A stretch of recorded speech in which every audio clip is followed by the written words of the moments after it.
大虚祖训：天黑别出门。黑暗里怎么会有活人？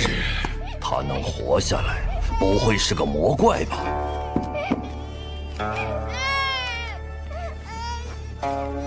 这玉佩和村里的石像一样，能抵挡黑暗，可能是玉佩帮他活下来的。闭嘴！再闹就把你扔出去！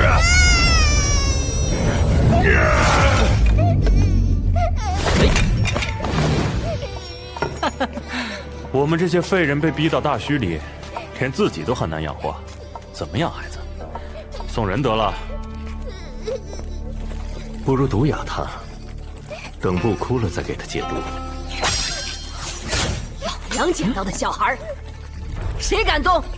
老娘有牛，能用牛奶喂的，用不着你们养活。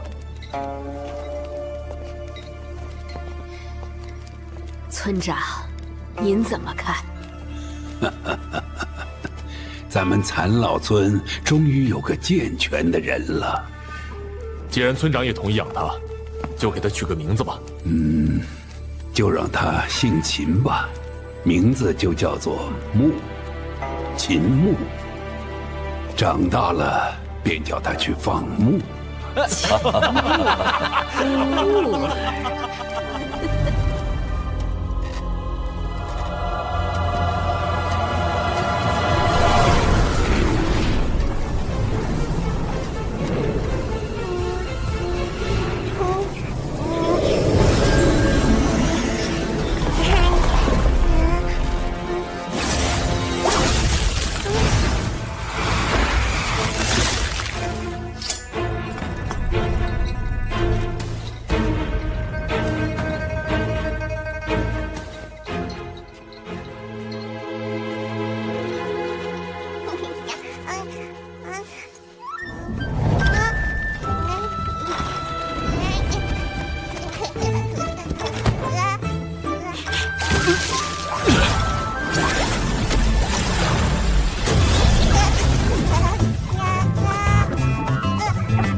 让你去采药，居然在外面睡到将近天黑，再有下次，连婆婆也救不了你。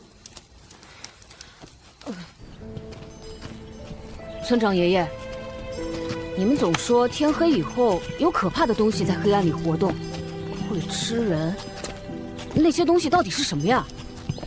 是什么不重要，只要有石像在，那些东西就不敢闯进村子。村里的石像又是什么？为什么能抵挡黑暗呢？木儿，大虚的秘密太多了，少点好奇心，才能活得长久。哦，知道了。村长爷爷，那我去放牛了。木儿，记得在天黑前回来啊！知道了。这些年，木儿完全没有觉醒的迹象。要是万一木儿是无法修炼的普通人怎么办？普通人只有短短几十年寿命，大虚又这么危险，他要如何活下去？若能觅得4灵之血，或可助木儿觉醒。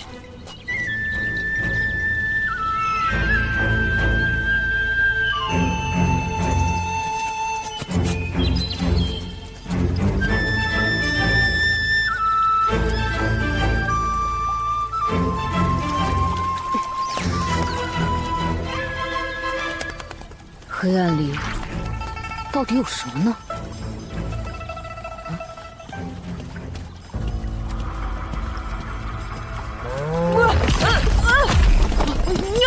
你要去哪儿？牛，快回村！天要黑了！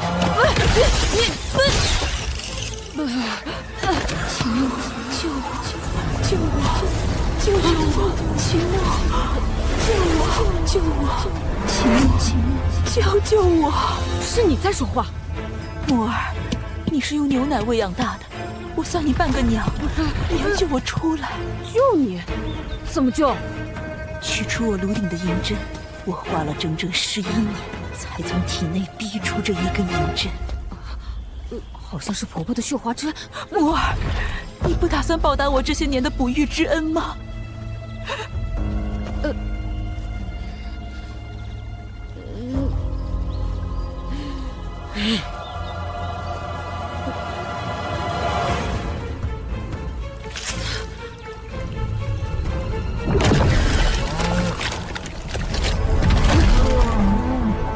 怎么回事？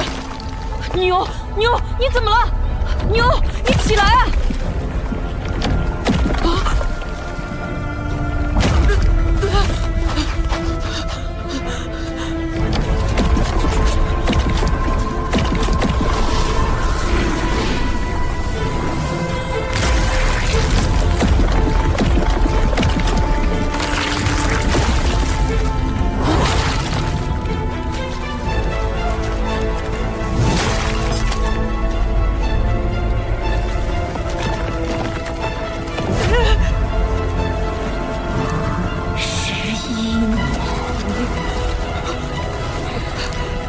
整11年，我终于从该死的皮囊里出来了！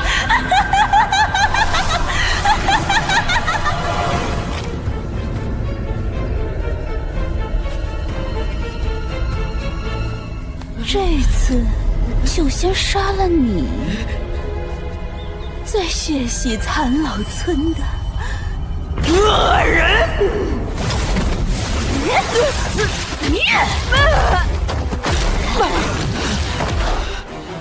你是谁？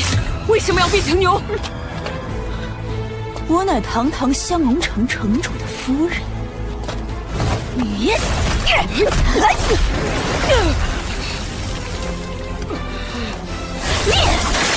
要不是那妖妇作恶，趁我产子之际暗算，将我变成一头牛，我怎会沦落至此？此仇此恨，一定会奉还！婆婆救命啊！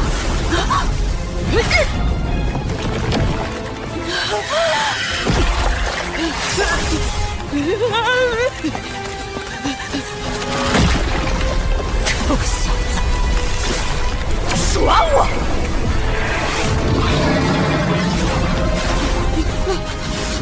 全爷爷，你以为我还会上当吗？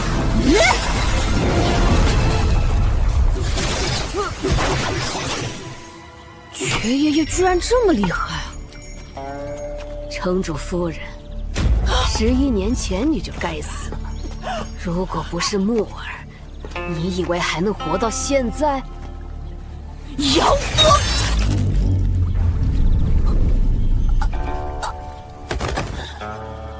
你的手段用错了地方。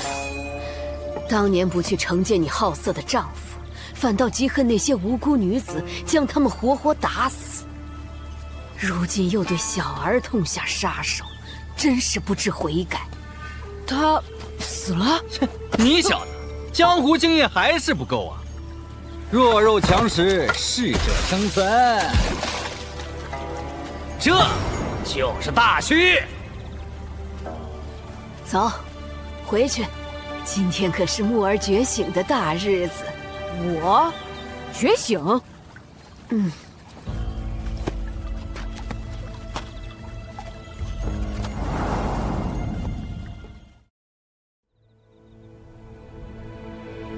要是青龙、白虎、朱雀、玄武4灵的血脉找齐了吗？4灵血虽然无法弄到，不过用他们的后羿、青蛟蛇、铁骨虎、雷鸟和金龟代替，也可以练出一点灵血来。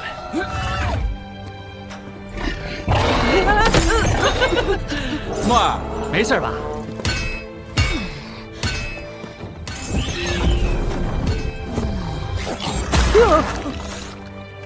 木儿，别怕。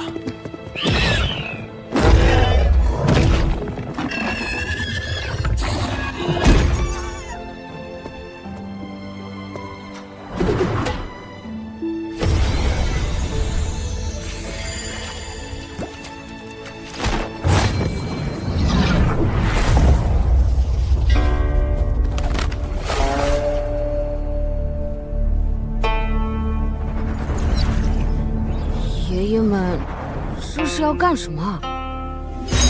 他们在帮你觉醒。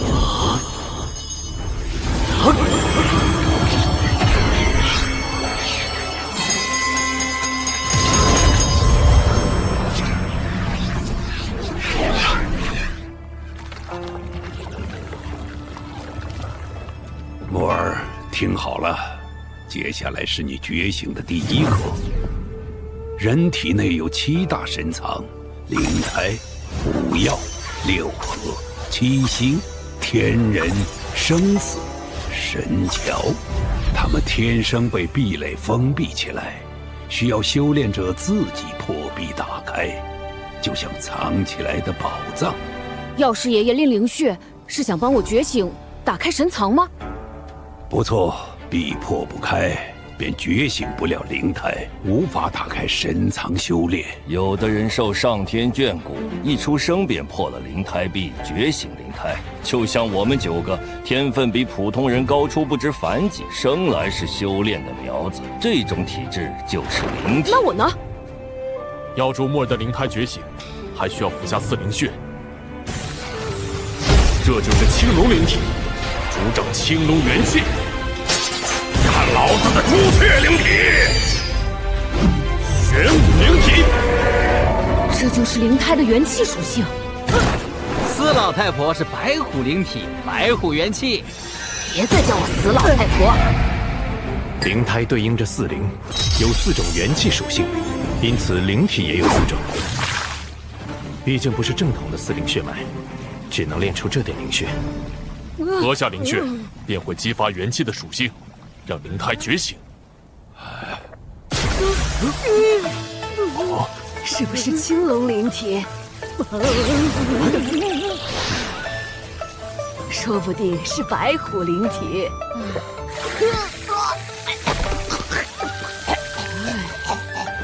一定是朱雀灵体。是朱雀灵体吗？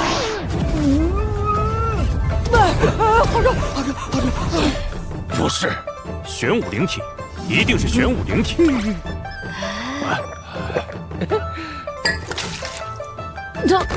疼，好疼！都不是。这么说来，他就是个普通人，凡体。我们都老了，如果死了，他在大虚1天都活不下去。或许应该把木耳送出大虚。送他出去，我们会被仇家发现，都会死。他被我们连累，也会死。那你说怎么办？婆婆和爷爷都是好人，我不会让你们死。别打了，放开我！我要和他单挑。好。好什么？我说，木儿是个好苗子，他是结合4灵体之长，万古无一的霸体。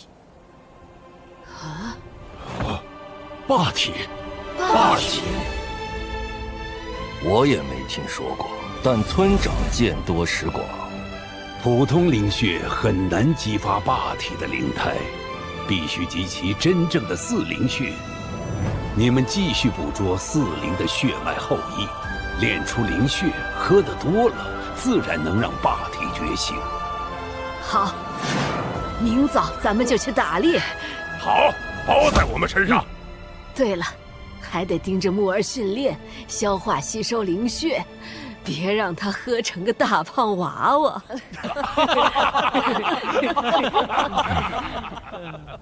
从来没有过霸体，我们都会老死，只剩下木儿，你瞒不了一辈子。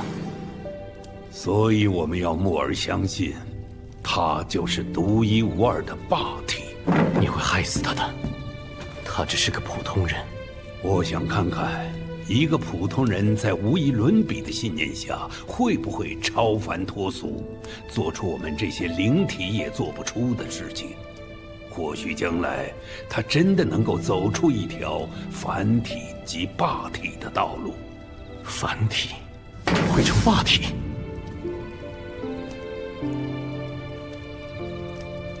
只要有信念，凡体即霸体。那天起，所有人都亢奋起来，就连最冷静的药师爷爷也变成狂热的炼药怪人，整天在我这个大活人身上试药。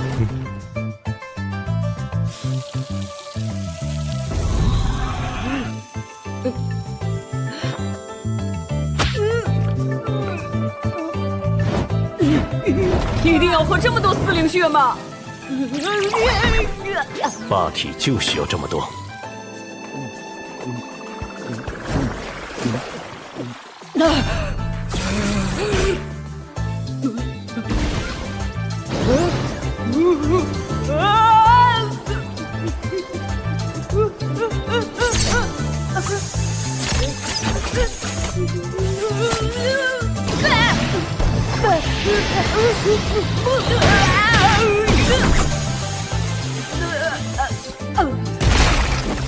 一次灌太多灵血，会把木耳撑死的。跟老子练刀去，消化消化。另一个狂热分子就是他，最张扬的刀客屠夫爷爷。别看他喊打喊杀的，下手却很小心，从不会伤到我。当然，这得是他还没发疯的时候。木耳，来。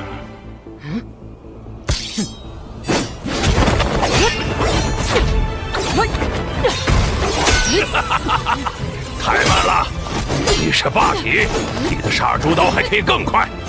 夜战连城风雨，就是要快。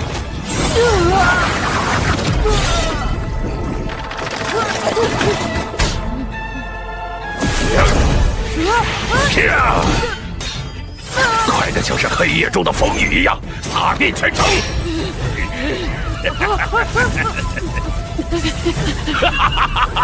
刀越快，注入刀内的元气就会越强，刀气就会燃烧。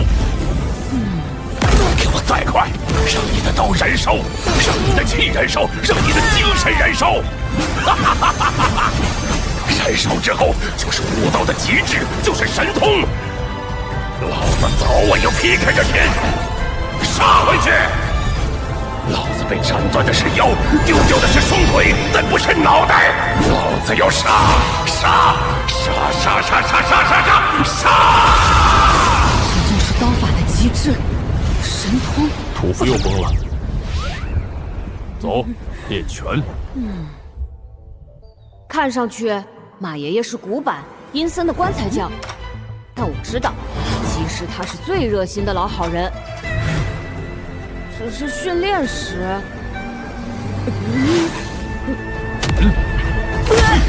老好人也会毫不留情，重拳出击。屠夫的刀法，切出火焰才是神通，而我的拳法，打出雷音才是神通。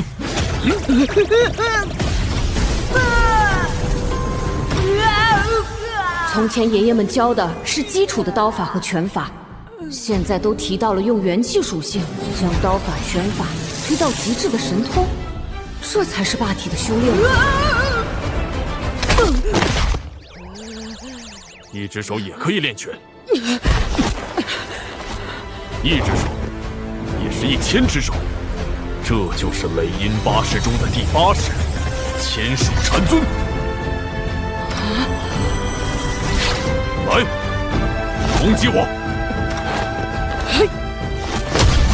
用拳突破声音的局限，突破空气的束缚，并可以掌控雷霆。一拳一掌都可以摧毁对方的魂魄和身躯，让他万劫不复。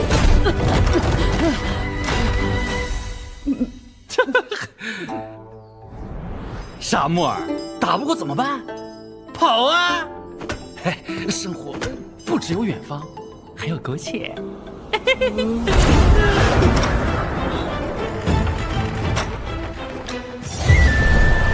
这个每天笑嘻嘻的，是我最好的朋友瘸子爷爷。以前我以为他笑是因为开心，可见过他笑着杀人后，我也分不清他的笑是真还是假了。瘸爷爷，啊，你有神通吗？当然，我的神通就是腿。腿是风，是大地，是力量之根。你试试，只要跑得够快啊，一切都是平地。你可以在墙上飞奔，水上飞奔，甚至在天空飞奔。当声音追不上你的耳朵，就算初步修成偷天神腿的神通啦。瘸爷爷的腿这么快，是谁砍断了他的腿？马爷爷的拳这么厉害，又是谁砍断了他的右臂？还有屠爷爷的刀，谁能将他拦腰砍断？他们的仇家吗？我是霸体，我得变强。虽然我可能永远也不能像他们一样强大，但必须付出100倍的努力去保护他们。木儿，别逞强。你的元气快耗尽了，先来调息一下。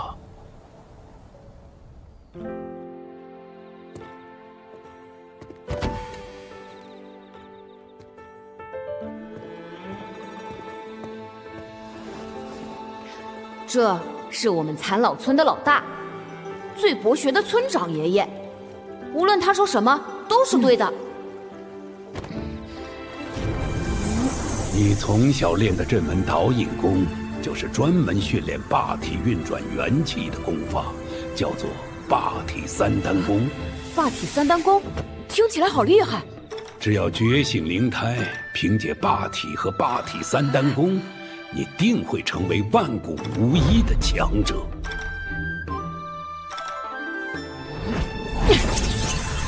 教我修炼的还有最爱折腾人的铁匠哑巴爷爷，最骄傲的画师聋子爷爷，最喜欢耍帅的相术师瞎子爷爷。爷爷们都这么拼了，作为霸体，我也不能落下。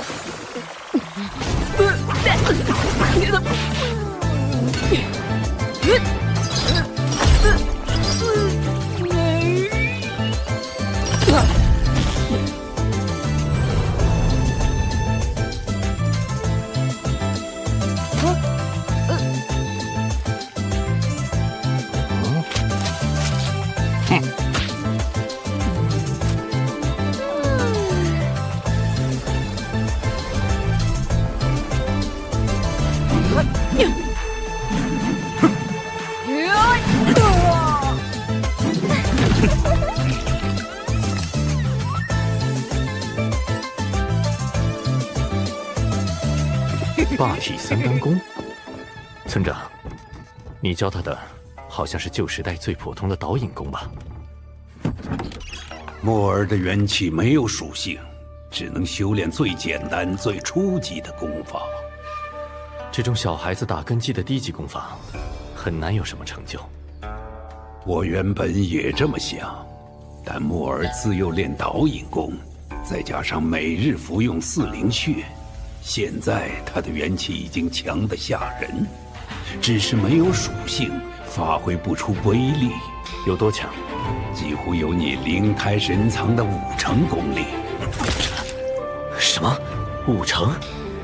等他觉醒灵胎，元气岂不超过我数倍？这还是导引功吗？你觉得他往后能修炼到什么程度？我也不知道，说不定木儿可以成为第一个将导引功推到极致的人。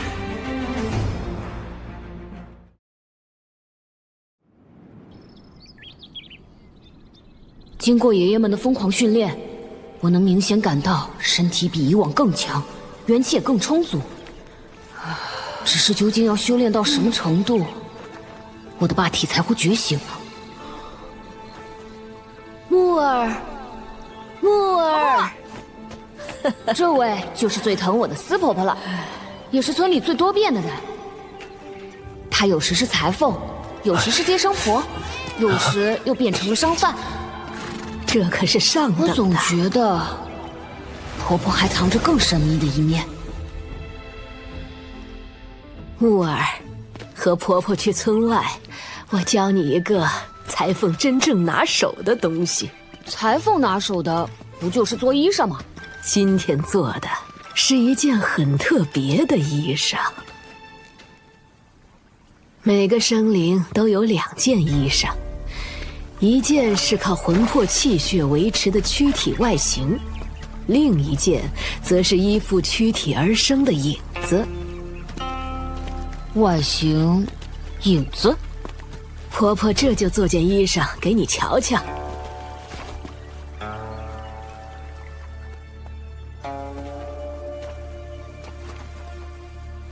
嘘。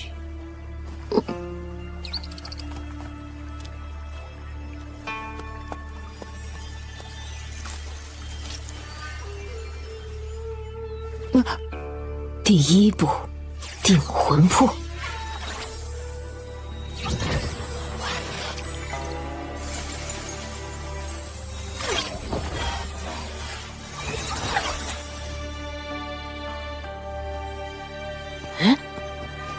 不动了。我刚才弹出的元气，就是定住了他的天魂。婆婆，为什么你只定住了小鹿的倒影，小鹿就不动了呢？真正厉害的法术，能通过影子影响本体。这2道元气定住的是地魂和生魂，3魂主掌精气神，而7魄主掌体内气血运转。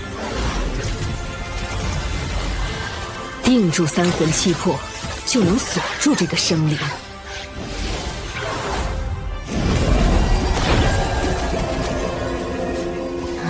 木儿，记住了吗？记下了，记下了。接下来就是做衣裳的关键，我们要将躯体的形与影分离。用它的影子做衣裳，需要用到一些针法。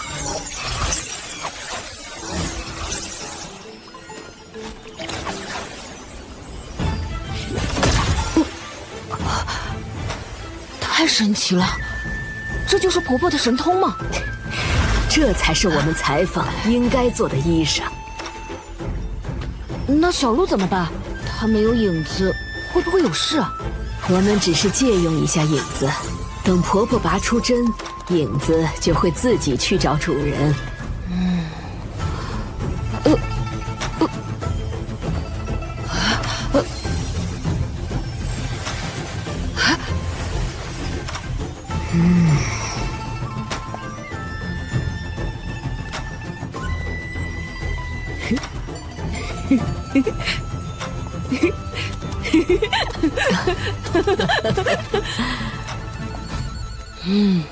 锁魂定身，造化天魔功，影法自在，魔影幻魔功。果然是魔道法术。那些人是谁？隔这么远，怎么把声音传过来的？大虚蛮荒诡异，天魔教余孽在外面活不下去，竟然堵进了这里。什么天魔教？这些人说话真奇怪，穿的也奇怪。老身不过是江边的普通人，普通人可没有定魂魄的本事。这次你还只是剥离录影之一，下次你是不是就要剥人皮？剥人皮？造化天魔功就是锁魂剥皮的邪术。我派许多前辈被你们这些魔头变成牛羊，一辈子耕地吃草，甚至拉到集市上宰杀贩卖。你的手法，我漓江五老断不会认错。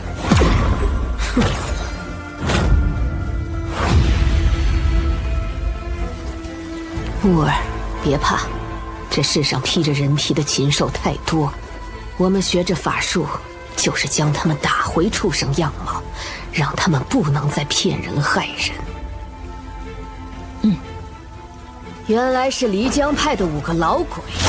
自从漓江派做了延康国的走狗，真是越发狗仗人势了。如今还敢跑到大虚来乱吠。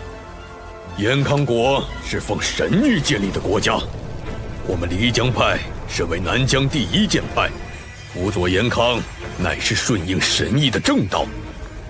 神谕早已言明，大虚是神器之地，凡遇大虚中的神之器皿，格杀勿论。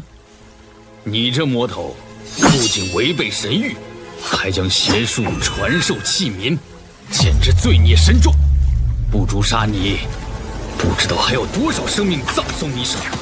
他们要杀婆婆。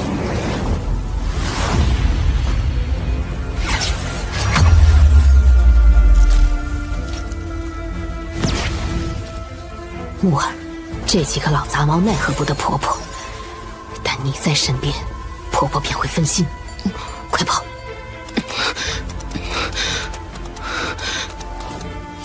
漓江五子，不得叫那魔崽子为祸苍生，将他斩了，提头来见。传遵命。他们都是灵体，灵胎神藏的造诣不弱，木儿肯定会被追上。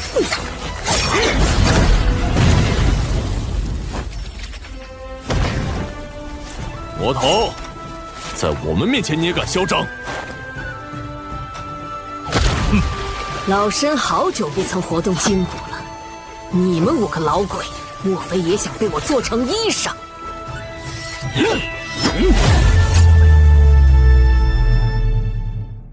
婆婆会不会有事啊？不行，我得让爷爷们来帮婆婆。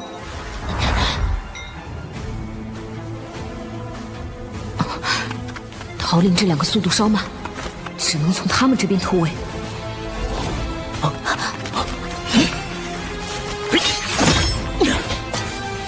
别想逃！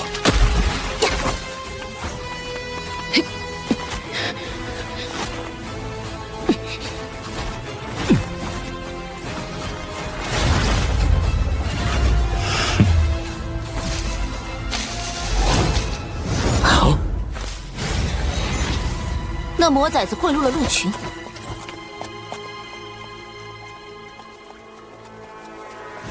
把这些鹿，通通杀了。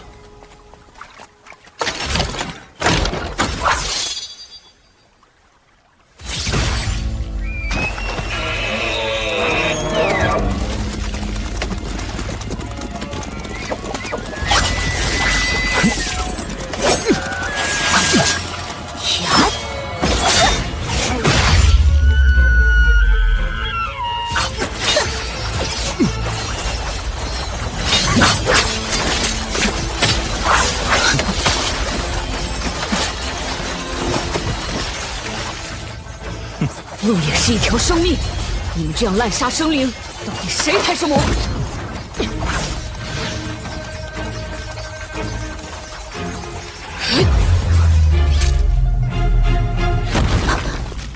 在那里，藏不住了。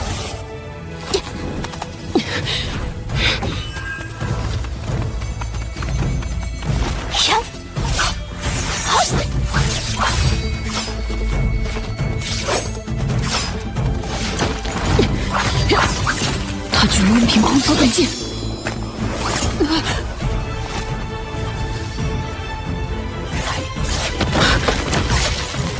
难道他是用这道细丝操控剑的？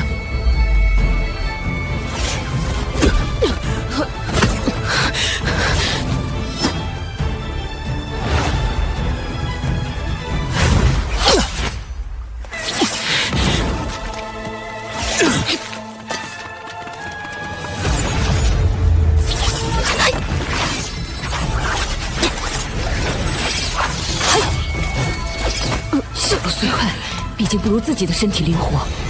我要逃出去，只有……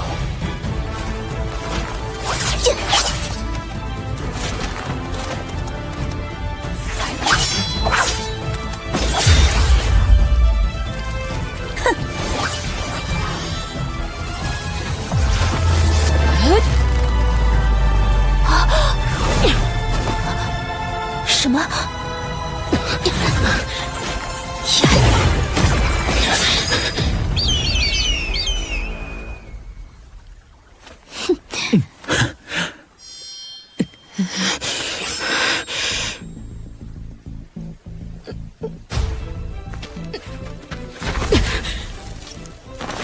我控剑的元气还不够强。那丝线竟是元气，元气化丝。弓箭术异常高深，今天师弟师妹不妨就拿这魔崽子练手，怎么样？正合我意。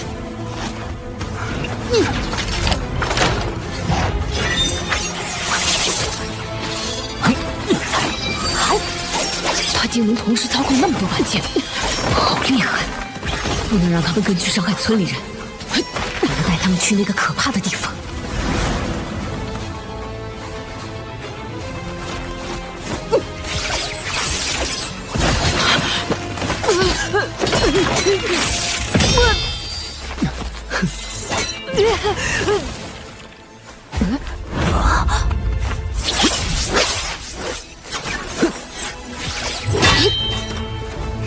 你身上藏着铁锭，瘸爷爷教我腿功，必须穿铁鞋绑铁锭，负重了50斤。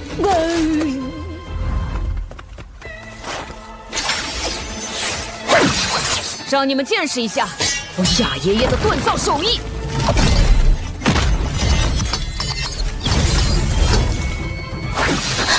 什么铁器如此坚固？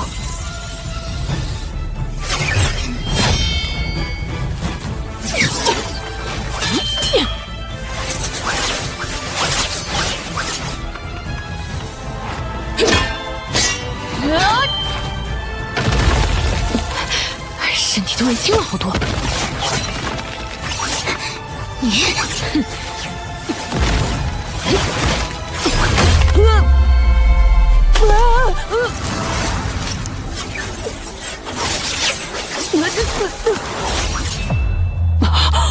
不好！不要去想你踩的地方是否能承载你的重量，只要你跑得够快，水就是平地，草就是平地，空气就是平地，到处都是一片坦途。偷天神腿，踏破须弥山。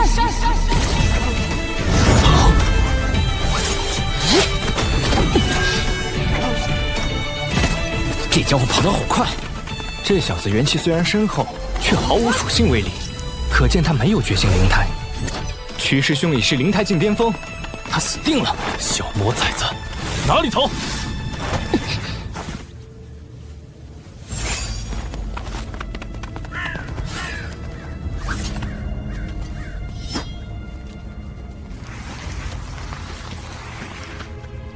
这里甚是诡异，定有强大魔物。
魔猿就是此地的主人。受不了！狂死！口吐人言，说明已开灵智，元气浑厚，强劲远胜于我，至少堪比武庙境界。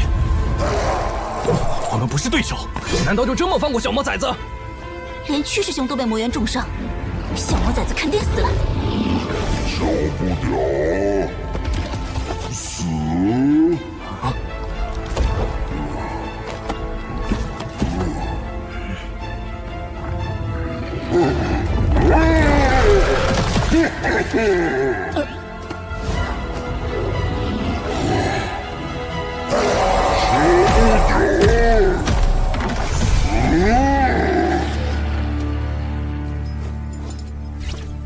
他分明是在装死。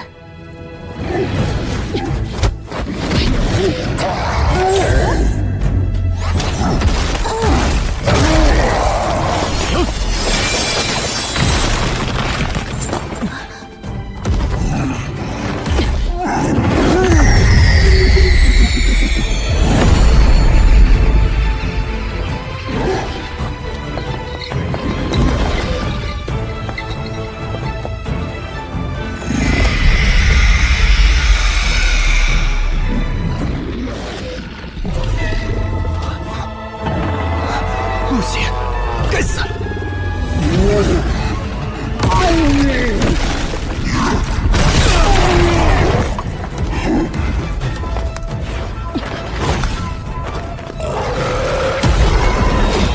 快走！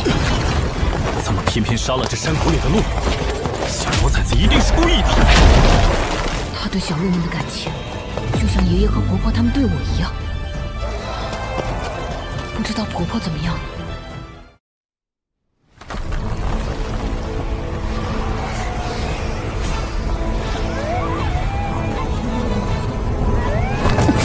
宫殿居然在发光，就像村里的石像一样。那里一定可以躲避黑暗。跟紧魔崽子，我们被他甩开。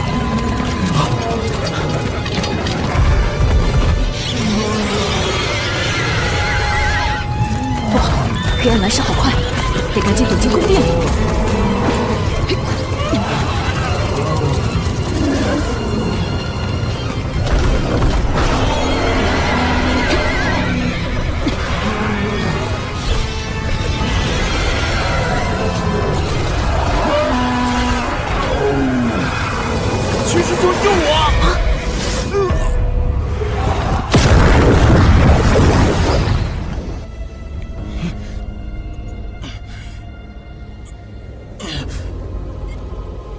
师兄。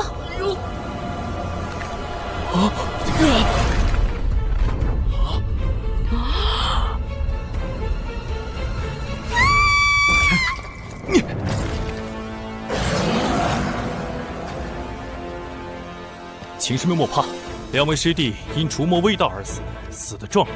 魔崽子实在歹毒，故意在黑暗来临前一刻才来到这里，就是想借黑暗来害死我们。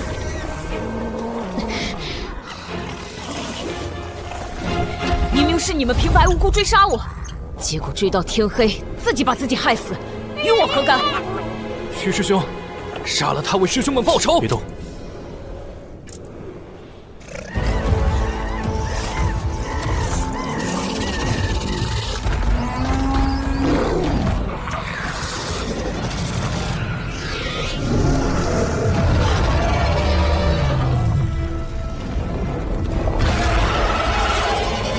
这些异兽很多都是不死不休的天敌，而现在却相安无事，很是古怪。他们似乎定下了规矩，不得在此处厮杀。今晚不要动手，等到天亮。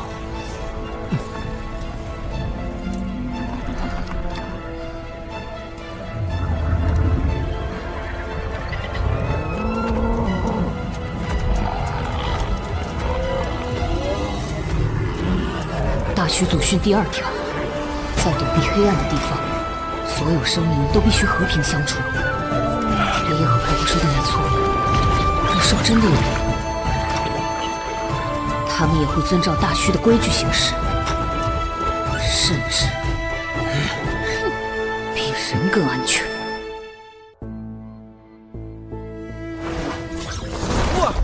木儿！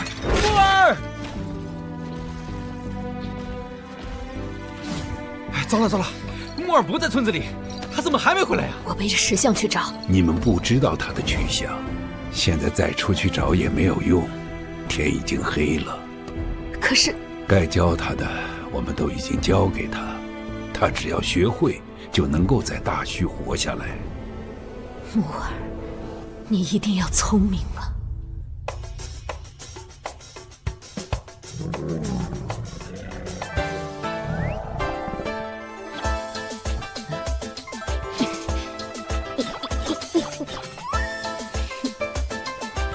条件太简陋了，只能做个简单的武器防身。这3个家伙又想做什么？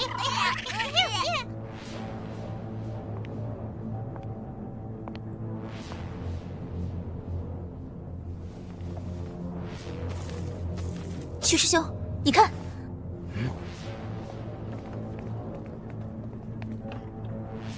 的确是旧时代神国的文字，神、女、官。看来此处就是神国的遗迹。神国是黑暗来临之前那些神建立的国家吗？他们消失后，从前住的地方就成了遗迹。难怪遗迹能抵挡黑暗。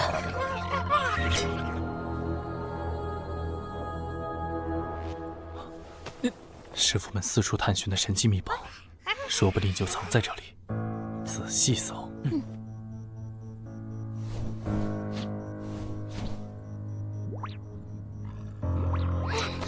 不行，万一他们得到厉害宝物，我就麻烦了。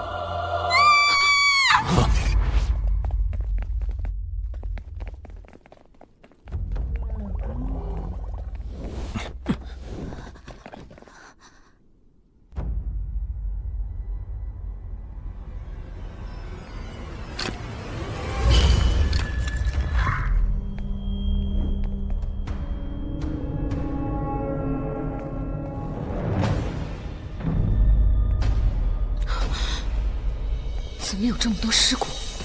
奇怪，还都是一样的姿势，就好像所有人都在打坐的一瞬间同时死去。谁杀了他们？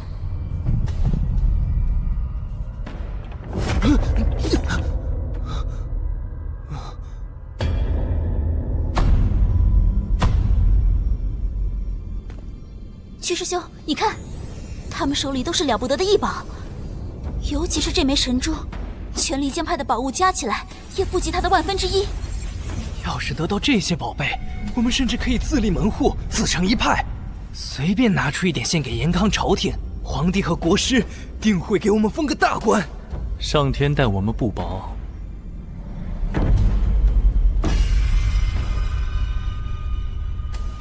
五师弟，你去将神珠取来。是。什么正道？表面上敬神畏神，大劫取宝物倒是毫不手软，比魔道更像魔道。不过，连异兽也不敢取走的宝物，能被他们得手吗？他刚才动了一下。这些异宝都是死物，你放心。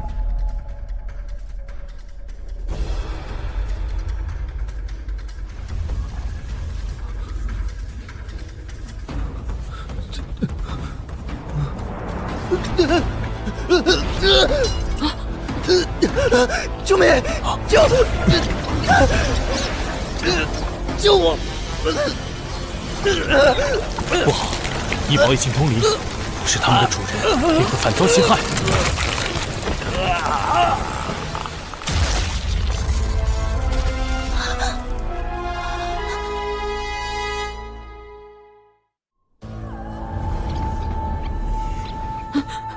薛师兄，如今离江五子只剩你我2人了，这要如何向师父交代？秦师妹切记，3位师弟是为除魔而死，都是被那魔崽子害死的。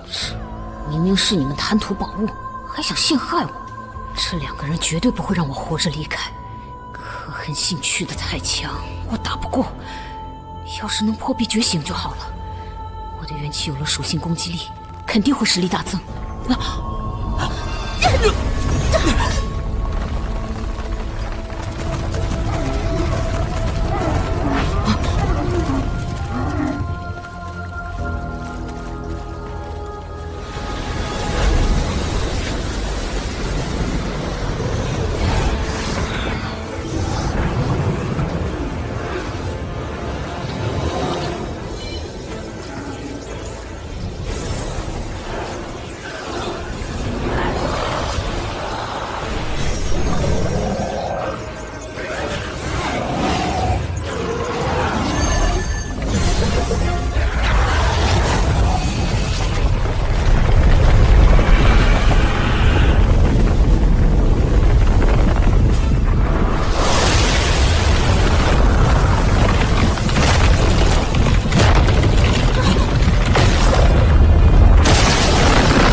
是来惩罚大虚了，这是真正从异域来的魔族神奇。我再次受死！糟糕，魔神盯上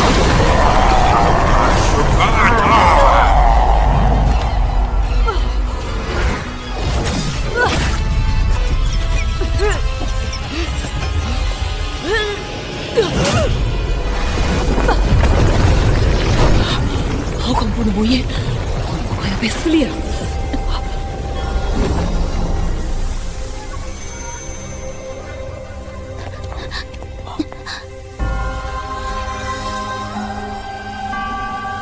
归来機，彎故聽。歸來機，應安精書。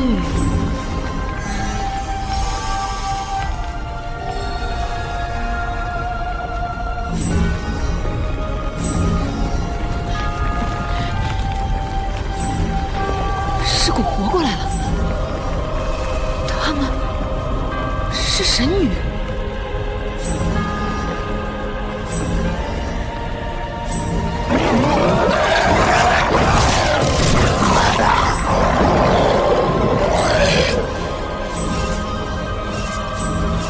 师傅们不是说神抛弃了大虚吗？为什么神女还能在遗迹显灵，帮清明抵挡魔族？别胡思乱想，神国早在旧时代就已经覆灭，显灵的不过是神骨上的残魂。恐怕这一界里发生过极惨烈的战争，才会让残魂的战意保留至今，与我厮杀。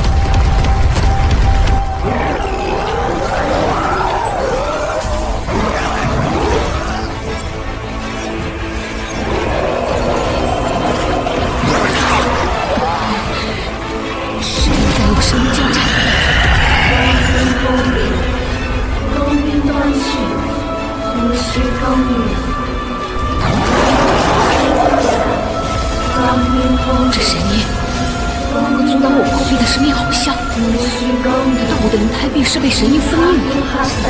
刚刚似乎也是因为魔音，才让灵胎壁破出裂纹。要是学会魔音，我就能破壁觉醒了。天快亮了，姓屈的肯定不会放过我。我必须在天亮前觉醒霸体。等等，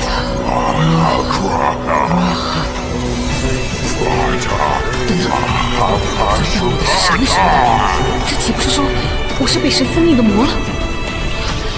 难不成我还真是魔崽子？不，村长爷爷都说了，我是霸体，才不会是魔。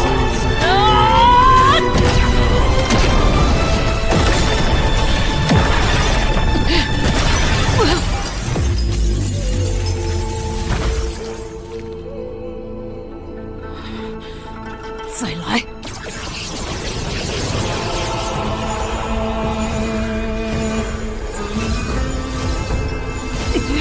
魔崽子经受神音和魔音的双重冲击，这下定要魂飞魄散。我的记忆，他的元气波动很剧烈，还在不断增强。他在利用神魔之音修炼，可他连灵胎都觉醒不了，只是个普通人，这种低等体质怎么能承受神音魔音？此子实在古怪，不除掉他，往后必长大。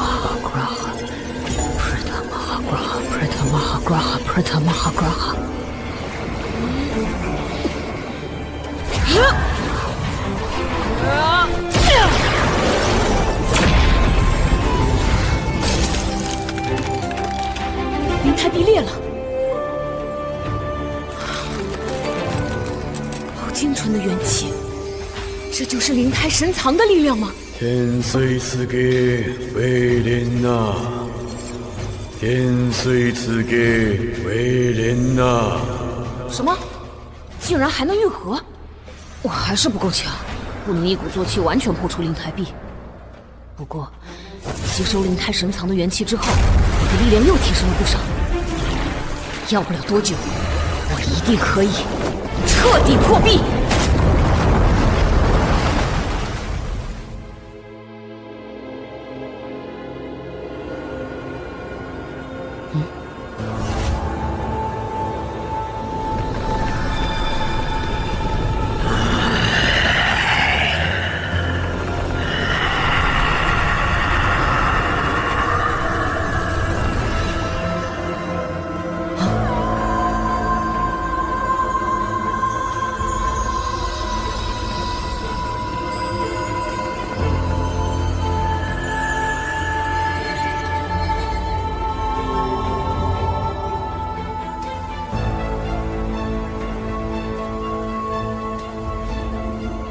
神女姐姐，我不知道你们为何而死，为何复生又消失，但是谢谢你们，在夜晚守护着大虚。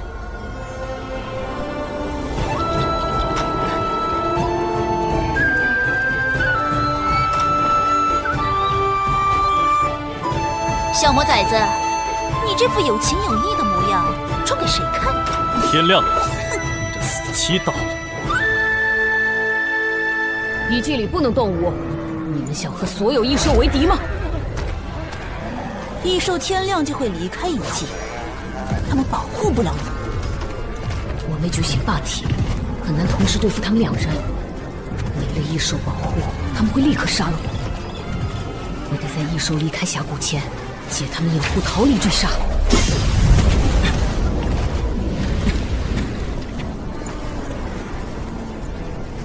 那魔崽子呢？他会混在了兽群中。秦师妹，不要空见，我们只能小心靠近他搏杀，切勿惊扰了兽群。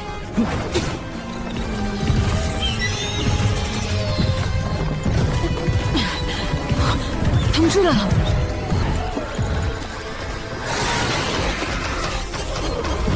如果我们这次再失败，没有将这魔崽子的人头带回去复命，师傅们一定会对我们失望。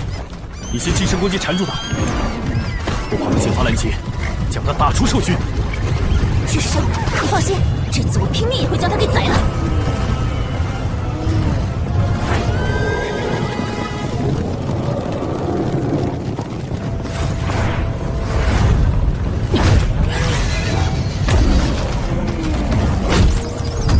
这就是灵胎境的实力吗？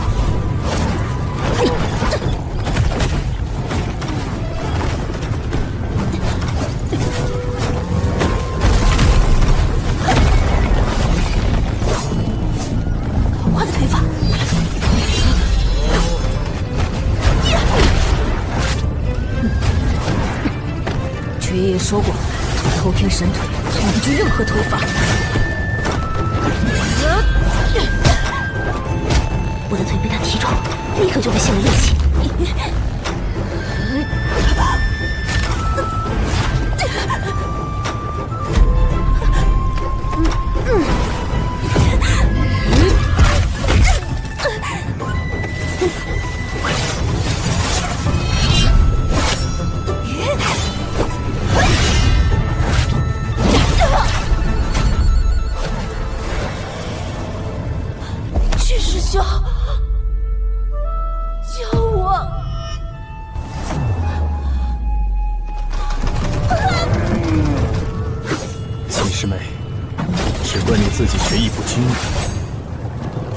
推法了得，绝不能让他从我手里溜走。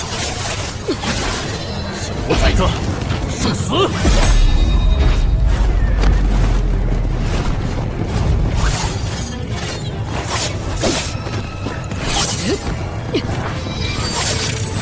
这个形势的空间，宝剑离自己远近不过30，无武器抵挡，太凶险了。我是霸体，如果我像他那样把元气注入兵器，是不是也能控我？只能灌入1尺3寸，根本无法让数值离开双手攻击。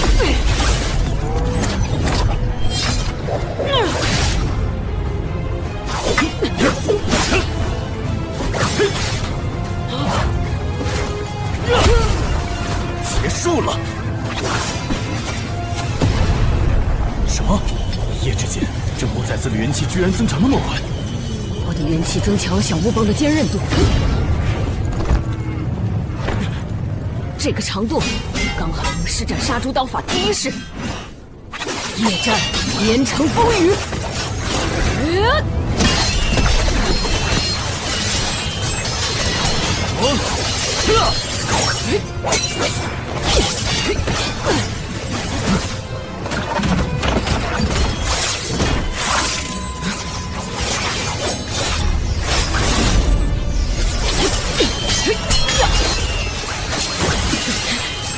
他的速度越来越快了，根本看不清。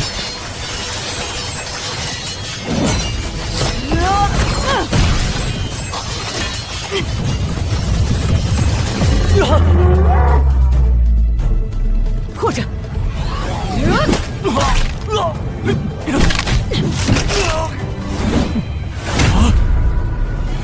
大孙玉追给小木棒，我会敲死我！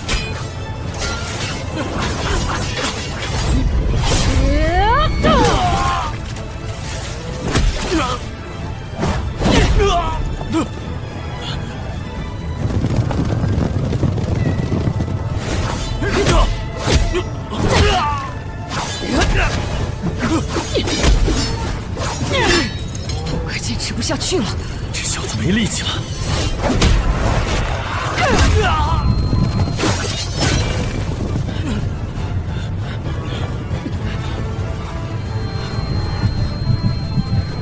这是我最后的一击。木耳，不能给你的敌人留下任何机会，否则死的就是你。我只要停下来，他还有一丝元气，我会拼死杀掉你。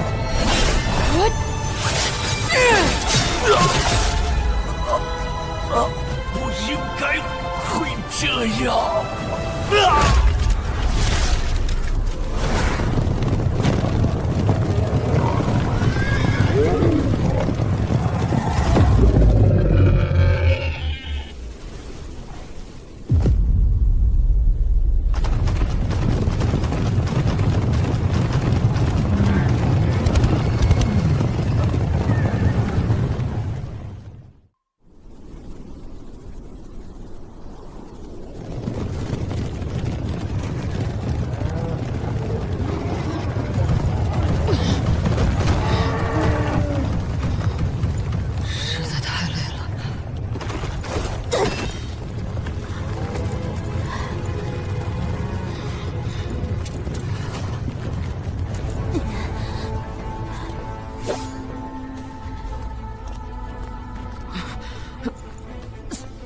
损伤太重，好痛！完了，完全没有力气了。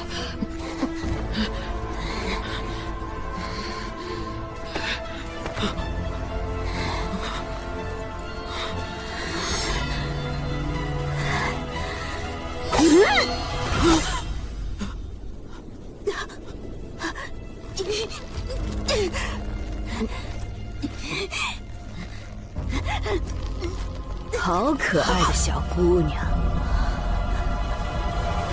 婆婆见了真是喜欢的紧。婆婆、爷爷，你们都来了。我们含辛茹苦把你养大，你第一次离家和陌生人在外过夜，我们当然不放心。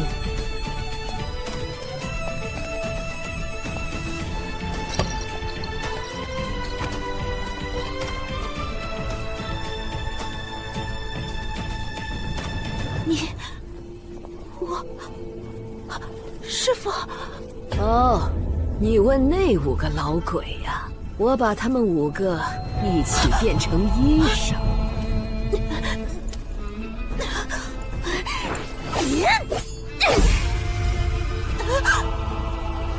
不造，直接杀了！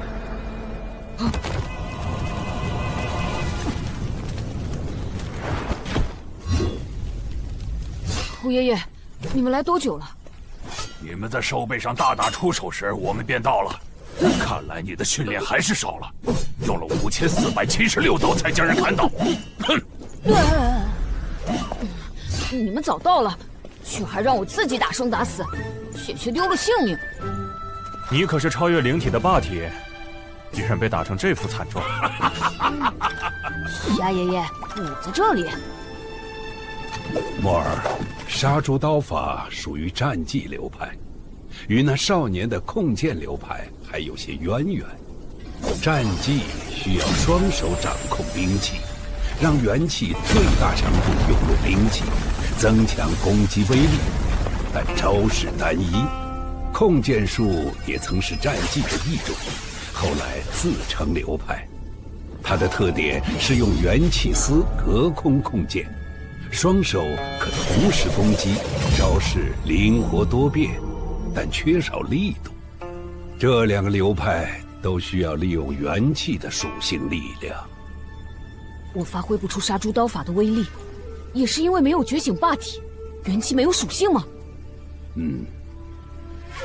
木儿，不要气馁，你还未觉醒就能打死灵胎境巅峰的修炼者，等到觉醒霸体，就算是号称神下第1人的严康国师，恐怕也没你厉害。那我要早点觉醒霸体。药师爷爷，昨日的灵血我还没有喝，给你备着呢。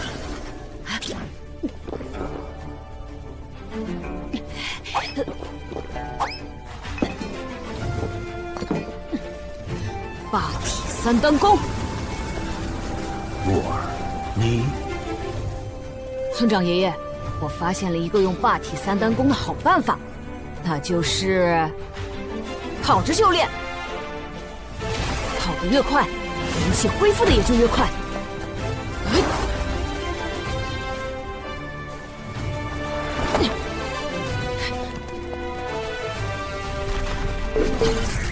村长爷爷，看到了吗？木儿刚刚才耗尽了元气，几杯灵血喝下去，就元气大涨，并且已经渗入4肢百骸，开始元气淬体了。我是灵胎境巅峰时打出第1道掌心雷，才做到全数淬体。我也是，那天我在风中奔跑，追上了狂风，踩在风尖上行走，元气如风吹百窍，欣喜之下，我从风尖上摔下来，差点摔死了。而木儿现在还未觉醒灵胎，便开始淬体了。难道霸体果然强横，是我们这些灵体羡慕不来的。好臭，好臭！哎，等等我！我体内的元气比以往任何时候都要强。凭我现在的力量，再利用魔音，是不是就能彻底破壁？我觉醒霸体，伯伯和爷爷们一定会非常开心。Preta Mahagraha Preta Mahapashupati Preta Mahagraha Preta Mahapashupati。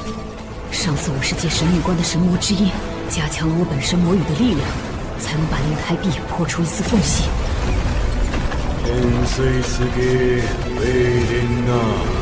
好强的阻力！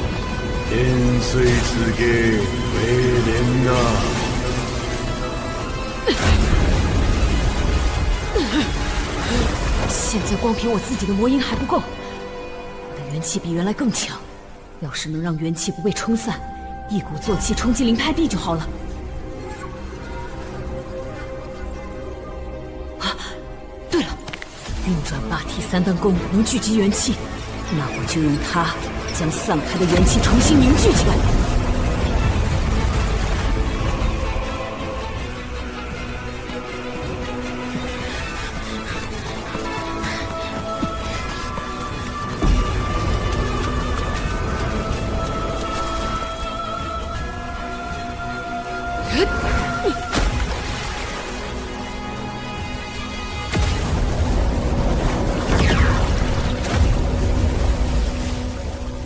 神魔共鸣。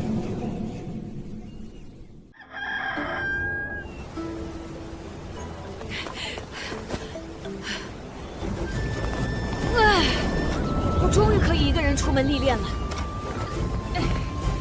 太好了！不知道大虚的遗迹里还有什么秘密？哎，会不会对我冲击灵胎壁有帮助呢？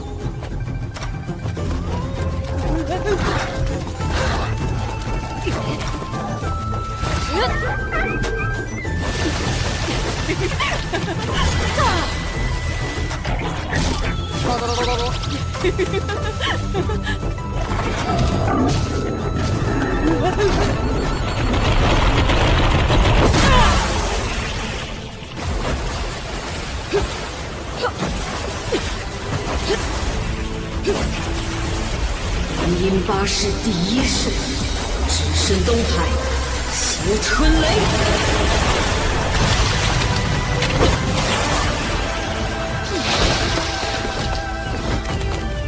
还是没能做到掌心雷。那爷爷说1拳1掌，迸发雷霆爆音，雷音要威力惊人，射人心魂，才算达到了雷音8式的最低层次。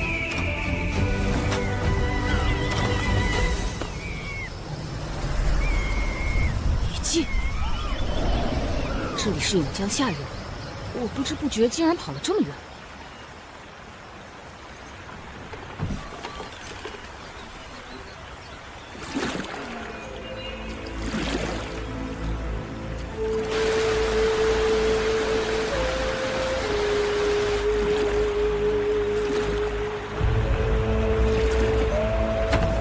哎，原来不是遗迹，是座庙宇。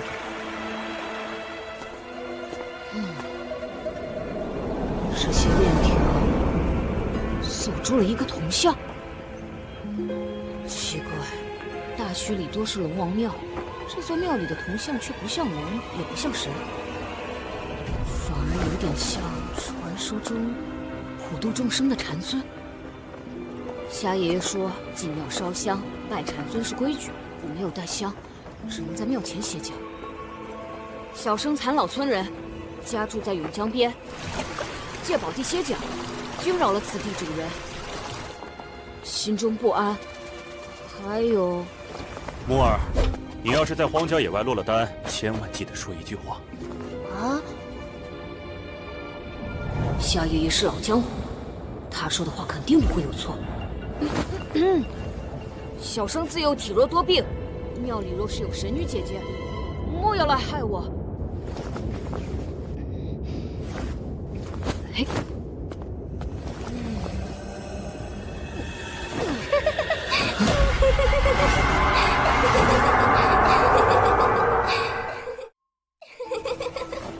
你说话真是有趣。这位是神女姐姐吗？哪有什么神女姐姐？我叫仙青儿，就住在附近。你叫什么名字？我叫秦牧，就是姓秦的放牛娃的意思。哎，你的牛呢？牛变成了女人，现在没有牛了。怎么变的？你会变吗？你还有什么好玩的事情啊？快进来跟我说说。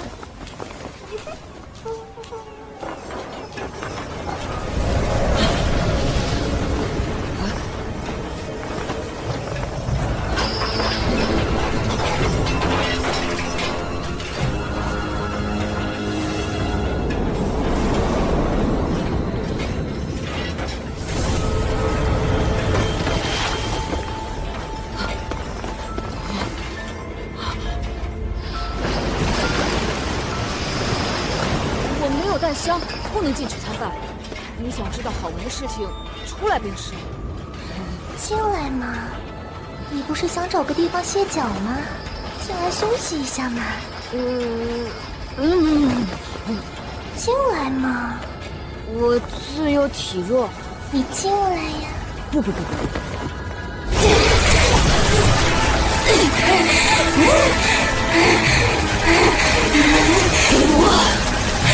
来！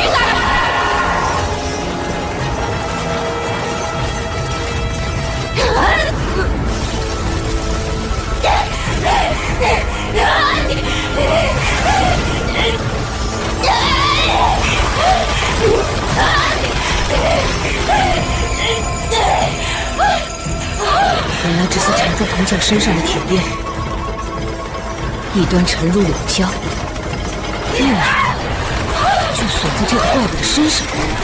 天杀的贼畜！你修成的禅尊除了你也可这样吗？老娘就想吃饱喝足，你偏不让！你死老娘馋！贼徒，你不是想动我吗？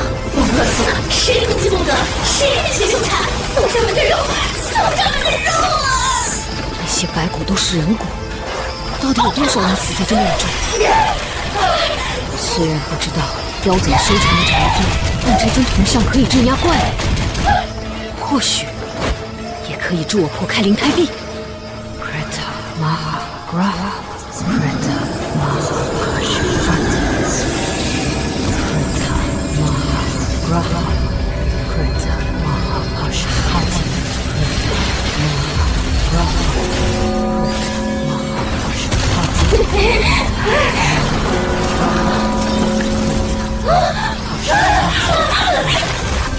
邪魔外道，胆敢在本尊面前放肆！这尊铜像竟能活过来！念诵魔音，无法无天。我以禅音降你。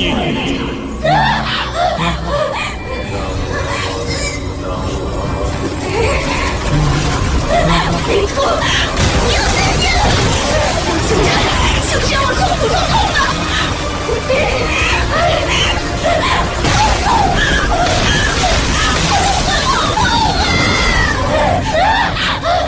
好强的禅意！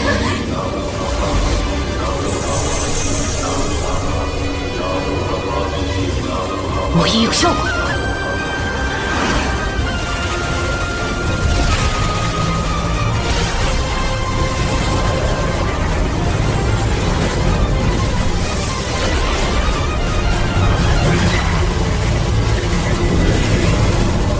被禅意分散了，好机会！天水之地为人呐！儿子，马哈graha。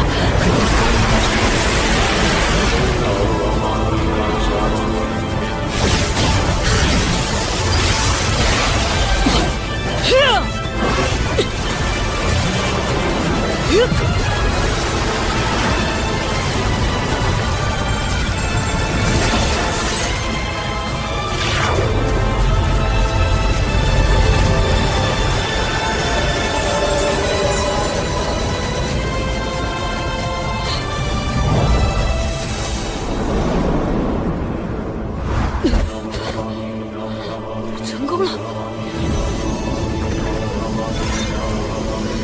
元气充盈全身，成功了！我真的破壁成功了，太好了！邪魔消散，本尊又有功德一件。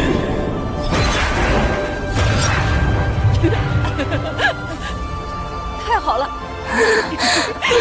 太好了！奇怪，听爷爷们说，应该有4灵模样的灵胎才对，怎么什么东西都没有？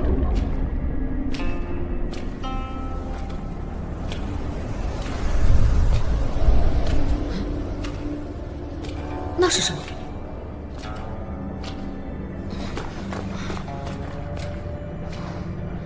一个小孩的石像。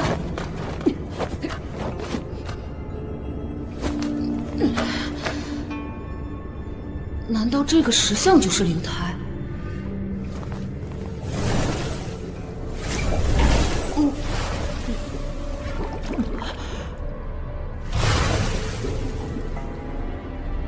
怎么越看越觉得熟悉？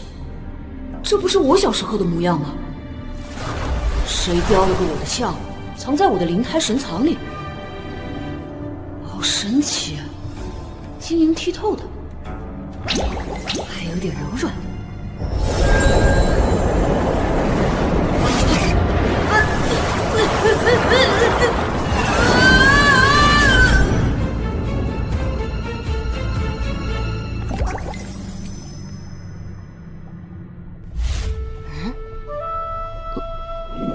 怎么回事？哎，发生了什么？我的意识进到了石像里，石像果然是灵胎，我的霸体觉醒了。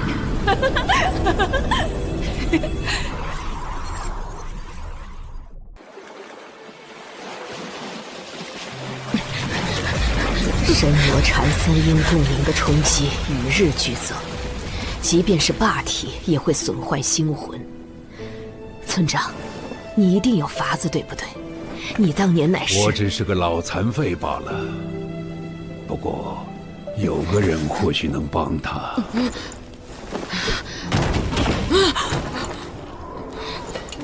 从神女关回来后，你每晚都在做噩梦。梦到了什么？神和魔在打仗，到处都是死亡。我知道梦是假的，但你对神魔的畏惧却是真的。这才被压垮心境。木儿，你甘心输给自己的恐惧吗？我是霸体，我不认输。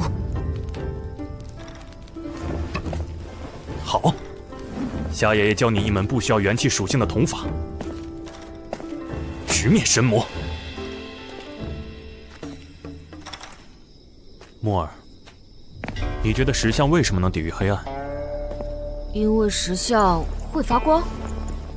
石像并不都会发光，就像你跟随聋子学书画，你的画只是一张纸，但聋子的画不仅能动，甚至能脱画而出。同样是画，为何不一样？画画的人不一样。普通人的像不能发光，更无法抵御黑暗，石像也是如此。但这个是神的像，传说是神其肉身所化，背着石像，相当于背负着一尊神，负神前行，奇重无比。石像相当于神。我教你的九重天开眼法，就是要开神眼，去见石像中的神。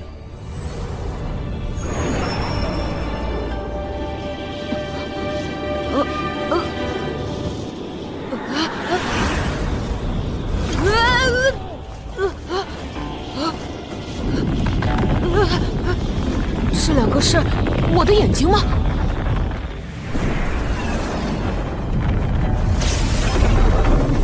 你头顶的天，就是九重天开眼法第一重天，神霄天。记住天上的图案，那是神霄天的36天罡阵纹。现在，你再来看看石像，是否与从前有所不同？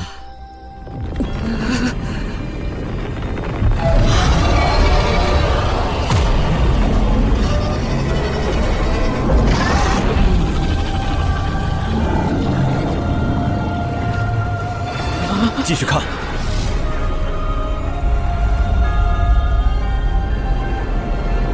神的势，神的韵，神的气，神的态，神的元神。不准跪！一旦跪下，有了奴性就再难站起来。继续看，神和龟在动，是玄武，玄武神活过来了。不对，仔细看，这是旧时代玄武灵体修成的神奇。灵体，他是人修炼成的神。他还活着，他在旧时代就死了，如今只是个石像，一堆石头。你要跪他吗？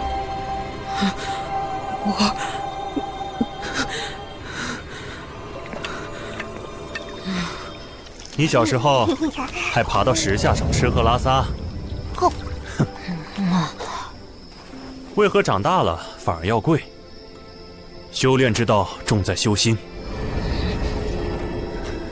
你的道心若是败给破石头，武力再强也干不成大事。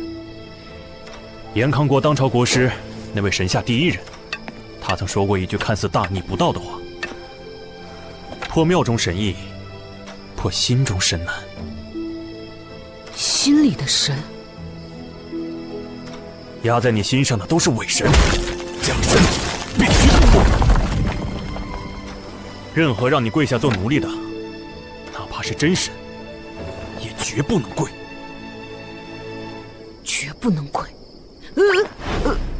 反而要尿他。尿他？可神不是保护我们的吗？错，神的石像只是死物，真正保护我们的是人。是从千里外把石像一个个背到村子的村长、哑巴、马爷，是他们让神为人所用。与其跪神乞怜，不如站着做自己的神。自己的神？怎么？小时候敢尿，现在不敢了？当然敢！嘿，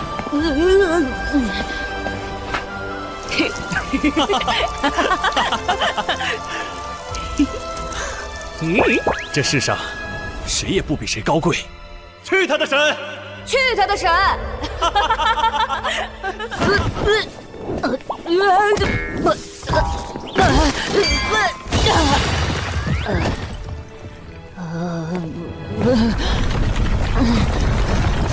不掉！又是你这个大个子！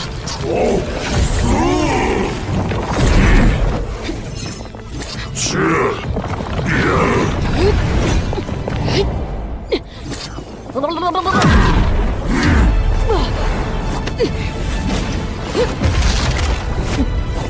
雷音8世第3世，九龙御风雷。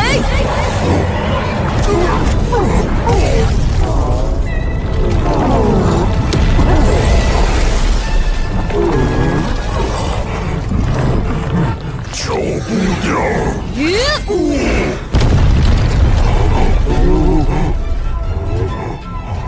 你没有武器，那我也不用武器，咱们用拳头打。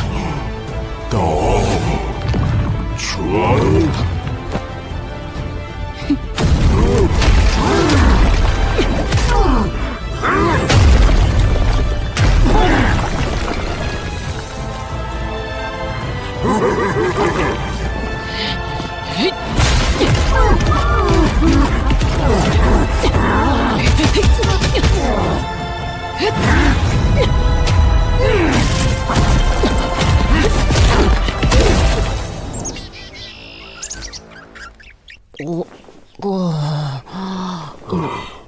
不打了，休息，休息。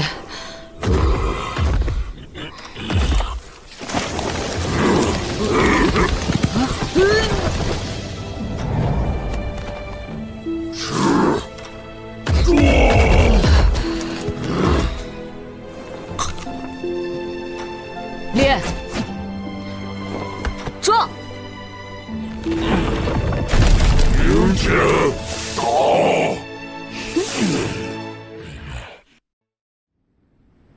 神霄天眼，看，这道圆环就是神霄天天罡阵纹变成的吗？我刚学到9重天开眼法的第1重，等修成9重，眼里应该会有9道环环相套的圆环了吧？像10个重叠的眼瞳一样。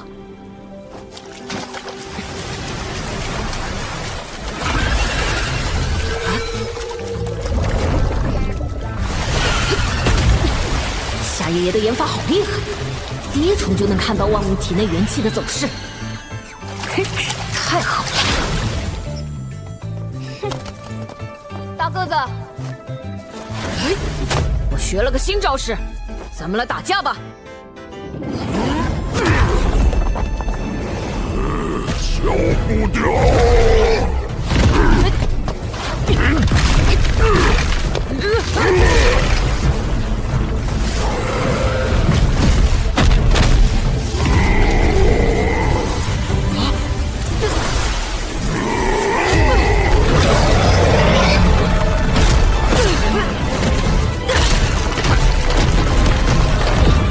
雷音巴士第3式九龙御风雷，我只是展过1次，就被他学会了。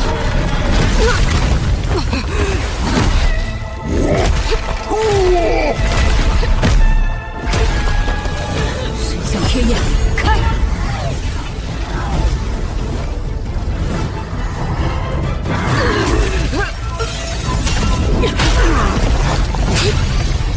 你学会了招式外在的力量，但没有学会内在元气的运转，破绽太多。雷音巴士第2式，弹指惊雷琵琶手。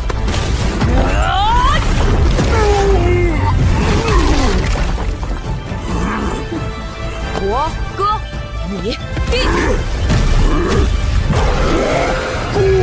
我更壮。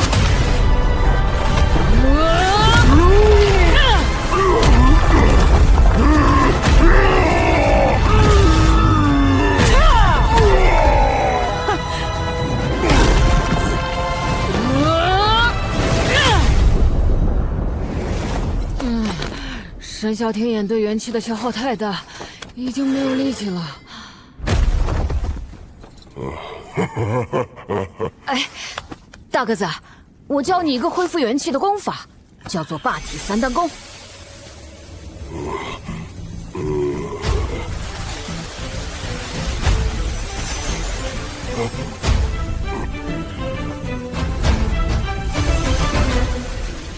这么快就学会了，真是个武学天才。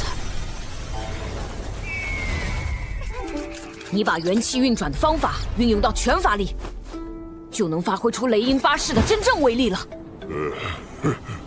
我把完整的雷音巴士打给你看。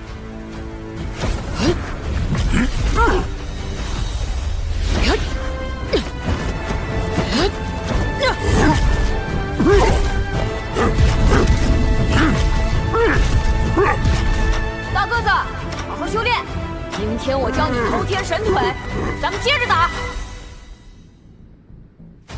大个子进步惊人，很快不使出神霄天眼，我便无法占据任何上风。村长爷爷说霸体举世无双，一定是因为我不够努力，找不出霸体觉醒属性的方法，才会被大个子赶上。我必须加倍努力。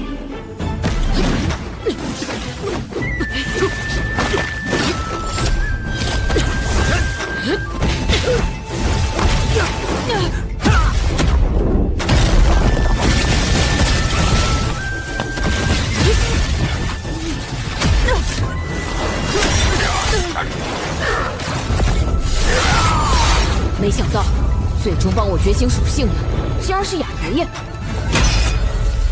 那天，雅爷爷正教我用神霄天眼观火观水。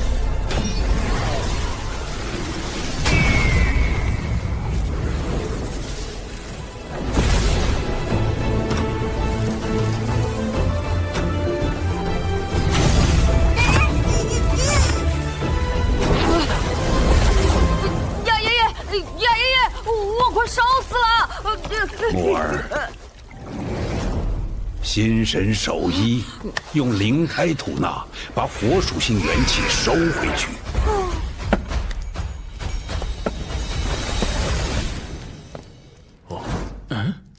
木儿，你在观水，想向瞎子教你的枪法。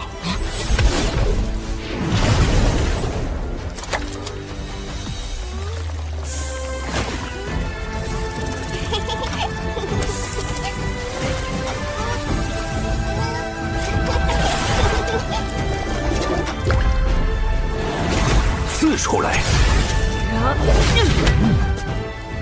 霸体第2次觉醒，还是水火双属性。哑巴，你怎么想到观火水的方法？没有人知道哑巴的来历，只知道他被人割了舌头。现在看来，平日里最不显山露水的哑巴，恐怕是村子里除我之外修为造诣最高的人。将来我们死了，木儿也能活下去了。该死的，马爷，我都快被你弄哭了。可惜死老太婆去了小楼城买东西，不然哭的最狠的就是她。这是好事，我们都应该笑。木儿，现在能做到元气化丝，以气控物了吗？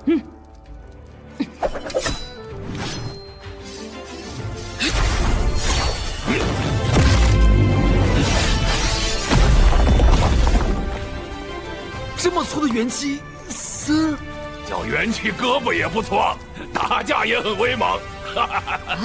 炼气成丝，以气御剑，乃是控剑术的基础。元气胳膊的韧度、强度和灵敏度都大大不如元气丝，还是得早日炼气成丝才行。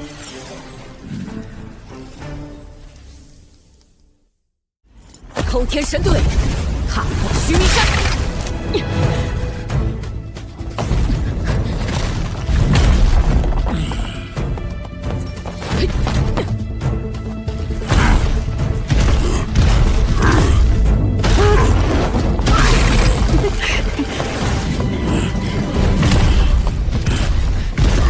大个子，你学得真快！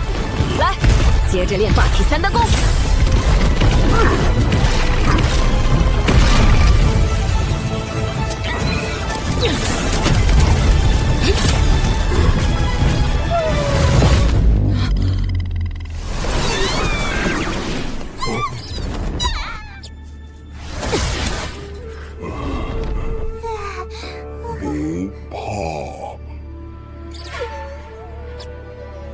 大个子是这个领地的统治者，也是这些族群的保护者。他对入侵者很凶，对自己人却很好。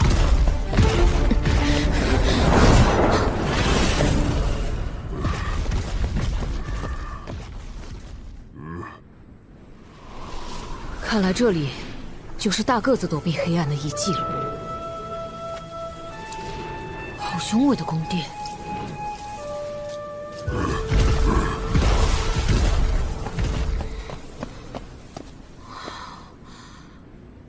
这也太气派了！这石像也是神的肉身所化吗？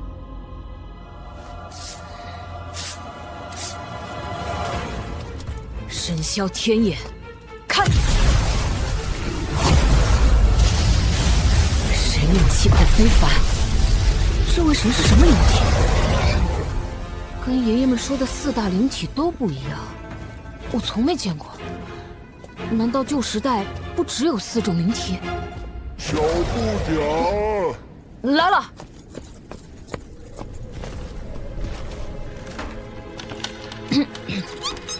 小不点看啊，这是霸体3丹功的导引图。大个子，你是发现了壁画上的功法跟霸体3丹功相仿，才带我来看？霸体3丹功难道是旧时代的功法吗？居然被刻在了墙壁上，恐怕这些壁画就是霸体的后续功法。先将它们记下，等回村后再好好研习。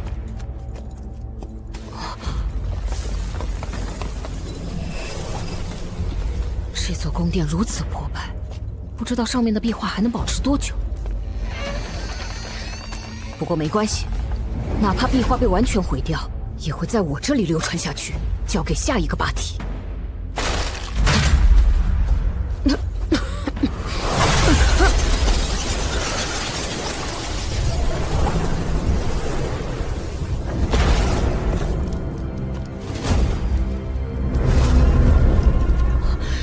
这是龙爷爷教过我的旧时代文字，上面写着甬江，就是我们村口的那条。难道这是大虚的地图？大个子，你知道这是什么吗？奇怪，这里应该是残老村，地图上却没有。附近反而画了一条龙，还写着甬江龙王。这口井的旁边写着天井龙王，而这里竟然写着海眼龙王。可我分明记得，这里是婆婆和爷爷们常去赶集的奶奶庙。龙庙，这么多龙王，难怪大虚有这么多龙王庙。诶，仙妻儿被镇压的古庙，还有婆婆去卖东西的香龙城，都不在这幅地图上。太阳船，这世上还有能装下太阳的船？还有这个月亮井和月亮船，大虚分明没有月亮，难道都躲到了这里？神女关，我去过这处遗迹，当时有神女夜中起舞，抵御黑暗。婆婆曾说，在黑暗降临大虚之前，旧时代有个昌盛繁华的神国，后来灾变爆发，天塌地陷，大虚才变成现在这副荒芜模样。难道这幅地图就是灾变之前的大虚？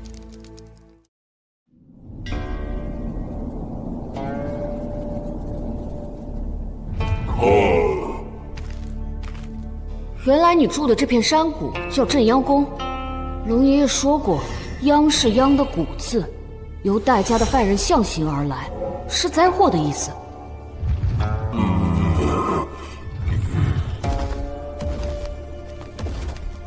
这座宫殿到底镇压着什么灾祸？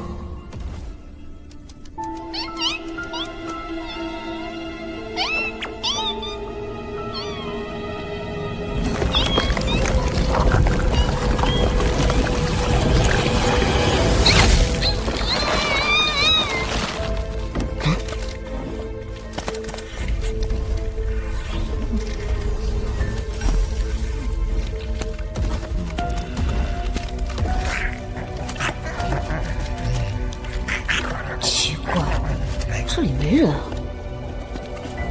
怎么会有咀嚼的声音？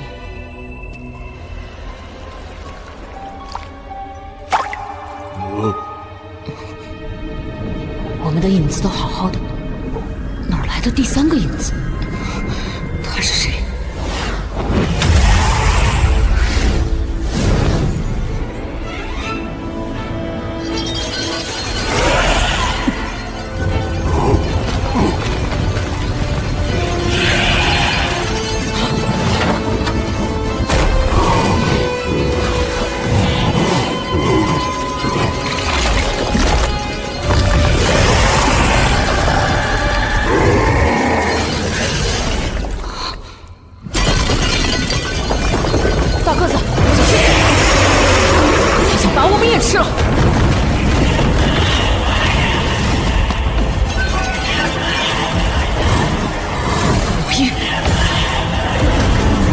是魔的影子。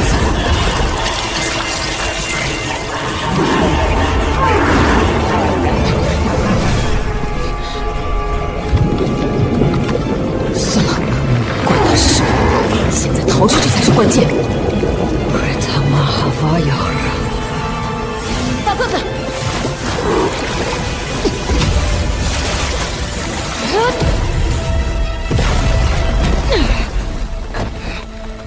这句魔语竟能让我体内的全部元气瞬间爆发，助我成功施展出掌心雷。不过，这招太过强大，让我也同时力竭了。竟然会念魔语，是我从后背，真可笑。魔神威力印乃是我族核心法门大自在印中的第一印，蕴藏无上力量。你手中却如此虚弱无力。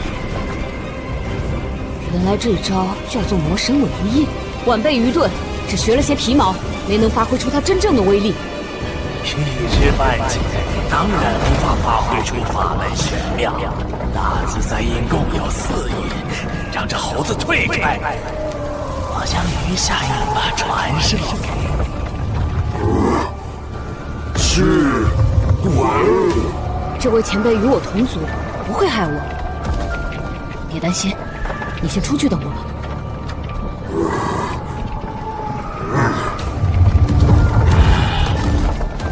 小子，你靠近些看，我只教你一遍。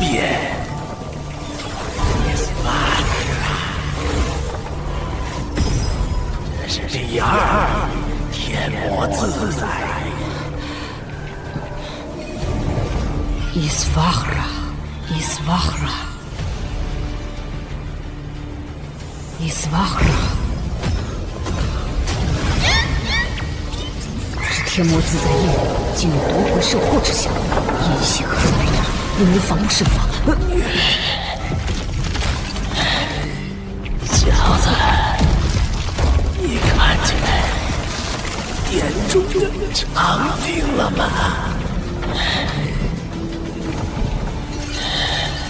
他们的力量始终压制我。时间不多了，你进来吧，我怕你看不清。前辈放心，晚辈眼力尚可。第3印，格亚纳，大智慧印。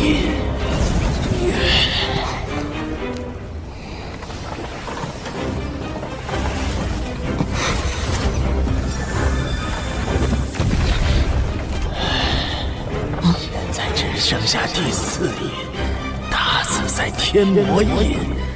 这是千4印合一的最强印法。不过这一印更加复杂，我坚持不下去了。只要拔下这些长钉，才能让我喘一口气。你进来帮我，我便可以将完整的印法传授给你。前辈，我还是不学了，我笨得很，连第3印都没学会。只要你拔下钉子，我便有力气教你第2遍。前辈刚才说过只教1遍，我怎能让前辈食言？我这么笨，有负前辈的期待，心中愧疚不已。不，你很聪明，你只看了1遍就学会了魔神威力印和天魔自在印，连大智慧印也记得7、8成。我欣赏你的资质，可以破例多教你1遍。还是说，你在骗我功法？好心好意教你，你却骗我！前辈何出此言？分明是你想骗我进去为你解封。那些长钉就像是婆婆的针线，把你的影子连同三魂七魄都封印在这个遗迹里了。你早就知道。前辈怎会不知你我并非同族？不过是想引诱我进殿为你拔去长钉，恐怕前辈一脱困便会将我也吃掉。我只是将计就计，骗了你2招半的印法。小骗子，我要弄死你！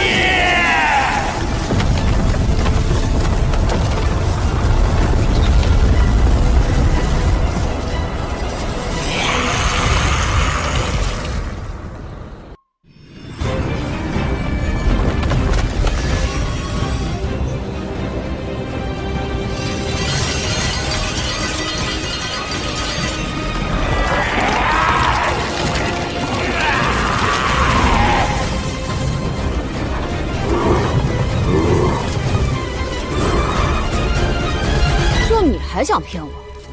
我可是被瘸爷爷从小骗到大的，连婆婆给我买的糖葫芦都被骗去了无数次。你以为我们不是同族？想的太简单了，年轻的小魔头，你与我是一样的。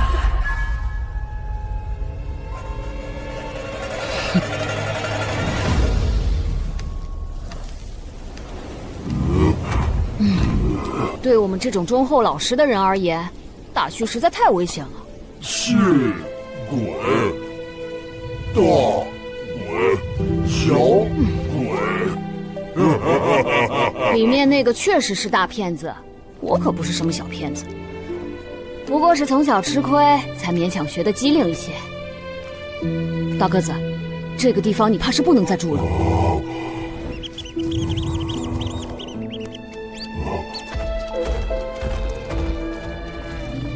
好吧，这么多残老村确实住不下。你记得勤加修炼，那偏殿也千万不要再进去了。走。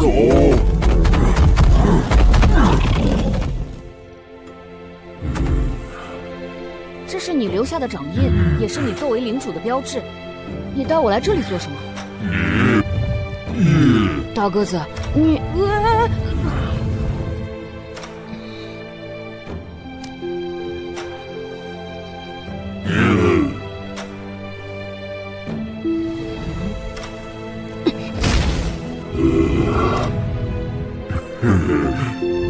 我的，你的。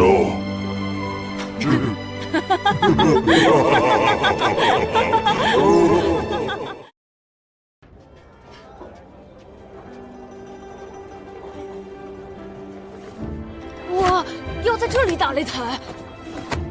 不少在外界混不下去的高人，被逼得躲入大虚。只有庙会，才能将这些高人和他们的弟子聚集起来。也就是说，你在这里打擂，就可以见到天下所有流派的功法。原来村长爷爷让我来庙会，就是想让我和各个流派的人实战，增长见识。脚踢永江无敌手，横扫大虚800村。不知死活的小子，谢了，太嚣张了！爷爷写的这么嚣张，我会不会被人打死？打死那小子！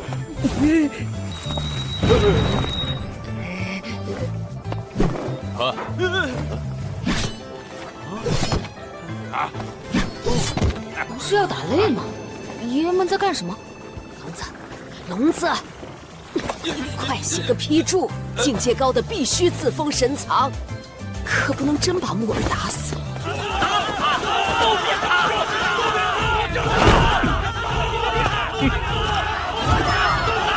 就是他，往死里打！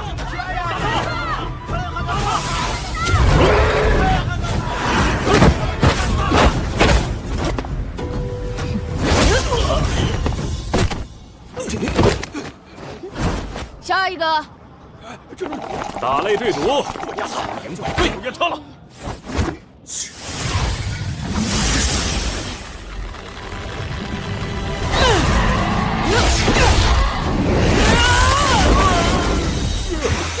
跌打损伤，药到伤愈。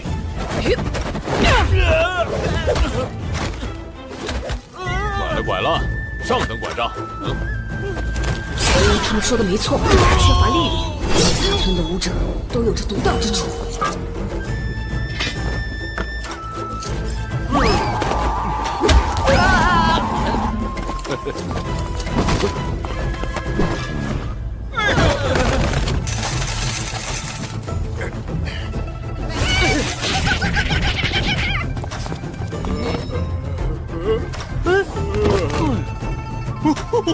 运道太好，又赢了。下次可以找我逆天改运啊，我还会孝顺算命的。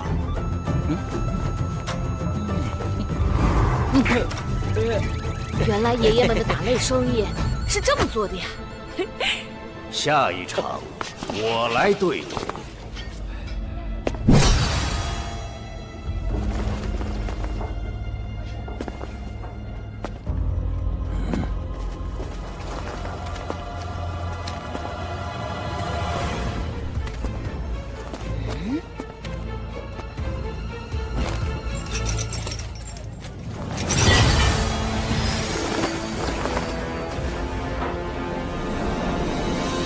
老如来的细气罗，你是大雷音宗的禅师？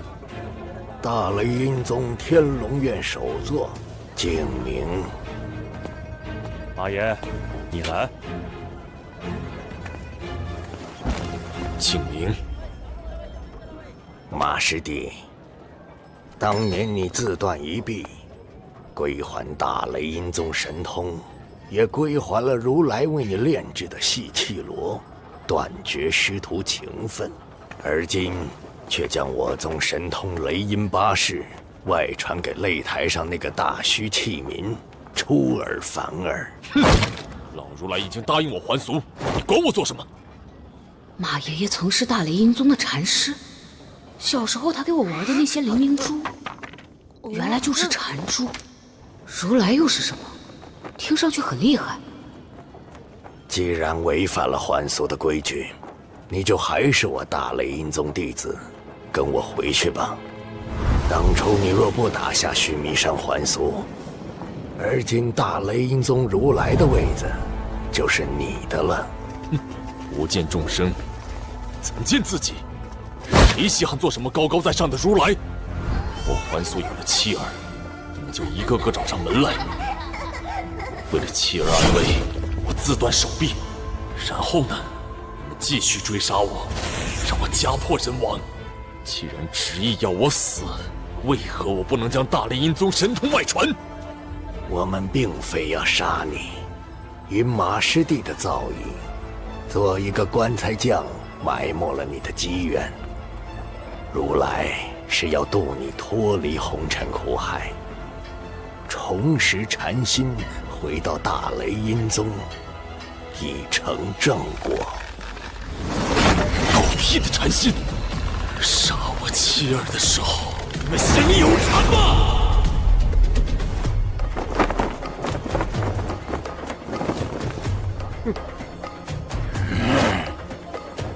罪过，当年是下面的弟子误杀了你的妻儿，红尘苦海，干扰修行。这么多年，马师弟还没有明悟吗？废话！要赌便赌，不赌就滚！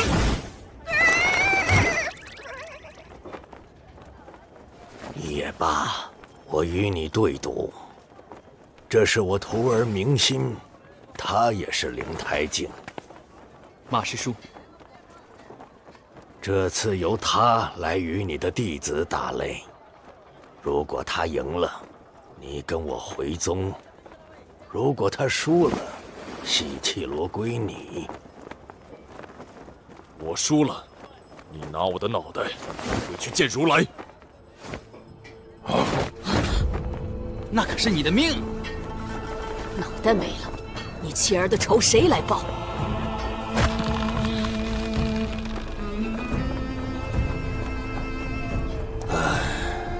去吧。是。这亦是你的修行。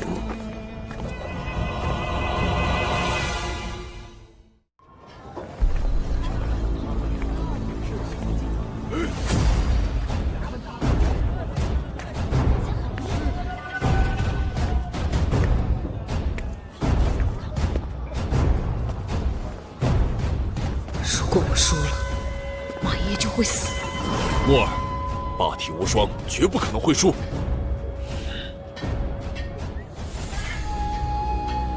我相信你。小禅师，明星，放牛娃，秦牧，我是霸体，我一定要赢。观实力。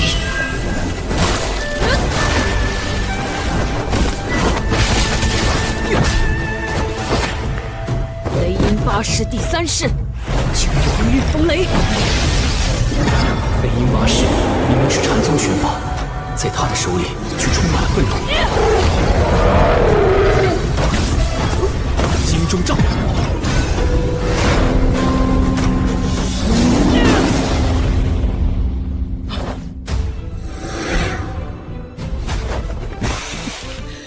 即便是魔元，也扛不住九龙御风雷的力量。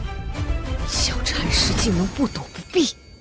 我大雷音宗功法与其他门派不同，走的路子由体表到禅心，修到体表称之体如来，修至禅心谓之心如来。这位小兄弟未得真传，只修到体如来的层级。你的弟子明心倒是自幼修习心法，如今已至心如来的表层。心法什么意思？禅宗功法以心境见长，尤其是我宗心法如来大乘经，与雷音八式完美契合，两者相互配合，才能真正显示禅尊慈悲之力。慈悲？拳头不就应该用来打架吗？你的内心太过愤怒，接下来我也使用雷音八式，你就能看出区别。神象天眼，开！雷音八式第8式，千手禅尊。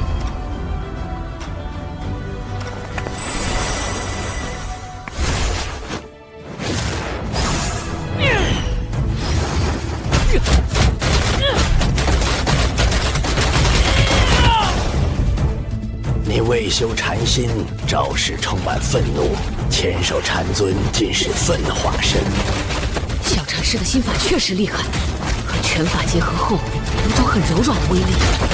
这就是他说的慈悲之力。我以慈悲力度你愤怒心。难道真像小禅师说的，我没有学过心法，打不出完美的雷音八式？如果因此害死了马爷爷，不行，我绝不能输，他一定有破绽。心如来，即有表即里的禅尊，没人敢向禅尊出手。木耳敢。找到了，就是那里，他体内元气最薄弱的地方。小禅师，这就是你心中的禅尊吗？我见人，人人皆禅者，禅尊皆在心中。我心中无神，这世上无禅，人神高贵。去他的神！无魔，去他的神！我就是神，就是禅尊，就是魔。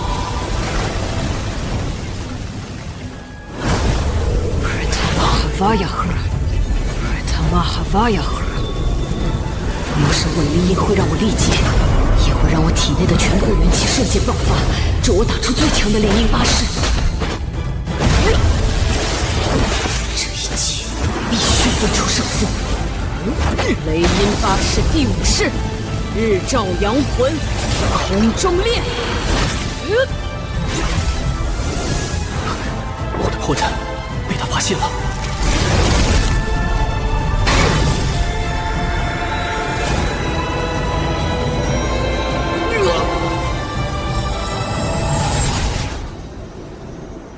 当年你急于求成，致使你修炼时咽喉处留有破绽。禅尊法相并不完美，看来你将这个破绽也传给了你的徒弟。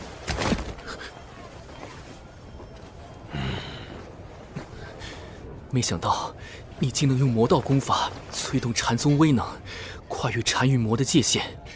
什么禅啊魔的，都是你们定的，只要好用不就行了吗？是我输了。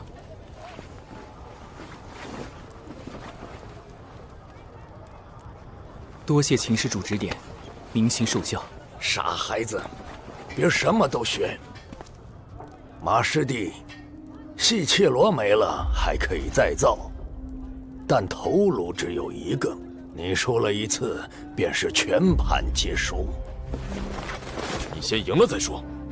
如来与你师徒一场，他当年为你炼制细切罗，是真心想让你继承衣钵。你的手臂，如来至今放在千尊塔中诵经贮存，望你有日迷途知返，重回大雷音宗。哼，要回也是打回去，不准再来骚扰马爷，否则我就毒翻须弥山。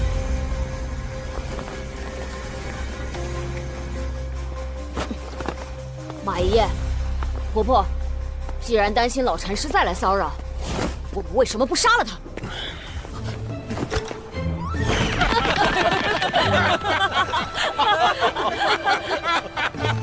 木儿，这是你赢的，归你。他的名字叫西气罗，4股12环，是大雷音宗如来所炼。12环可以去除12种杂念，杖分4股，断4生，念4谛，修4等，入4禅。它的价值堪比一整座香龙城。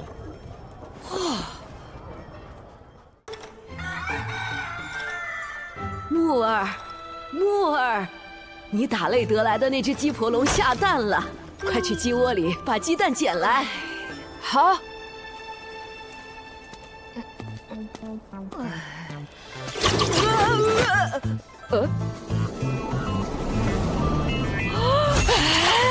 这鸡婆龙不愧是龙和鸡的后代，生的蛋都这么大。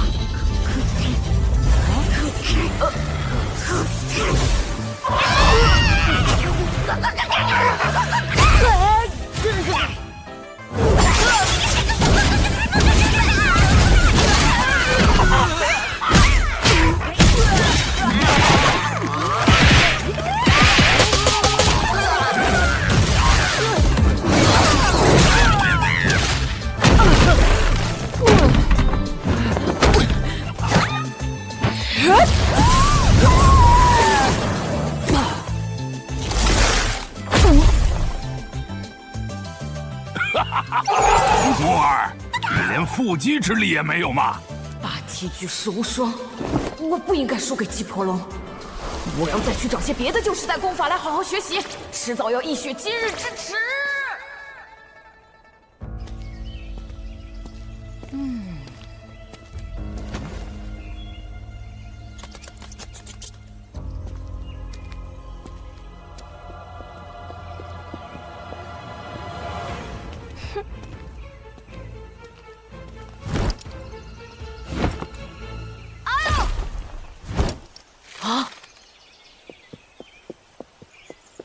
婆婆，臭小子，还学会故意引我暴露了。婆婆放心回去吧，我能照顾好自己。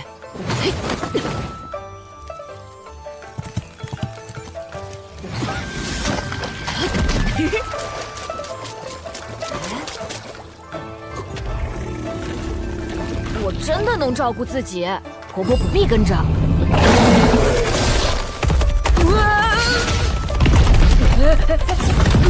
不是婆婆，那就杀了。连婆婆都敢杀，回村当心你的屁股。婆婆多半还会跟着。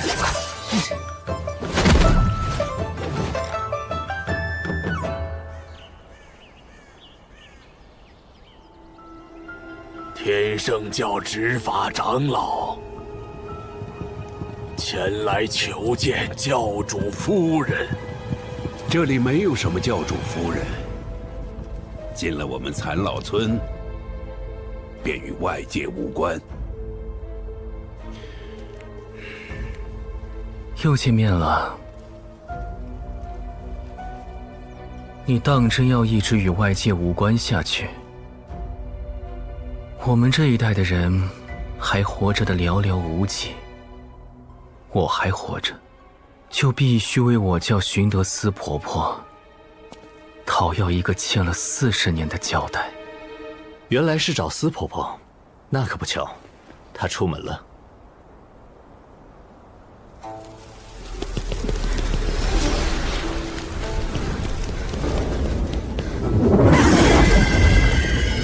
婆婆，你真的没必要跟在我身后。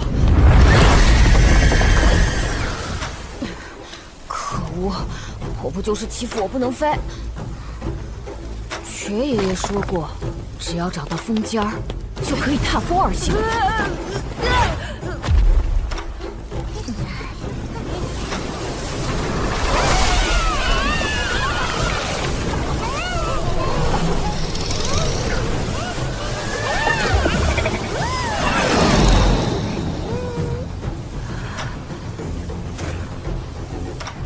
风尖儿，我找到风尖儿了！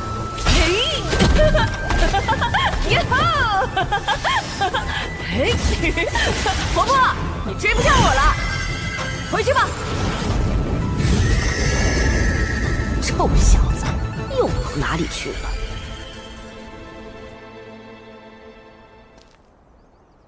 执法长老，40年都等了，不必急于一时。你换人来，我们要在这里过夜了。是。村长，他们说的过夜，该不会是……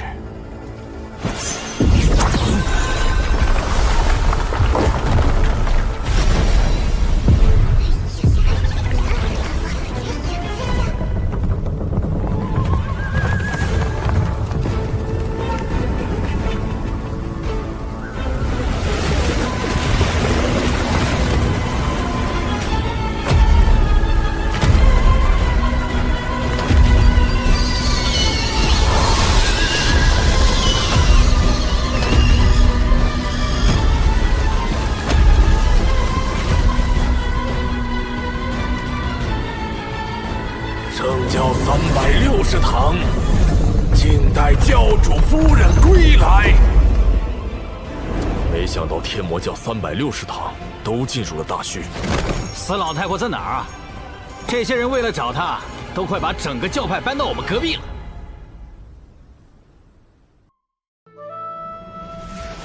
撑在风尖上，还能让风带着我继续向前。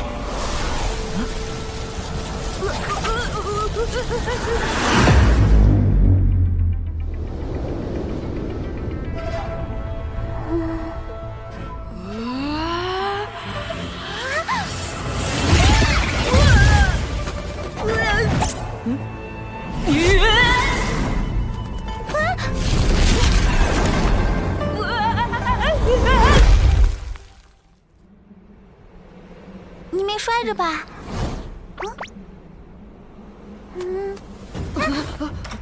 方才失礼了，我在我的风里小憩了一会儿，没想到会有人跑进来。我才失礼了，我在追赶风尖儿，不知道这是你的风，你怎么会御风的？是我从书上学的，可惜我不认字，只能按图施法，掀起妖风，吹动芭蕉叶飞行，做不到像你这样在风中奔跑。对了，你能追风，本事一定很大。你识字吗？可以教教我吗？好啊，我念给你听。真的？太好了！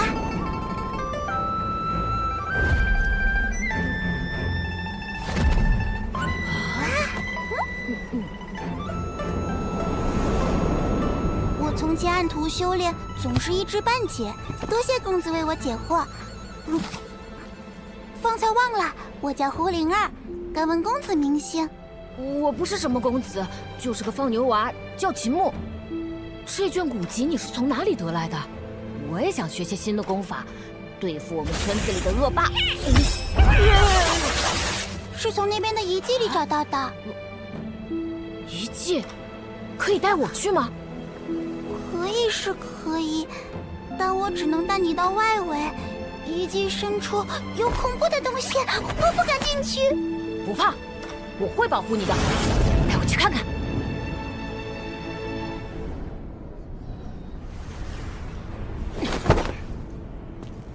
这里是永江龙宫。龙宫不应该是水里的宫殿吗？怎么变成了山上一个破破烂烂的庙？公子，遗迹就藏在庙里。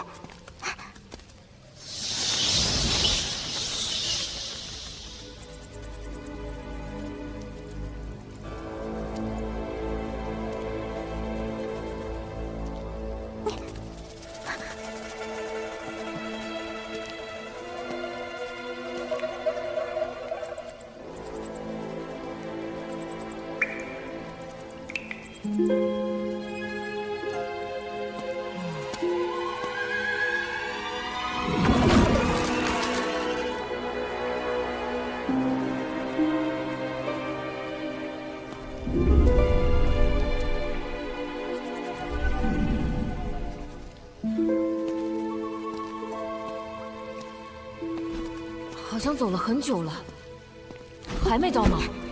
快了。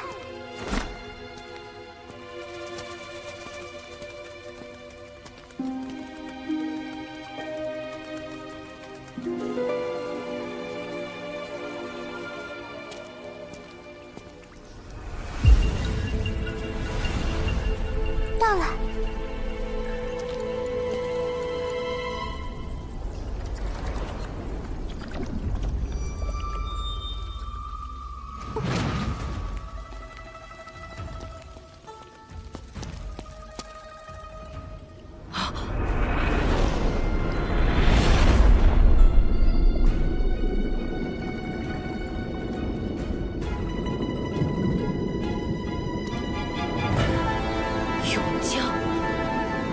这里是永江的水底，是这些龙柱支撑起了江水，水才没有落下来。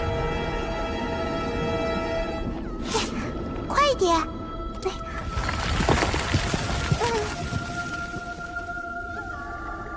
原来在旧时代，不同种族的生灵也可以做朋友，一起饮宴，就像我跟大个子那样。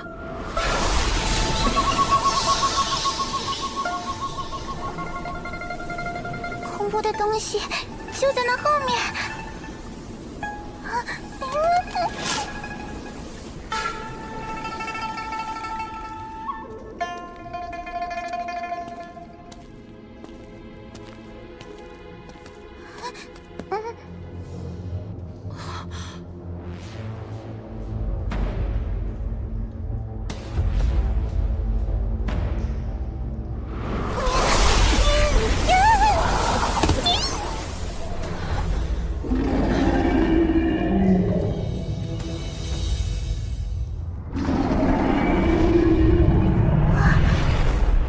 悲伤的声音。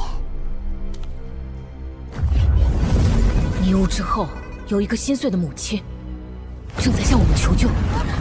公子别去，里面有可怕的家伙。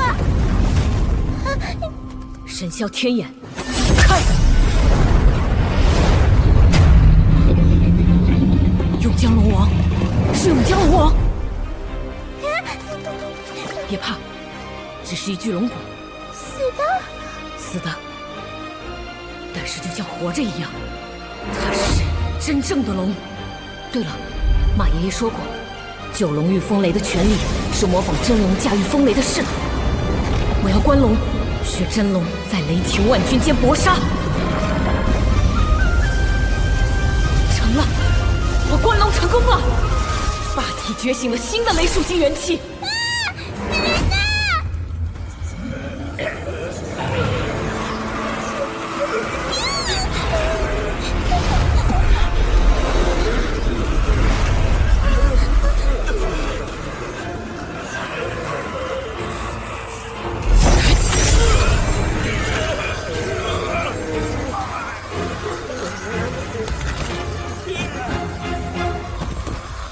说心动恶念，西岐罗便响一声。现在想得这么频繁，是谁的恶念这么多？难道除了我和胡灵儿，这里还有第三个活人？是那个龙母吗？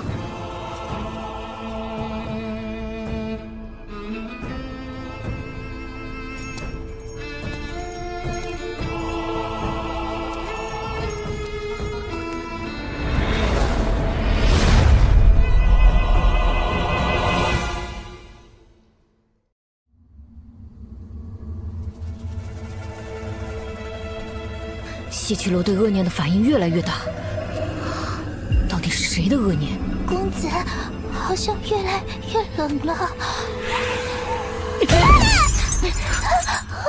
公子快看，那个龙骨是不是永江龙王？迷雾是他吐出来的。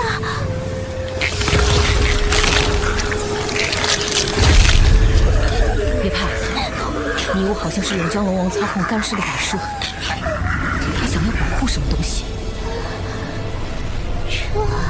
这是一条幼龙，他被一把剑穿透了身体。这里一定发生过一场血战，永江龙王的孩子中了必死的剑伤，他不忍爱子逝去，将幼龙冰封在此，即使魂飞魄散，也留下龙骨日夜守护。永江龙王怕幼龙再受伤害，就杀死了所有的闯入者。这会是西岐罗感应到的恶念吗？我似乎听见了西岐罗的禅音。谁在说话？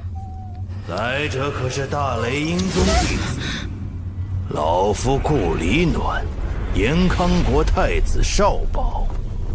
这个老先生还活着，怎么他一说话，西岐罗就不响了？若救我出来，到了延康，我保你们荣华富贵。我是大虚人，不是大雷音宗弟子。我听说延康有个叫神域的东西要杀我们。那又如何？太子就是延康国的下一任皇帝，而老夫是太子的启蒙老师。有太子做靠山，你说老夫能不能保你？老前辈这么厉害啊！你为什么要跑到冰里去呢？当年老夫奉太子之命，带着门生探索大虚神迹。顾大人，是这枚珠子在吸收他人气血，输送给玄冰中死去的幼龙。此乃真龙的龙珠，不可再让龙珠为祸。我来收了它。不料，这竟是旧时代永江龙王的龙珠。我那些门生统统被龙珠吸走了气血，而我则冰封在此近200年。不吃不喝活了200年，公子，你信他吗？老前辈说的有道理。老前辈，你这黑旗子又是做什么的？一点护体的小法术罢了。小少年，老夫拼尽一身元气，将佩剑挪到冰外。你持剑斩了龙骨，龙珠便再也封不住我。我才灵胎境，如何能斩龙神的神骨？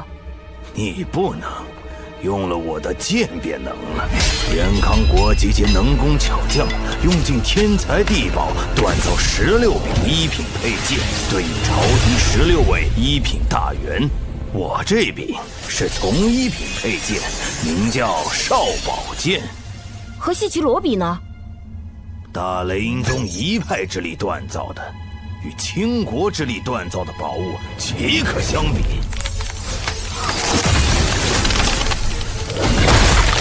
快拔剑！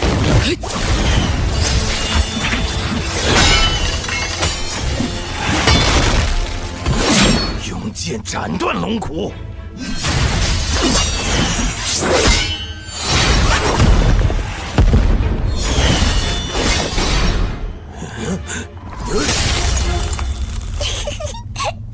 你这么控剑的吗？这是什么拙劣的剑法？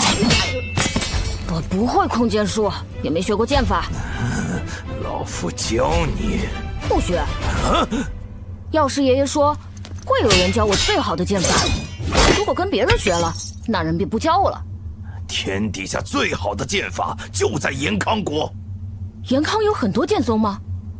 哼，那些宗派自诩传承的是神奇道法，就以为他们的神通天下无敌，实际上不过固步自封。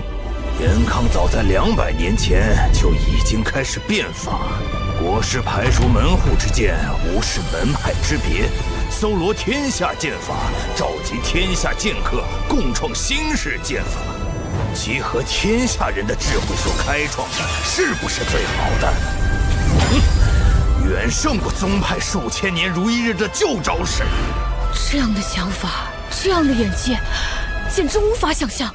延康国师听起来好像还挺厉害的嘛。最好的剑法就在面前，你学不学？不。我传你空剑的口诀总行了吧？行吧。我这门口诀叫做丹心诀，丹心便是赤子之心。来，跟着我念：以心控剑，以心控剑，心至剑之，心至剑之。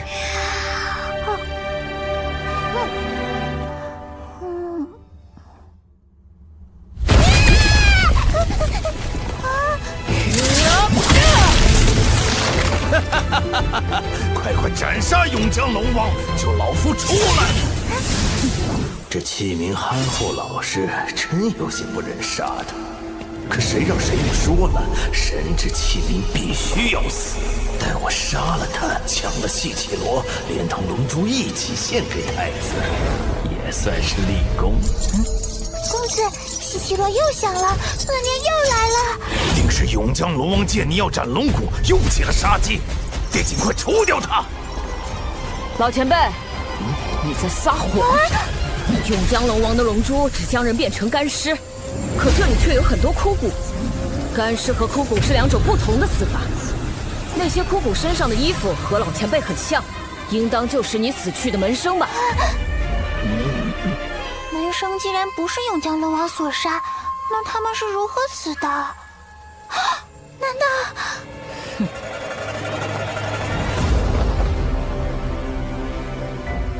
我推测，这黑帆就是真相的关键。老前辈被封在冰里，无法挣脱，担心自己会饿死，就痛下杀手，将所有门生的元气、血肉一并吸食，才在冰中活了200年。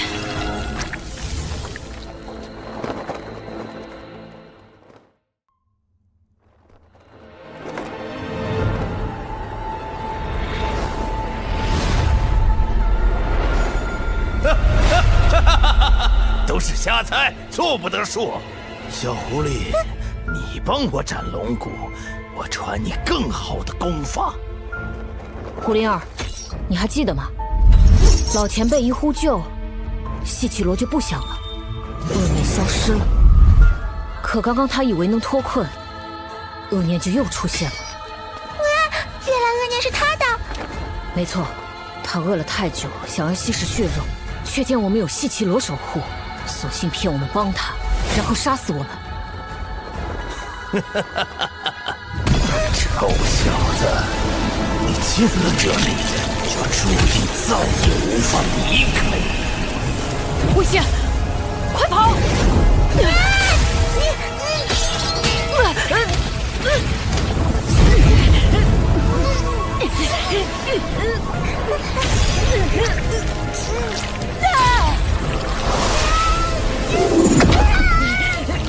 杀了我们，也没法脱离玄冰。放心，我至少能再维持100日，等待下一个猎物。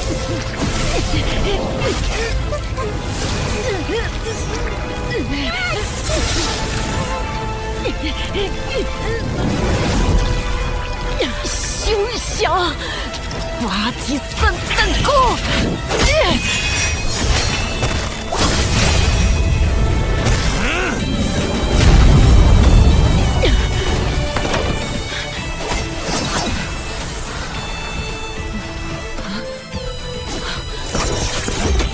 逃不出我的掌心！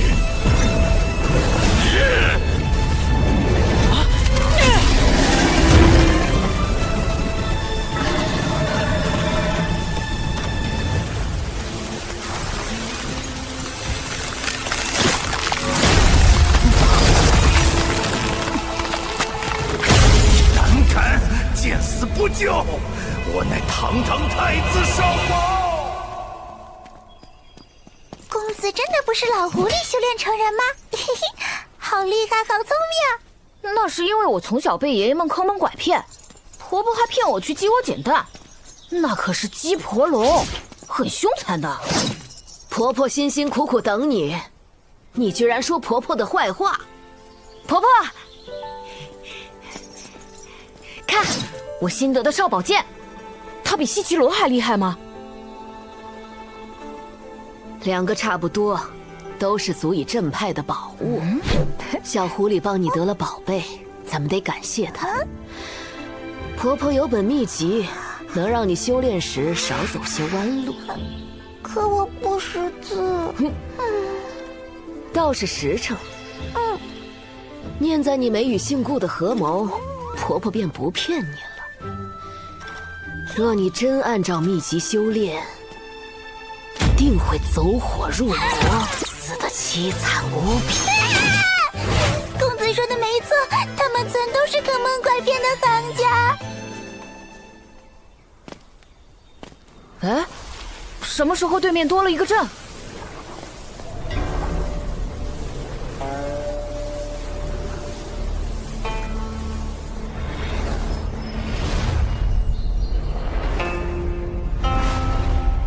圣师连续，圣师是谁？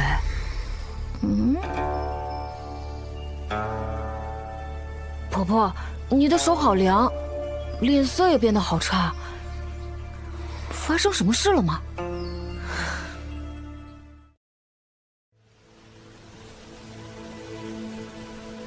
就算他们人多，也不用怕，我会和爷爷们一起打跑对面的人，保护婆婆。木儿长大了，已经能保护婆婆了。不过别急，我先与祖师谈谈，谈不拢，就打个鱼死网破。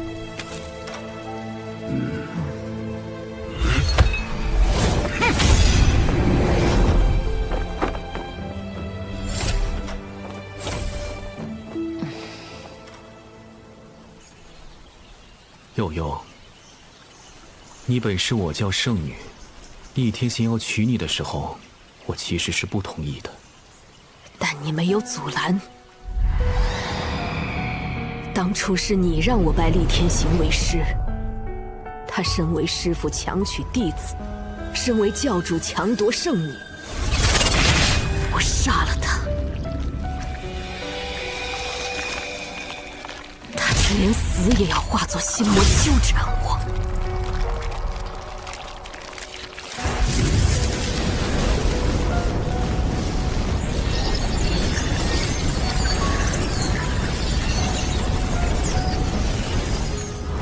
我也没料到他日渐扭曲，俨然忘记了圣教主的职责。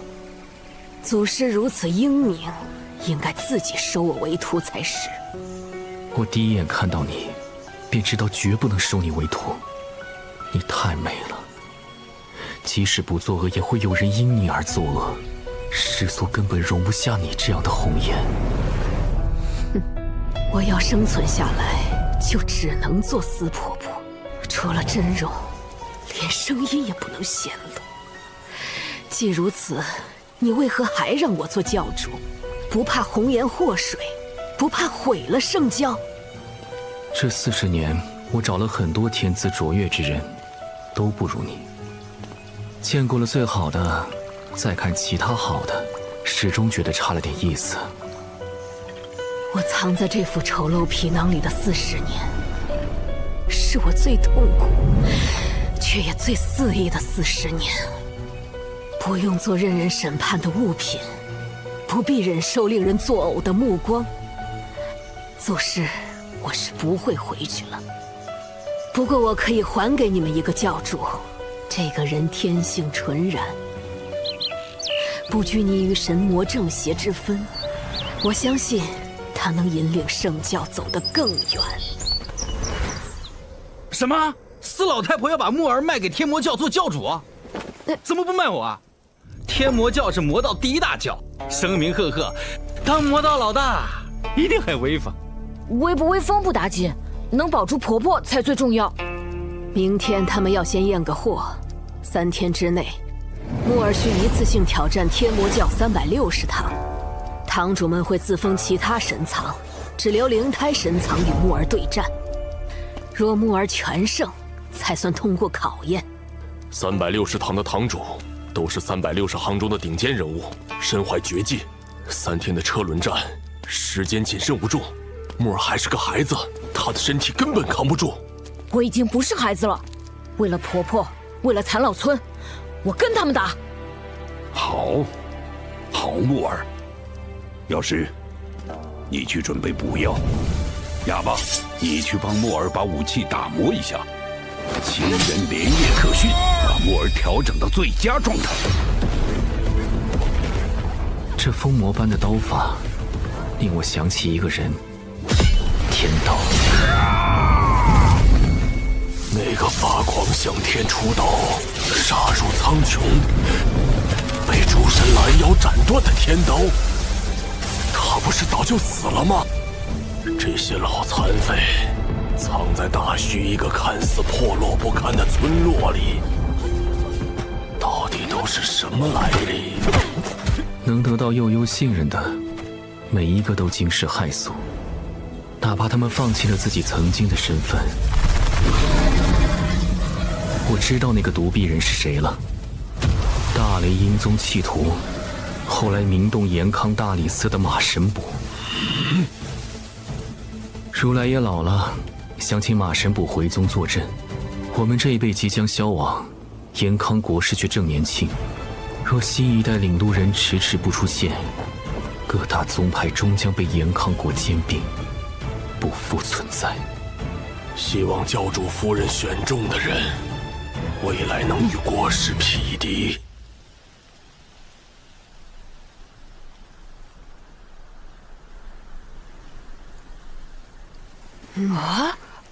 一炷天香代表一天，燃尽意味着一天耗尽。你要在3炷天香烧完前打完360堂。木儿，你知道自己进去后会面对什么吗？知道，我不会让他们带走婆婆的。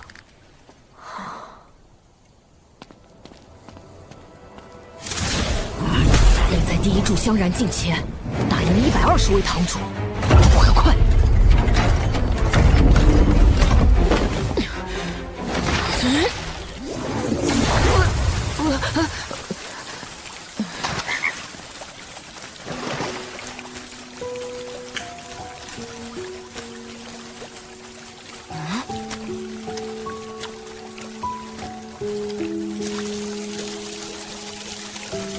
你说我要挑战的堂主吗？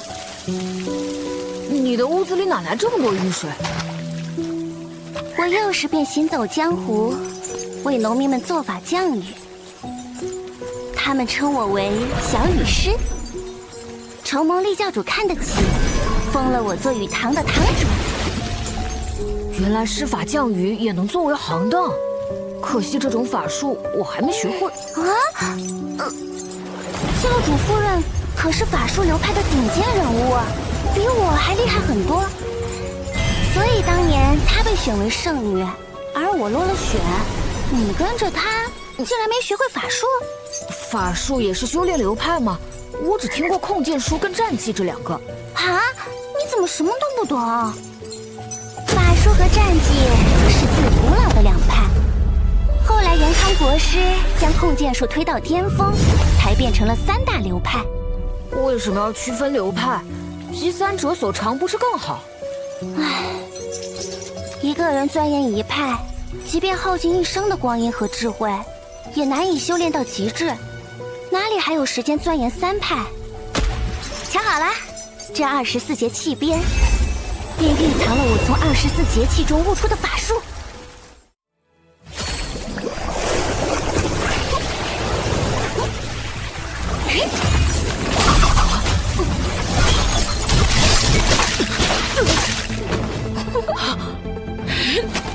无语。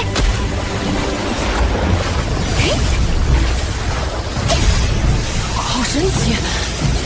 你真能招来雨水？那当然。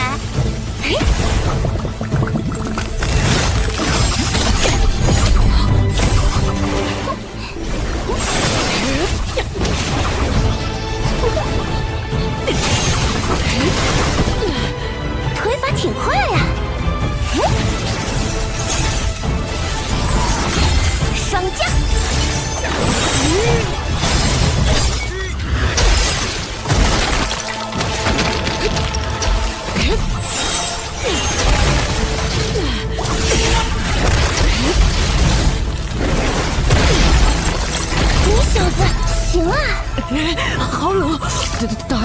冰就是法术吗？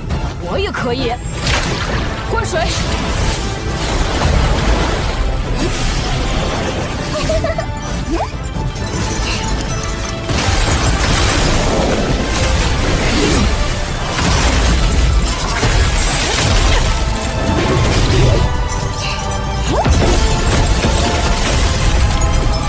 灌火。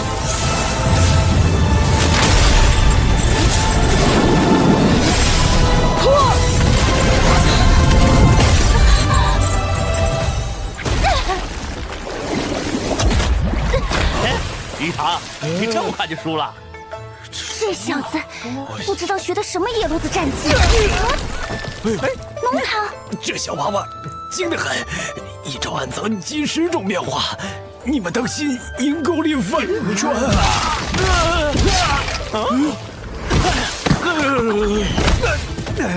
上你农堂的当了，他使的是大雷阴宗拳法，当头大日哪来的阴沟？幸当你是副读书人，这小少年哪里是使的禅宗拳法，明明是魔道真言。书堂，你害我！他用的是我叫造化天魔功，封了老子三魂七魄。大雷阴宗拳法，魔道真言，造化天魔功。当心阴沟里反转。这些堂主施展的神通，虽然是日常所用，却都能用来作战。以后我也可以试试。已经烧了1/4炷香，我才打了这么几间房，元气耗损不小。还好有霸体3单功能帮我恢复状态，后面必须加快进度。这个人身上散发着好强大的压迫感。我是剑堂堂主，你背负利剑，那我们比拼剑法。啊，你都没有抬头，怎么知道我背着剑？剑就是剑，藏不住锋芒。可我没学过剑法。药师爷爷说我们村有人会天下第一剑法，我不能跟别人学，免得那个人不教我。谁敢如此大言不惭？哼！你回去向他学一招，我倒要看看所谓的天下第一剑法能胜过我多少。我没有那么多时间去学剑，我们可以比其他的吗？拳法、刀法都行。我只比最纯粹的剑法。好，你等着。居然！剑堂这个死脑筋，你用刀将这厮剁死便是。我也想。剑堂堂主，剑痴，剑痴。村长，要不你就传2手？对呀，是啊，你就教教呗，你就是教教我。时间太短。哎，原来村长爷爷就是天下第一剑啊！时间虽短，但好在木儿是霸体，对不对？是啊，霸体。先用你从顾里暖那里学来的丹心诀，控制一根树枝，去刺一棵树。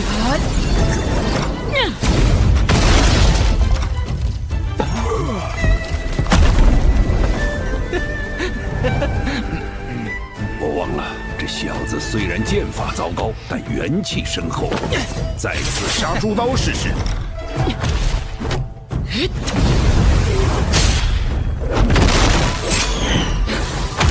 第一次杀猪刀的时候，什么感觉？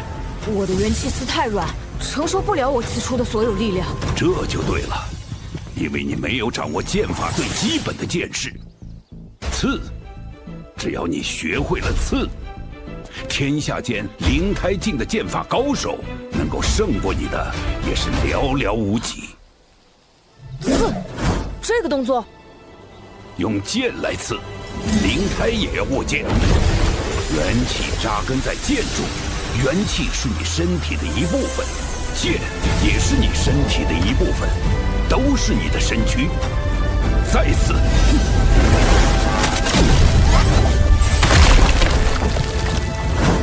元气丝好像能承受我所有的力量啊！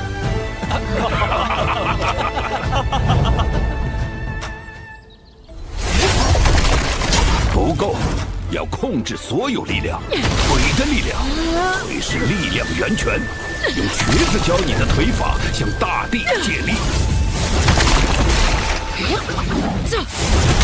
拳的力量融到剑里，眼睛的力量，瞎子教你的神眼何在，让你的剑也长眼。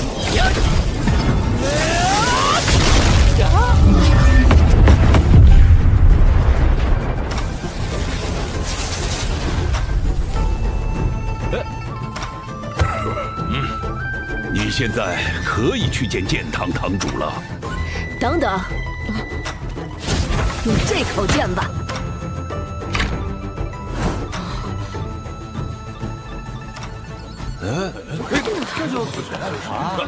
香燃烧了一半，我却连第一栋楼一半的楼层都没打完，得抓紧时间。来吧。很好，你自身已经有了剑的锋芒，出剑！我要看看是谁敢自认剑术第一。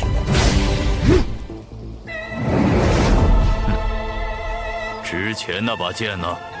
婆婆说你只用灵胎神藏，我如果用真剑，会伤你性命。荒谬！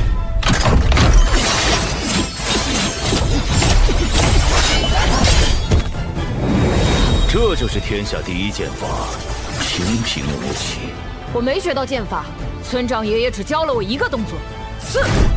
一个动作就敢来挑战我，不知天高地厚！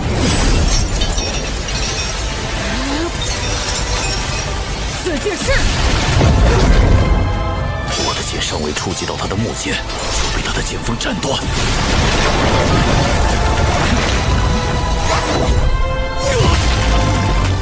一个普通的刺，竟有这样的威力吗？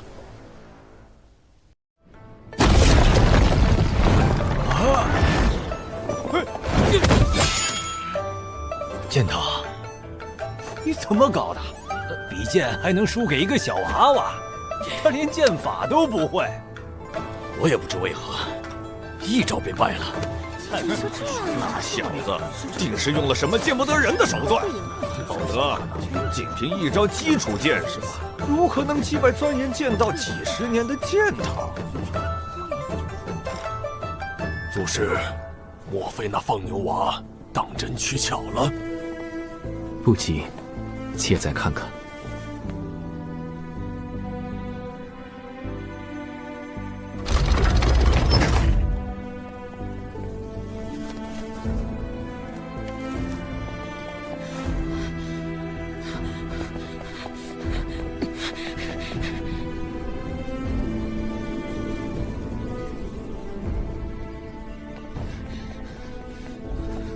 才打完一栋楼，比预期落后太多，我还得更快。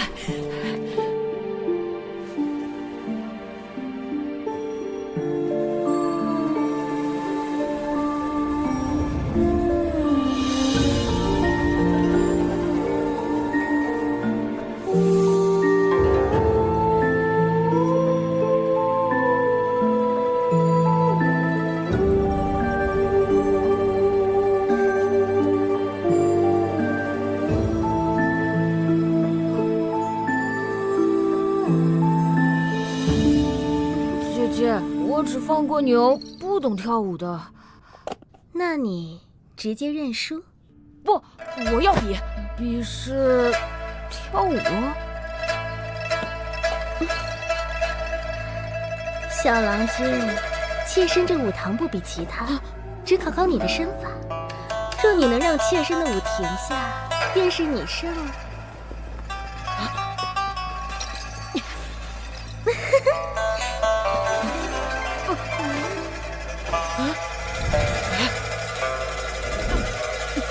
姐姐的舞步好厉害，像蛇一样灵活。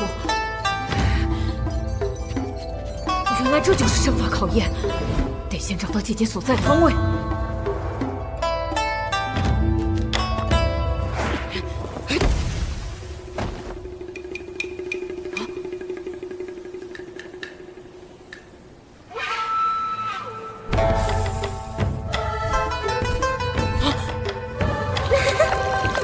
弄洒了妾身最爱的多颗胭脂，小郎君可得设法。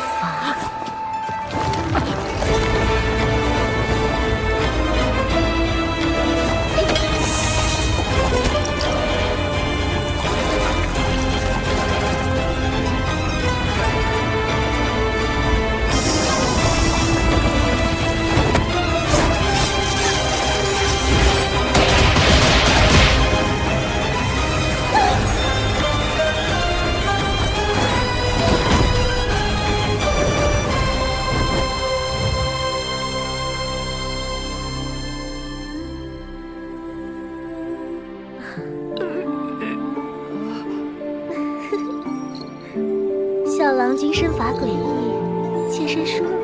姐姐承让。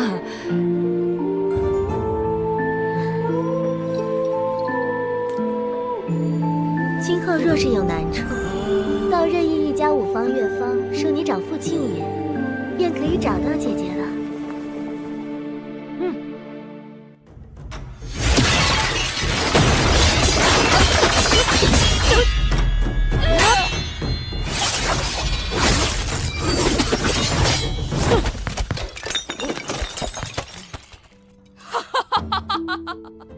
好刀法，小家伙，走不完360堂，就跟我学做菜去。我一定会走完，不然婆婆就要被你们带走了。好，谁拦着你，你就用刀劈谁。等见到教主夫人，帮我告诉她，我阿瑶挺想她的，一直惦记着她的好。敢到我姑汤营造池，我和你拼了！哎呦，哪里来的小猴贼，连北堂也敢打铁？英雄刀下留情，请归还我该逃的金饭碗。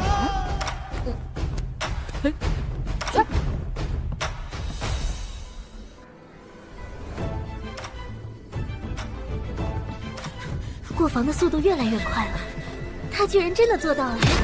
这小子好像有点真本事。诸位堂主各有所长，他却都能找到应对的法子。放牛娃的潜力不容小觑，的确令人期待。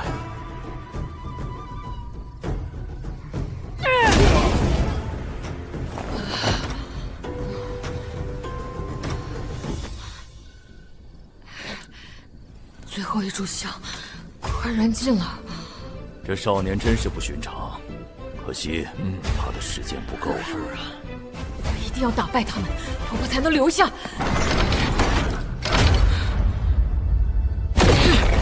还有4堂。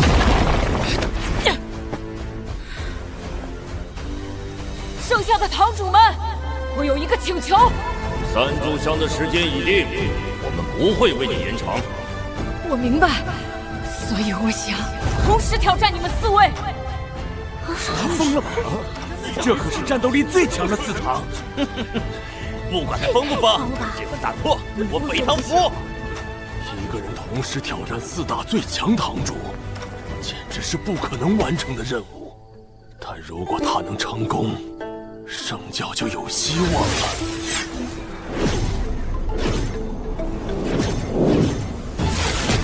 青龙、朱雀、玄武、白虎4堂，不负责任何行当，唯一负责的便是武力。即便你是教主夫人养大的，我们也不会手下留情。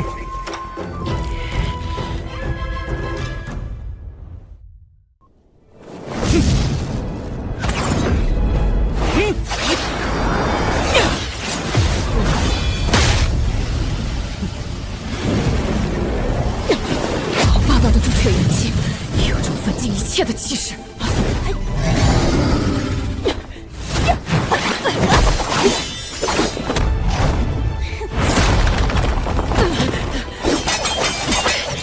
这些锋利的银丝都是白虎元气化成的。别逃跑呀，游戏才刚开始。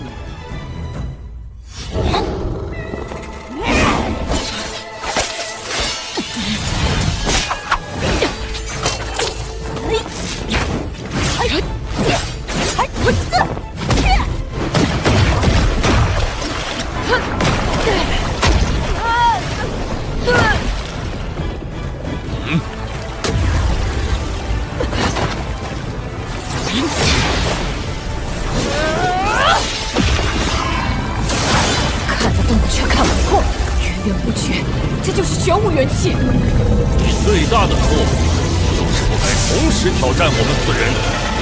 我4堂以4大灵体命名，正因我等是4大灵体中的最强者。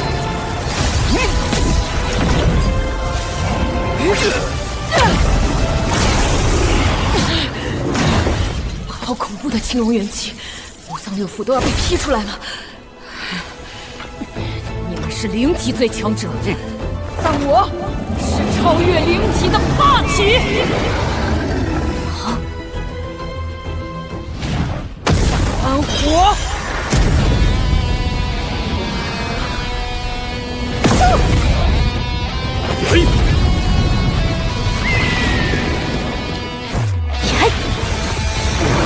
杀猪刀法第20式，日耀东海千里浪。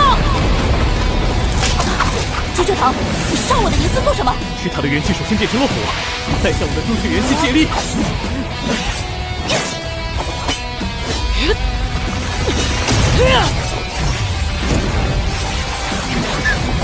金武堂，快来帮忙！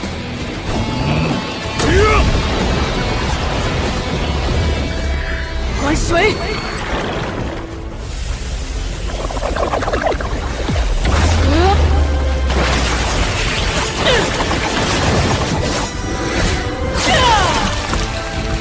他又变成了水属性。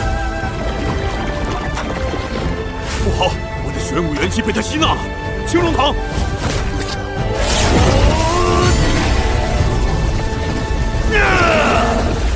滚！龙！龙御风雷！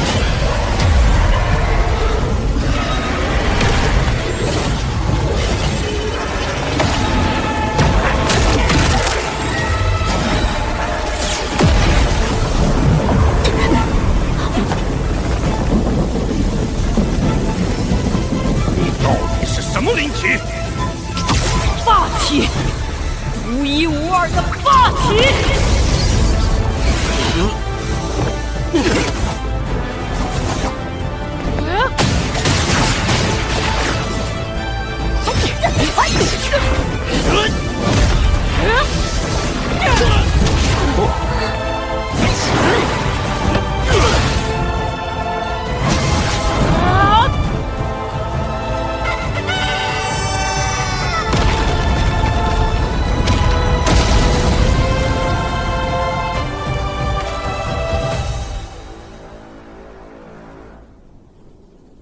赢了！他真的胜了4堂。一系战4堂，豪情震8方，快哉快哉！少年英雄，归我天圣教了！看到自家兄弟被打败，还这么开心，这可是第1次。倒需一个小小的村庄，竟有这等人才。那村里与我同一水准的有2个，一个是没有手脚的，另一个是打铁的。其他7个人比我叫4大镇教天王、左右护法使都要强。这些老残废都曾叱咤风云，他们将自己毕生所学所悟传授给我的孩子。普天之下，又有谁有这样的机缘，能同时得到这些人的指导？圣教的希望出现了。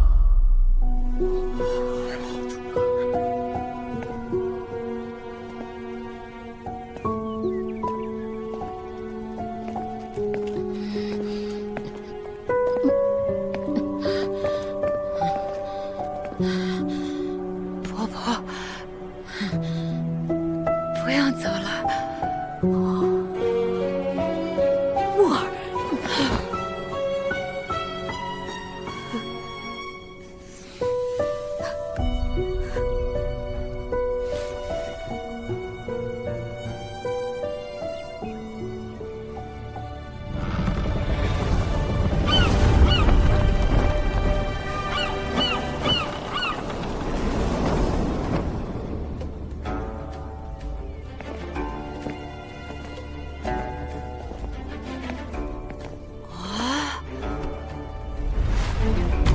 我教开山教主曾逢天上圣人坐时讲道，故而创立天圣教。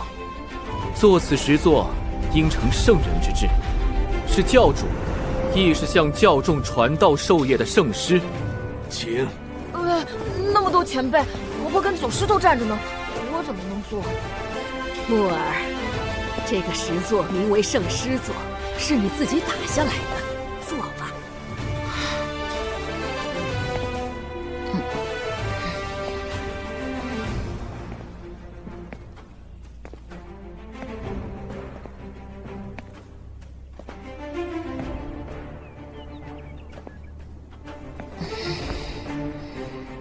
从今天起，你就是我们的少教主。啊，凡我教众，执弟子礼。圣教恒言祖师文元，空守圣师座40年，终迎圣师归来。圣教前代圣女见圣师，弟子司佑悠参见少教主。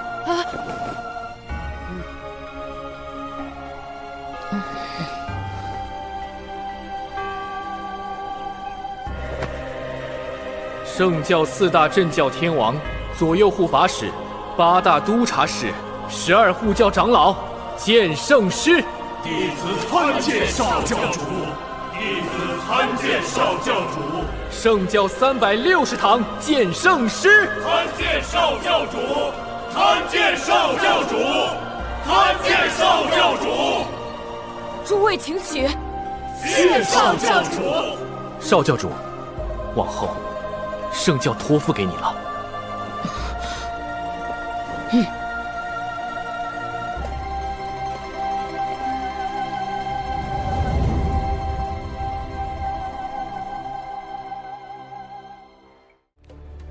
婆婆和爷爷们要考我什么？都是打架吗？哑巴说的对，不全是打打杀杀的较量。我们会自封神藏，以灵胎境考验你。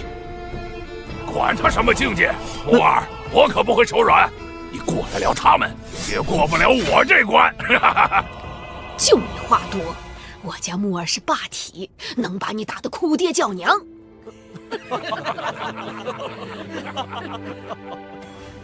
四老太婆，最舍不得木耳离村的不是你吗？啊！雏鸟长大，终须离巢啊！木耳，你准备好了吗？第一关是什么？木耳，看到那朵云没有？哼，咱们来比腿法，看看谁先跑到那朵云上。哎，你年纪小，让你先走一步。我尊老，老先行。哎呦，你先行。您老人家身子骨不好，还是您先。你先行。您先。你先行。您先。你先行。您先。再不跑，老子剁碎你们2个！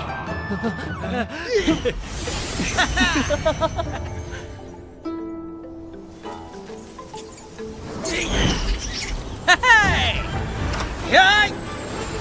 呜呼！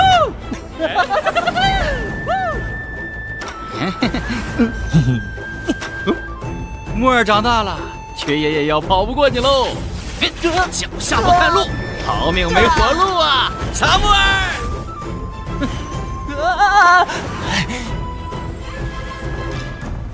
幻日神手，妙手18空，你好！缺爷爷，笑容能让人放下戒心，不是你教我的吗？嘿，臭小子，幻日神手也是我教的，还没给我偷回什么宝贝，先来偷缺爷爷的风了。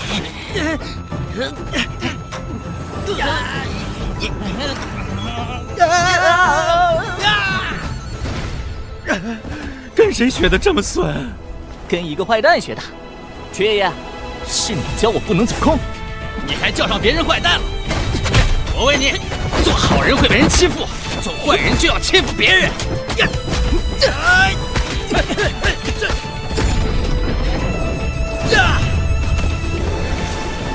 等你到了外面，要做好人还是坏人？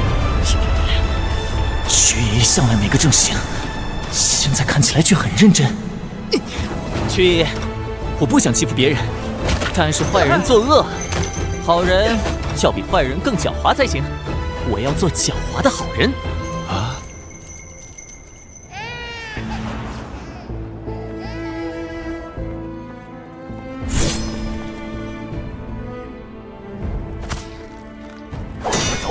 不要回头！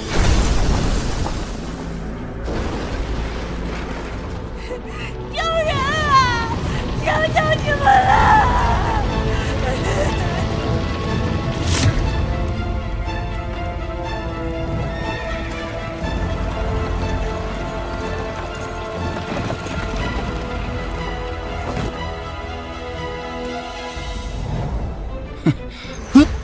你这，记住，不能轻易相信别人。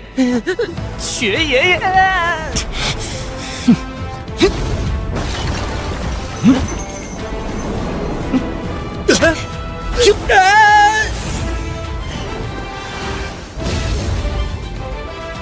这小子什么时候用换人神手把地碟还回来了？哼！木儿，你过关了。后面的考验也要像现在这样，别对那帮老家伙留手。我有信心。药师爷爷要我采30种大毒之物炼成大补之药，没有药方，我只能自己运用药理和经验，去计算每一味药的多寡、使用部位、炼制方法、火候大小。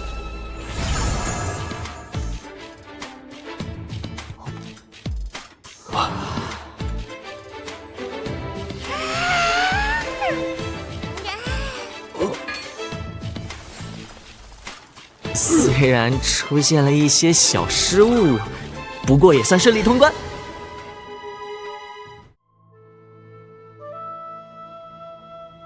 虾爷爷要考我作诗，幸好被其他爷爷阻止了，不然我肯定比不过他。虾爷爷只好跟我比试枪法。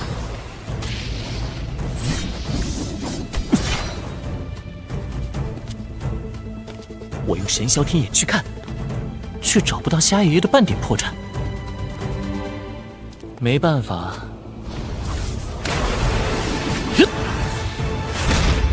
我只好人为制造破绽。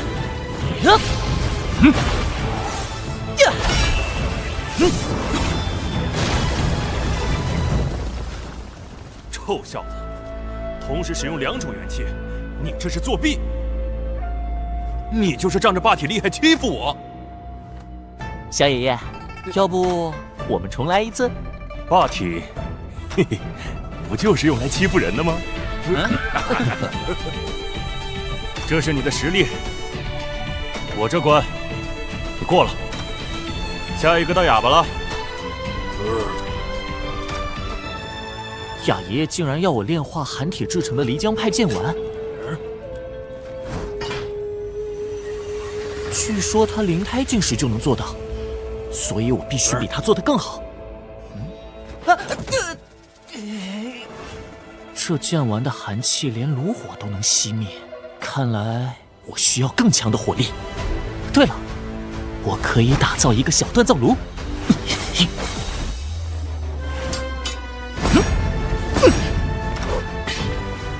结合我的元气，来聚集易散的炉火，达成反复灼烧的效果。最后不仅成功炼化寒铁，还给我自己打了一把寒铁杀猪刀。好刀啊！快，我们来比比刀法。屠夫，你只有半神，又压制修为之灵胎境，木耳的元气异常雄浑，被他贴身的话，你很吃亏，只能用技巧胜他。哼，他进不了我的身，会被我的刀法挡在外面。我担心的是，你要是打不过木耳，杀疯了，这屋子就得塌了。那就不用刀。木耳，走，去屯岗，咱们以手为刀，就像你小时候那样。一刀出进来，车马轰如雷，只身赴皇宫，手挽君王头。啊，屠爷爷，这是什么意思啊？我提着刀走出皇帝的进宫，外面车马声如同雷霆轰隆，无数人马阻挡我的脚步，只因我只身杀入皇宫，手中挽着皇帝的头颅。皇帝？是很厉害的人吗？兔爷爷，你比他还厉害。哈哈哈，没错，剃刀出进来是战技中的巅峰之作，狂野的气势就是他的先决条件。管他什么皇帝天神，都别想妨碍老子！但是光有气势还不够，实力才是你真正的底气。底气？这叫听劲。你得从最少的身体接触中，掌握对方的元气运转与力量分布，方能由表及里，发现破绽。木儿，我问你，若你的至亲至爱因你而死，仇敌在前，你当如何？上！说敌人有千军万马，你怎样应对？杀！若敌人为苍天诸神，你会否退缩？杀！杀！杀！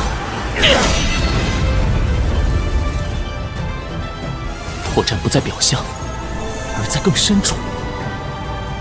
兔爷爷的招式没有破绽，体内元气运转却有不弱之处。我感受到了。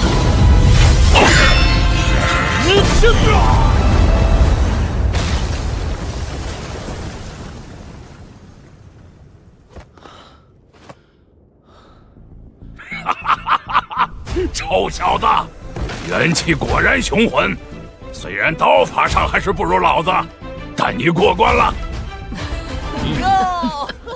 成天打打杀杀的，太不风雅了。聋子，下一个到你。木儿，跟我来。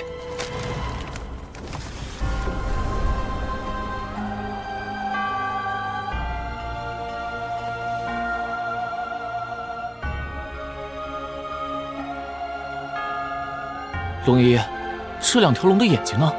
这两条龙是我用神通所化，只要点上眼睛，便可以化龙飞去。不过靠修为和元气是无法做到画龙点睛的，你只有靠画功。聋子了不得，这是大雅的比试之法，复化以神魂，夺天地造化，不外如是。书画之道，要有悟性，方能成器。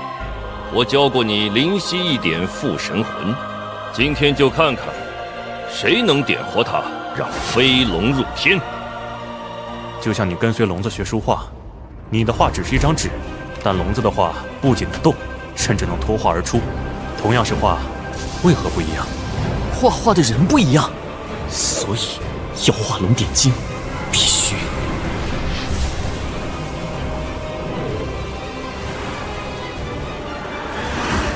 无目之龙，看不见身外的世界有多凶险。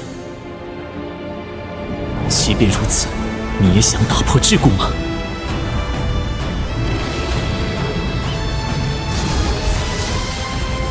你本飞龙，那便去吧。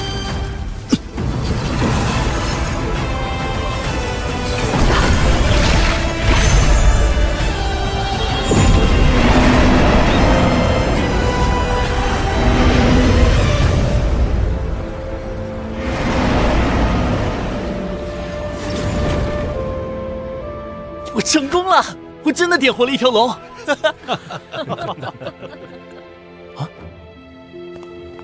龙爷爷，你怎么没画？你在让我？我没有让你，我像你这么大的时候，没有你这么深的造诣。为师者，传道授业解惑。我现在是传道给你，又何必在乎输赢？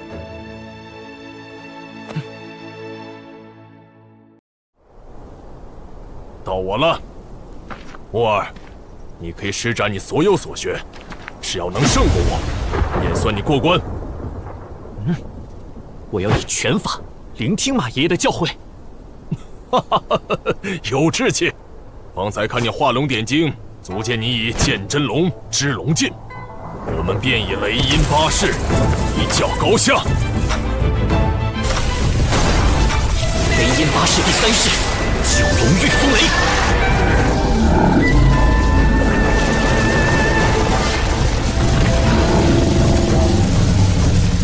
从小马爷就教我，雷音八式需大出雷音方算神通。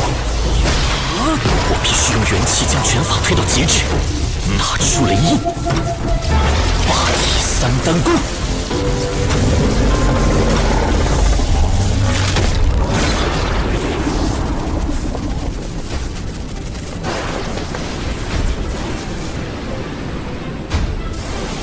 木儿的龙形越来越散了。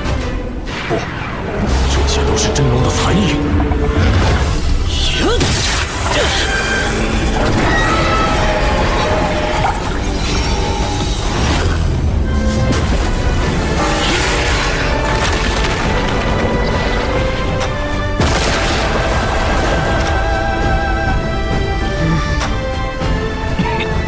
好小子，竟能逼得我不得不开启五曜神藏来抵御。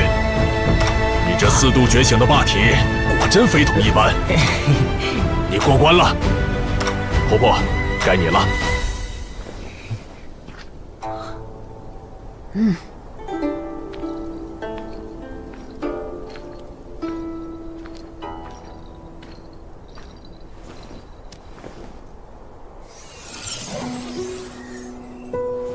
婆婆，木儿，早在你闯过360堂的时候，你就已经过了我这关。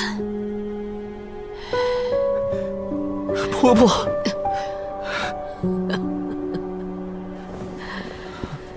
你真的长大了。去吧，过了村长这一关，走出残老村，活出你自己的人生。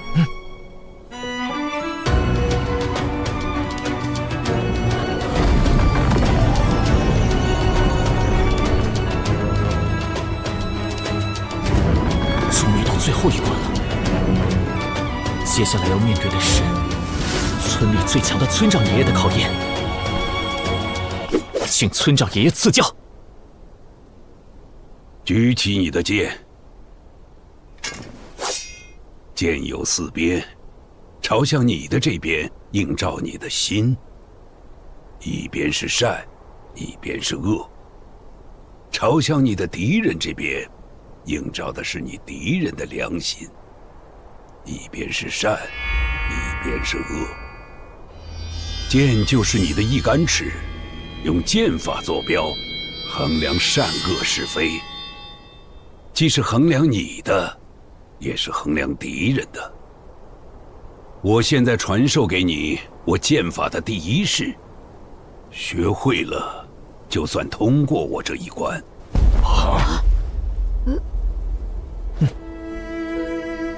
你传授的剑法，不仅仅是招式，更多的是使命。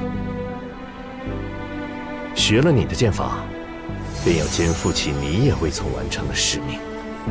木儿，能够肩负得起吗？我不行，并不意味着他也不行。天魔教祖师还有7年寿命，我也老了，最多比他晚死几年。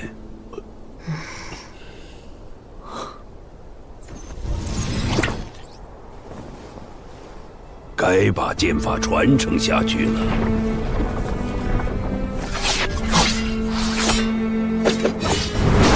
我的剑法叫做剑图。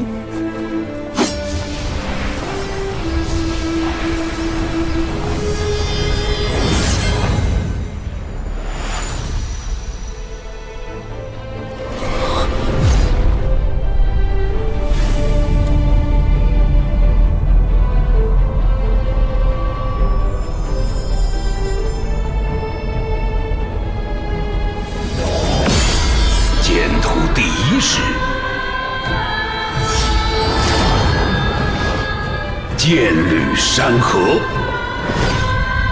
堂上谋臣帷幄，顶头猛将干戈。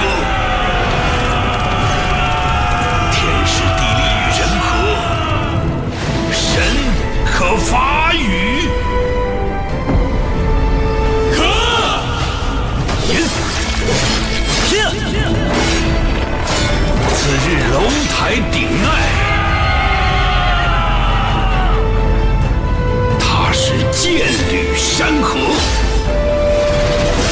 都人齐贺大风歌，关岭诸神来贺。村长，这是以剑的光影为笔墨，用剑气作画。山川河海遍布之处都会被剑气斩杀。可这剑连招式都看不出来，木儿如何能学得会呀？村长爷爷说过，剑有14招基础剑式：刺、挑、云、斩、劈、点、崩、挂、撩、抹、扫、架、截、花。天下剑法皆由这14招排列组合而成，万变不离其宗。刺为1，挑为2，劈为3，以此类推。只要我将基础剑式编数，就能用术数记忆法将招式拆分记忆。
恭喜你，木儿。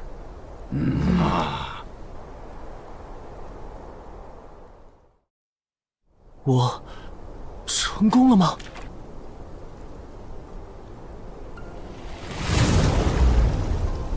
木儿，你成年了。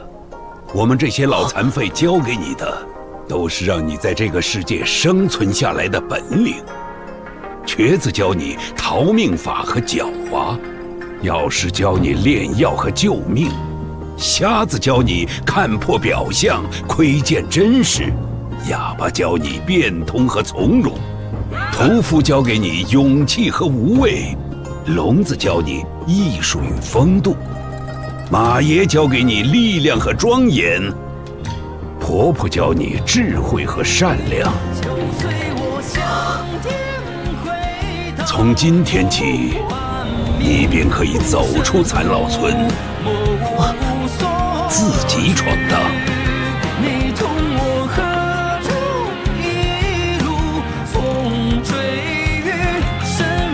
此去延康，你会遇到很多危险，但是记住，要走出一条自己的道。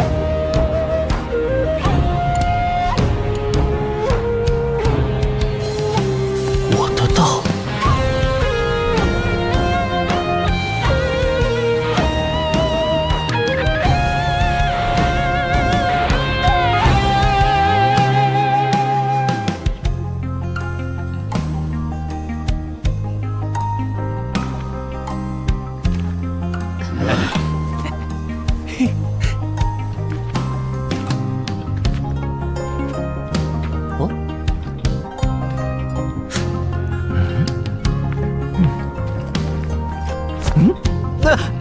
爷爷婆婆，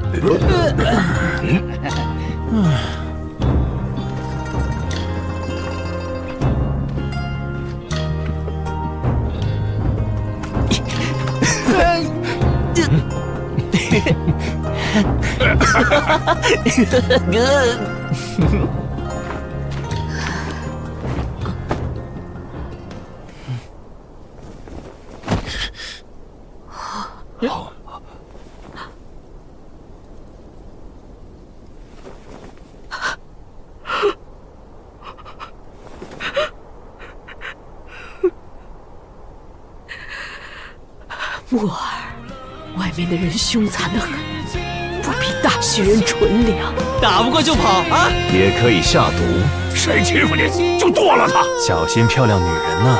做个斯文人，要自强。记住，你是霸体。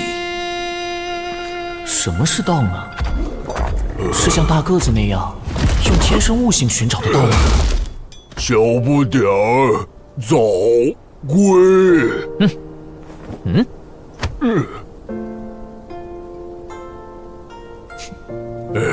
大个子自从修炼了雷音八式，身上不自觉地带有一种禅宗气度，就像是庙里的护法金刚。或者，我可以像仙青儿那样，误打误撞得到。这是怎么样，像吧？那日恰逢有山贼打劫张庄寨，我就吃掉了山贼，填肚子。没想到被村民误以为是山神显灵，便献来牛羊。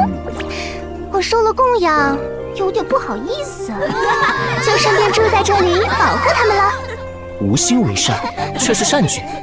你要修成禅尊了。别，我才不要变秃。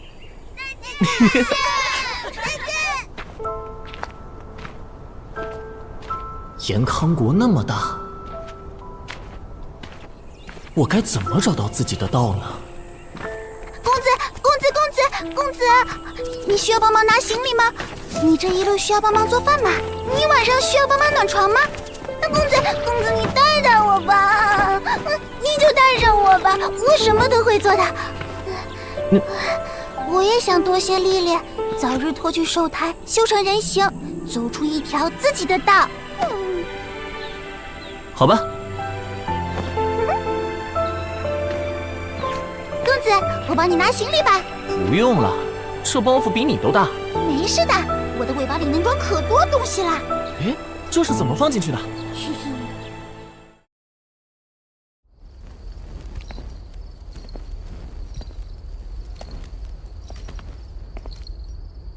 这间房看着像是女孩子住的。这是妾身小憩的地方，公子若是不满意，可以再换一间。此处很好，多谢武堂姐姐，还请姐姐告诉祖师，我已经抵达京城。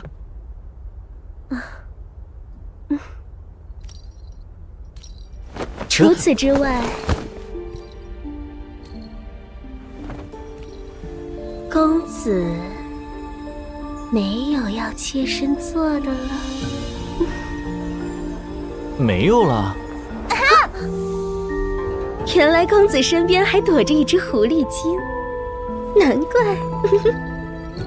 祖师等待公子许久了，他老人家吩咐我们，但凡遇到公子，便让公子去见他。我要去哪里见祖师？太学院。太学院不是世子求学之处吗？祖师为何会在那儿？祖师的另一重身份可是延康国的国子大祭酒，掌管太学院。太学士子虽有天子门生的尊称，但实际上都是祖师的门生。这么重要的官职，延康竟敢交给我叫祖师？祖师游戏人间，早在先帝时期便已是名动天下的世外高人了，谁也不知道他的真实身份。即便是延康国师，也曾向他老人家问道求教，也是国师亲自请祖师出山，做太学院的国子大祭酒。我该怎么进入太学院呢？祖师的意思是，公子还需通过一些考验。什么考验？考入太学院，成为太学士子。以往即便是太学院破格录取的小学士子，最低也是5曜境。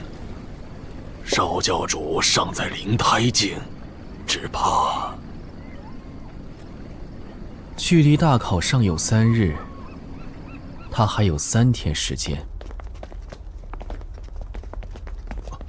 也还好啊，就那样。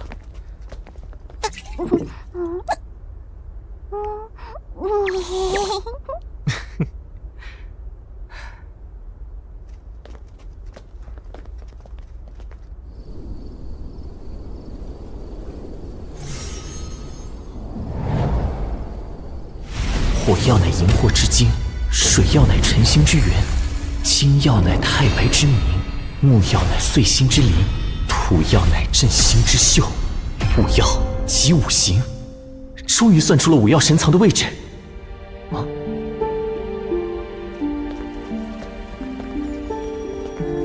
真不错。是啊，是啊。不拘伤于只绝功，五音叠奏亦无穷。好厉害的音律之法！我若能学会，或许就能增强神魔禅3音的威力，打开5药神藏。原来除了弹，还有这么多种指法。雷音8式第2式，弹指惊雷琵琶手。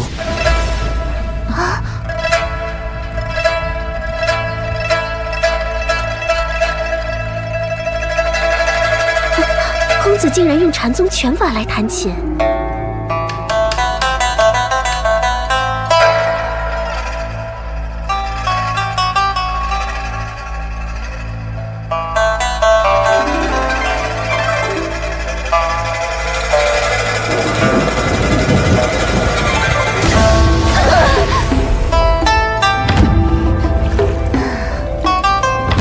姐妹们，公子弹奏的是我叫天魔霓裳曲，咱们可不能被他比下去。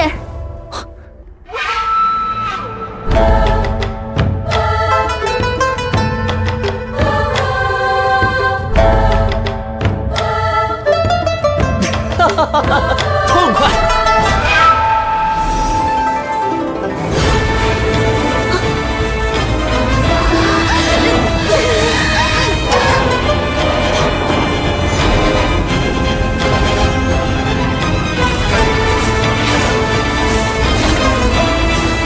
大家被公子乐声里的神魔禅3音扰乱心魂，走火入魔了。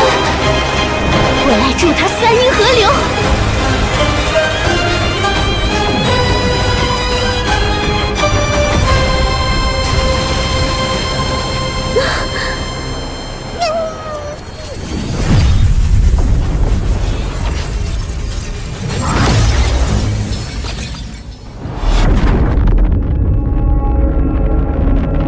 火药心里好像藏着一个神。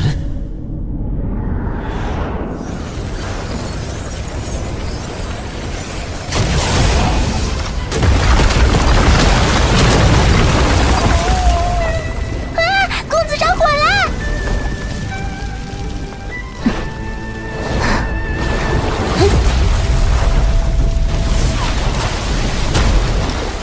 公子这是激发了5药神藏的火药力量。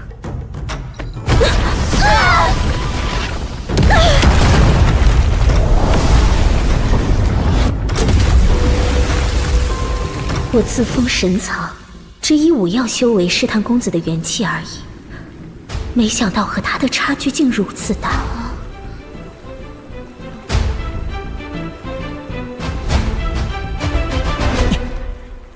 我需要调理气息，辛苦姐姐帮我取药材，我来炼药。对了，你是不是练武时有过一次岔气？公子如何知道的？我岔气之后，甚至赤龙失衡。我朕非你是察觉到的。小问题，我也为你开一副药，服药之后调理内气，可断病根。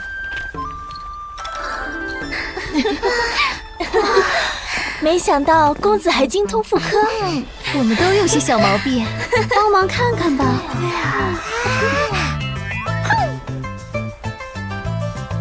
公子为先，等他调理好再说。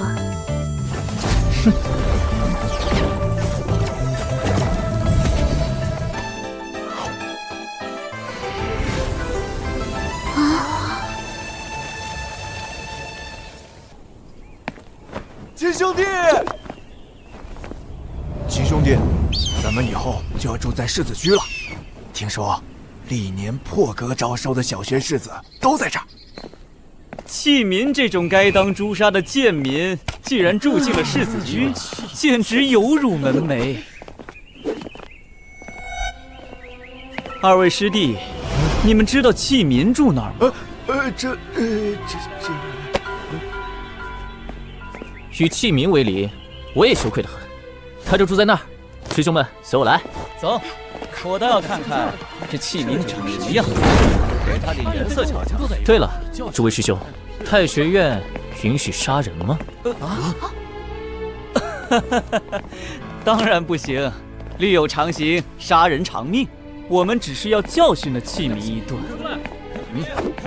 哎呀，京城的规矩真多。七兄弟。不像我们大虚。大虚，你就是那个弃民。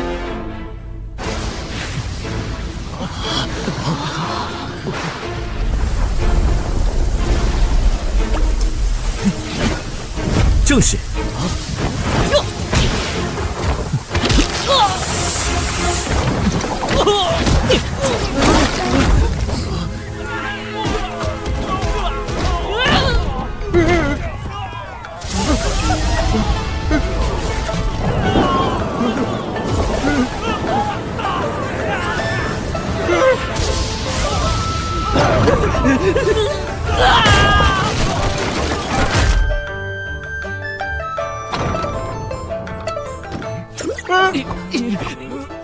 秦兄弟闯大祸了，这些师兄资历深，关系广，定会报复他的。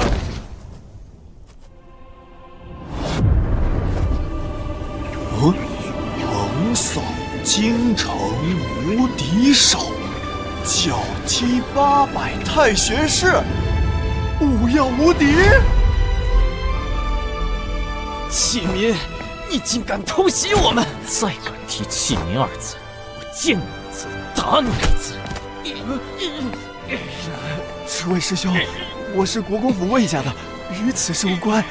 今日这般，我一定会替你们保守秘密的。木秀于林，风必摧之，这可如何是好呢？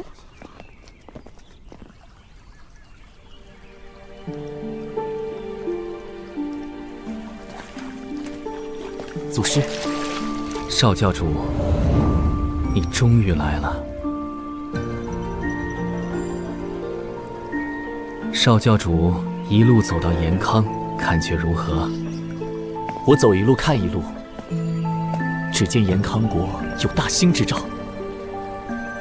道法神通，尽系百姓日用，日新月异。水下有行舟，空中有楼船，地上有飞轮车，炼丹术也被运用到核心驱动之中，造化神奇。武阳县雨涝排云，漓江县借水势引动冶炼机关，江陵郡以造化之术扩建江上新城，近乎神迹。待到京城，更是人文荟萃，民息物富。延康国虽然有所动乱，但是乱不了太久，之后便是无比强盛。听你的意思，认定宗派无法与国家为敌了。小学、大学和太学的设立，已经确定了延康国就是天底下最大的宗派。其他宗派都是这个宗派的小学、大学，不过为延康国提供士子而已。如何与国家相争？可如今天下大乱，国师一身受重创，延康国岌岌可危，随时可能国灭。祖师，你在诓我？延康国师如果真的受伤了，怎么会让织染署这样毫无战力的官署押送药材呢？他肯定是在欲擒故纵吧？还有一种苦肉计，否则骗不了天下宗派。他回京之后，我见过他，伤势的确很重，据说是3个跟我同时代的老怪物一起出手将他重创。延康国师，这是将计就计啊！那些宗派怕是要吃亏啦。少教主，你对延康国师怎么看？人中雄杰，胸怀宽广，旷世之才。当年他来向我问道，我也是这么认为的。我本想收他为弟子，却发现他的才学应有超过我的势头，便打消了这个念头。那么，既然延康国凌驾天下宗派之上，国师又是旷世奇才，天圣教也是宗派，若国师要灭天下宗派，灭圣教，我教该如何自处？有2条路，一是变教为国，圣教要立国，则需远离延康，以免被吞并。但圣教360堂立足于市井百姓，离开了延康，只怕会破坏根基。第2条路呢？依附延康国。你做教主，便是想让圣教灭教？好大的胆子！我要杀你的头！祖师没有这个念头。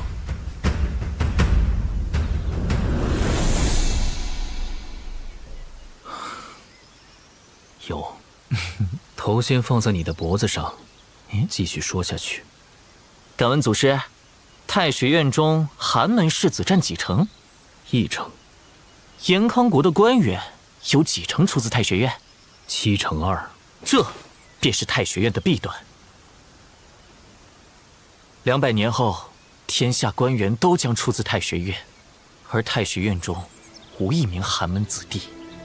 寒门越发贫苦，世家越发富贵，民怨必然爆发，那便是我教一统天下之时。滚滚大势，无人能敌，无人能挡。你要造反，陷圣教于不义，我要杀你的头！祖师，别闹。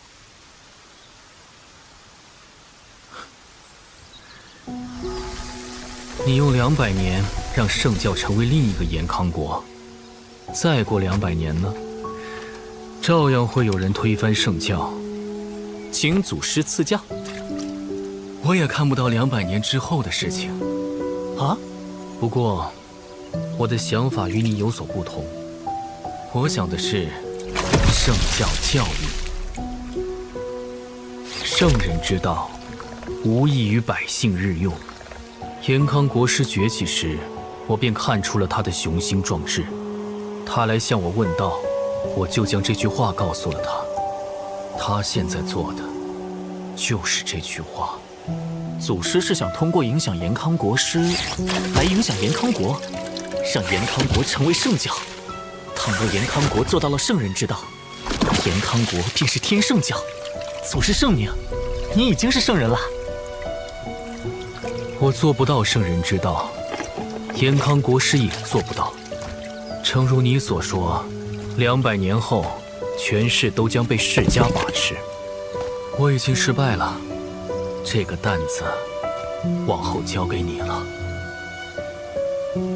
比起灭教，延康国师更想控制圣教，为他所用，对吗？不错，你可以利用这一点。你年纪小，修为低，他会觉得可以掌控你。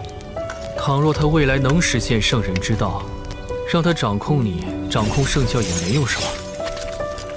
倘若他做不到，你取而代之。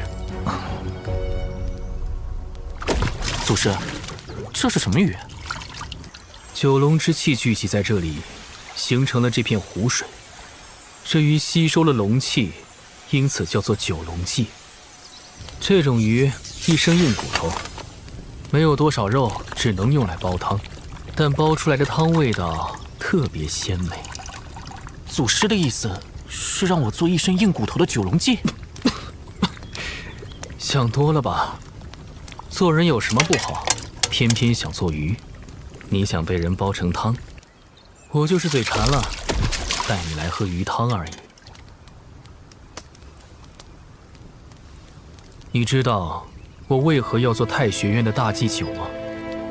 我为的是博览天下所学，为的是见证一个新时代。可惜，只怕我无法看到了。不过没关系，你可以看到。时代？那要怎么看？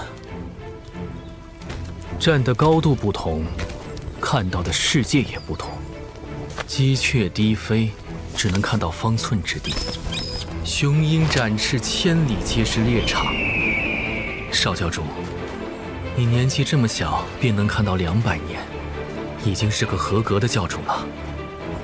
你过关了。再过几个月，我便会辞官，回圣教主持登基大典。我要亲眼看着你成为圣教的教主。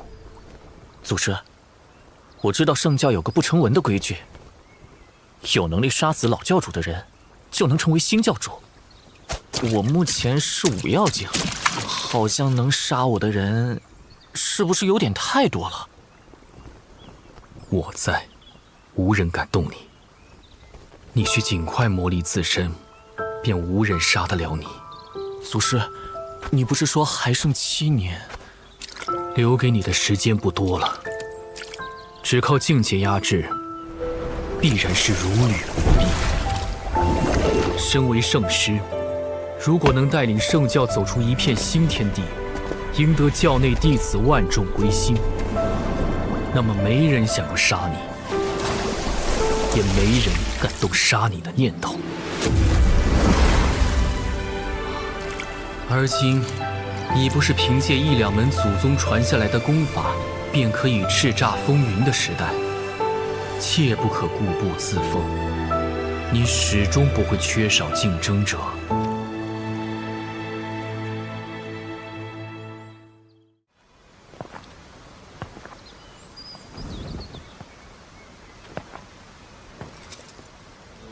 大祭酒盛情难却，我开坛讲剑，只讲2日，不谈其他。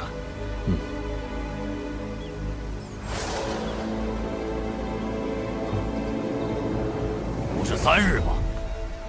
堵门3日，现已过了半日。若是讲学也要3日，黄花菜都凉了。国师，请。奇怪，国师面上有些潮红，比起病态，倒更像是涂了婆婆常买的那种胭脂。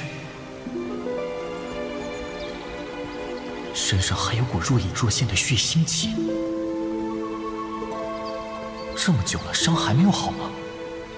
还是说他在装病？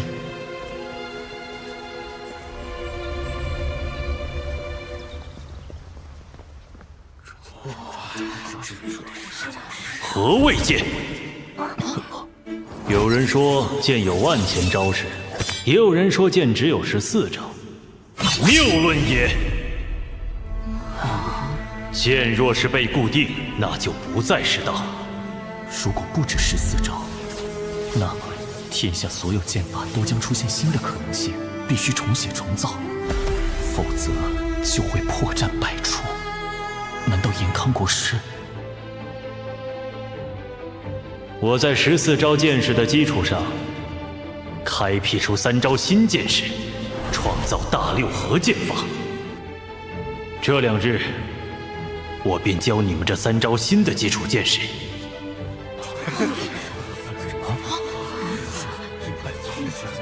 不过在此之前，我要你们忘记剑的形态。剑可以是生，可以是光，可以是元气，可以是眼神，可以长，可以短，可以柔软，也可以坚硬，可以从任何一个角度攻击。你们能够忘记剑的形态，便可以学习我的剑识了。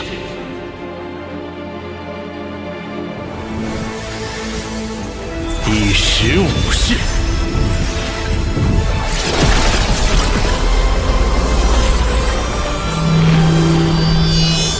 剑气无垠，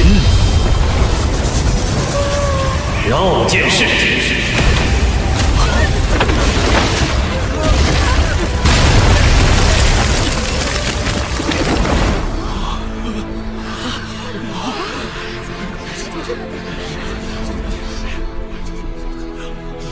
以往的剑式都是线形出击，绕剑式却是面形，以天地四方为界，这就是大六合剑法。好奇妙的想法，难怪是神下第一人。诸位世子，你们可以元气化剑，施展一遍了。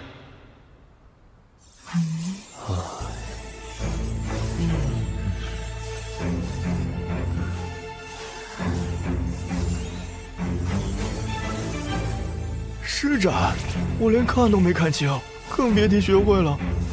算了，先把国师的话记下来再说。放牛的，你学会了吗？他们的元气丝都很纤细，化成的剑气也细如发丝。可我的元气丝，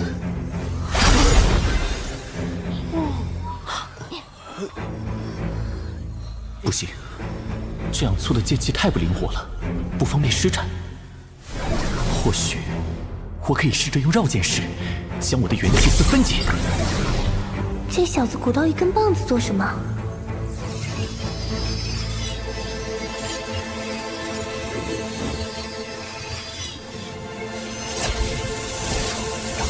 七迷元气深厚，悟性却一般般。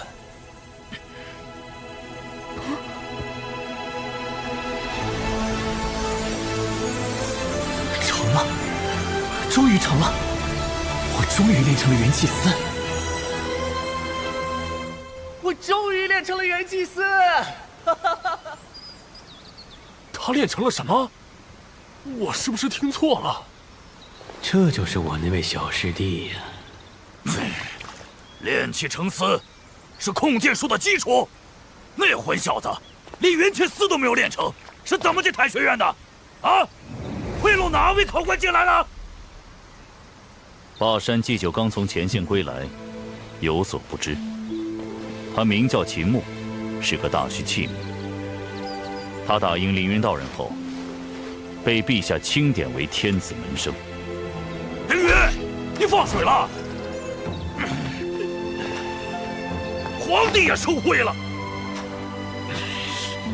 真是个大嘴巴。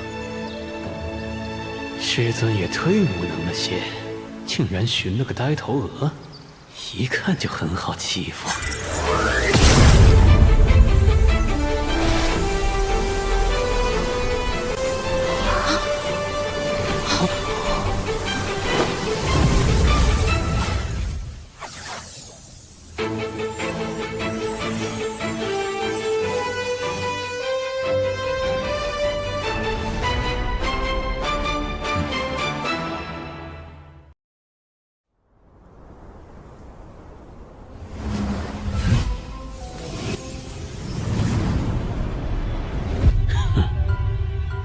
剑藏于气，剑气交绕，有点意思。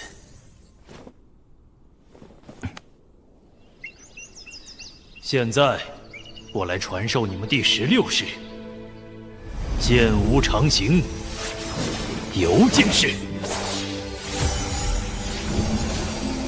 剑在空中飞行不受限制，剑的形态也不受限制，因此。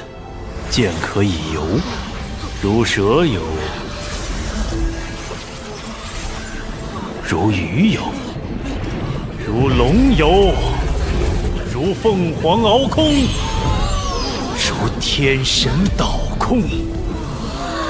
何必拘泥于前人的基础见识？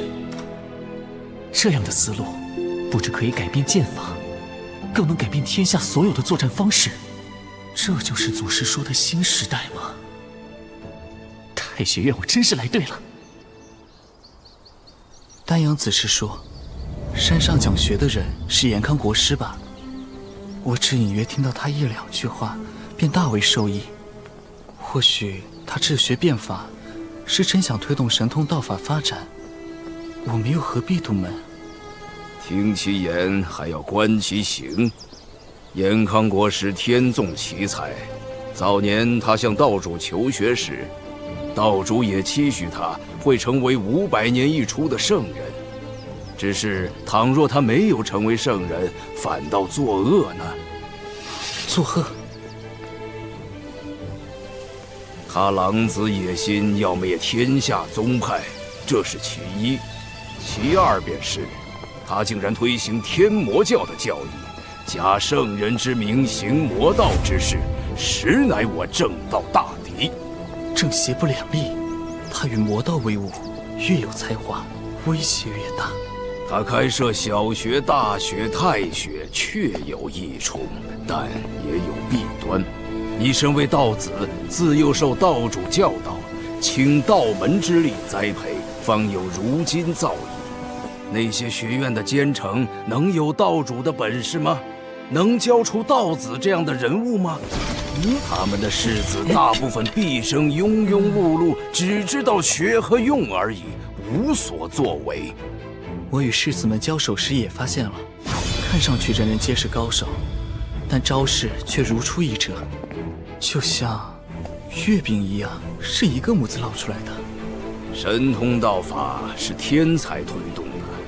延康国师看似让更多人得到修炼的机会，实则断了天才之路。宗派有宗派存在的道理，他若意识不到这一点，我道门誓死与他为敌。第17式，剑无尽处，钻剑式。剑尖飞速旋转，单剑可破一切金刚身等防御法门，多剑齐发，则无坚不摧。放牛的在梦游。沈师兄勤修苦练，值得学习。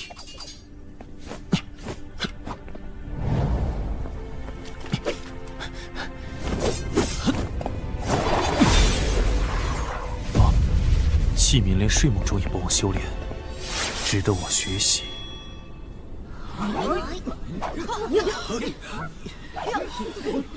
我给这些士子留下半日的休息时间，之后的事情便有劳大祭酒来处理了。国师慧眼如炬，这次可曾发现什么人才？得我剑术者1-2人而已，大祭酒应该看得出来。对了，你真的要辞官而去？命不久矣，不必再贪恋权势了。你何时贪恋过权势？你想要做官的话，这国师的位子我都可以让给你，只是你不乐意罢了。你是我半个师傅，你若是走了，我的道友又少一人。天下没有不散的筵席，出生入席，死则散席。羽化登仙之时，你我也该分别了。天上真有仙吗？倘若你成为天上的仙，看着你我缔造的这个时代，那该多好！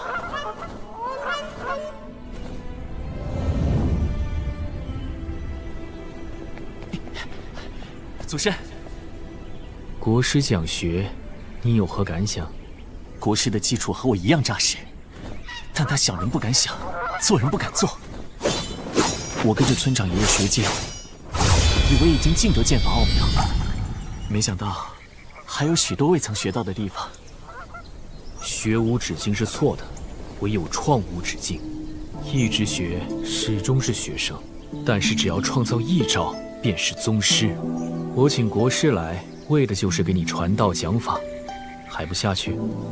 祖师一声令下，弟子敢不从命？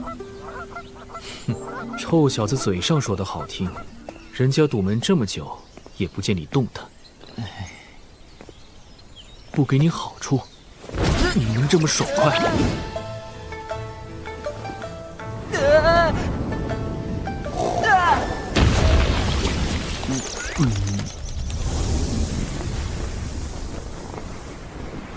延康国师此行，想必就是为了栽培此人。道子，去吧，敌视延康国师，但不可敌视他的神通道法，以免局限了眼界。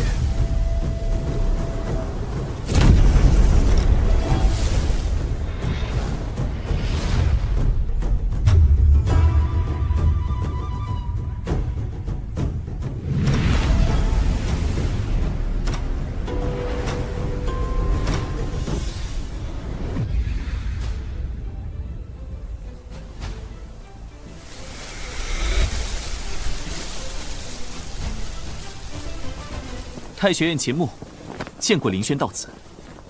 我武耀境界。道门凌轩见过秦牧世子。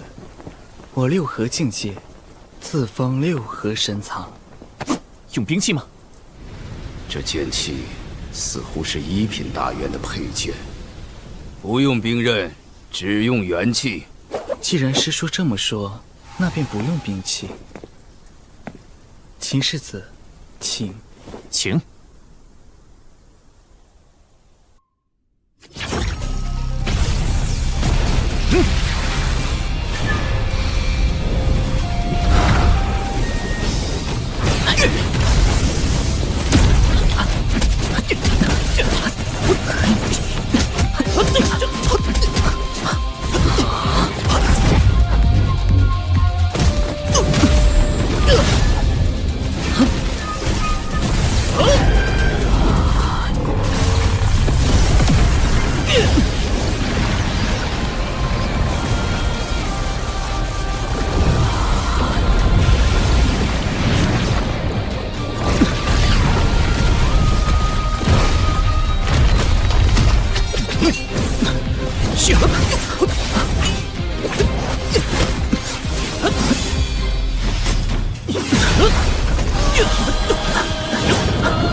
这是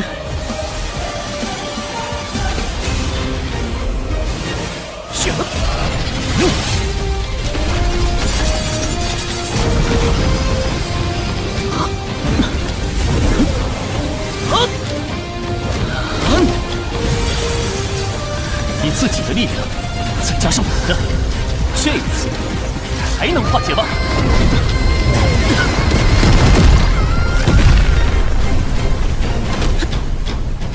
这便是延康国师所创的新剑式绕，真是变幻莫测。道子要胜过他，唯有动用镇教剑法了。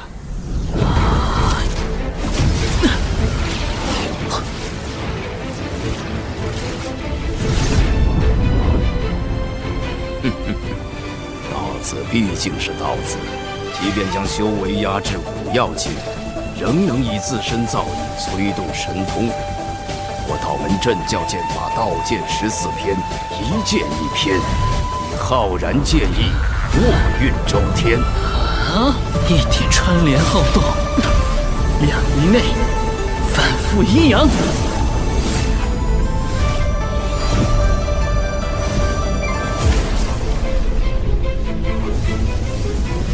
他的每个元气丝，每个交织点，似乎都在沿着某种轨迹逆行，能随时逆转阴阳。圆，谁都能画出来，但切分2仪的那条曲线，却需要无比复杂的运算。道子的术数造诣很是惊人，村长爷爷传授给我的剑法，神意可杀，神意可伐鱼。曰可，这是伐神的剑法。心中无神，方可成神；心中有了神，便再也无法成神，更遑论伐神。他竟也有了这般心计。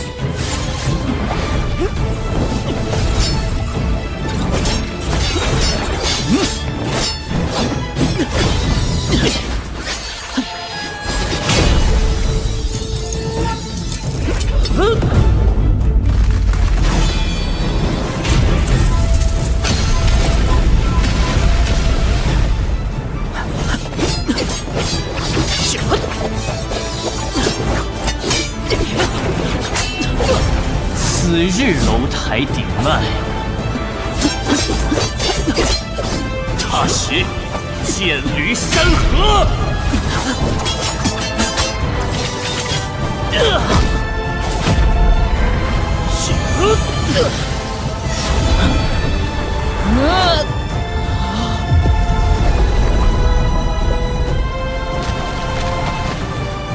道子，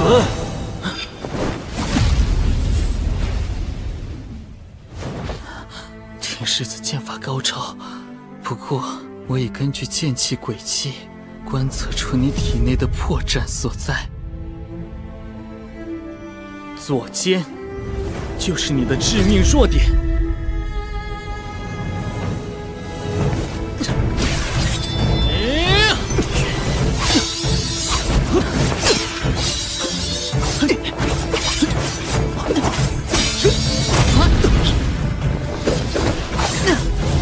亏他妈哈发扬过度关注我左肩的破绽，才是你真正的背叛。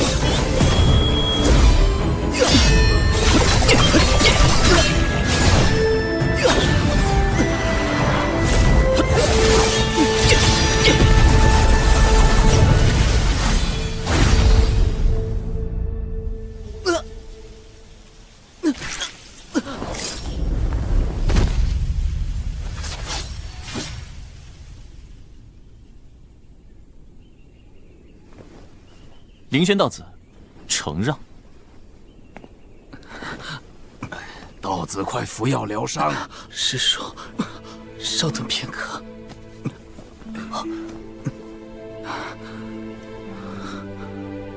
多谢秦世子赐教，剑差一寸，徒有洞察之眼，却无破法之力，是我输了。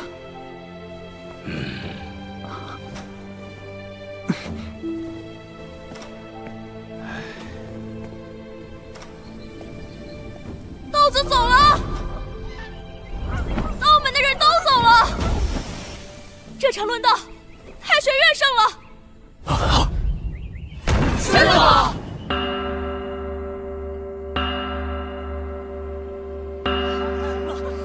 道门真的被打跑了。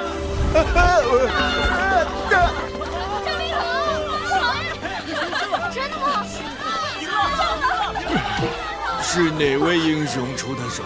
实乃我辈楷模。太学院英才济济，不枉我们苦心栽培，不枉国师和大祭酒多年之心血呀！少给自己脸上贴金！击败道子的人是在国师讲学后出现的，与你我有什么关系？霸山说的不错，教出千里挑一、万里挑一的人才容易，但要教出天才，我们还有很长的路要走。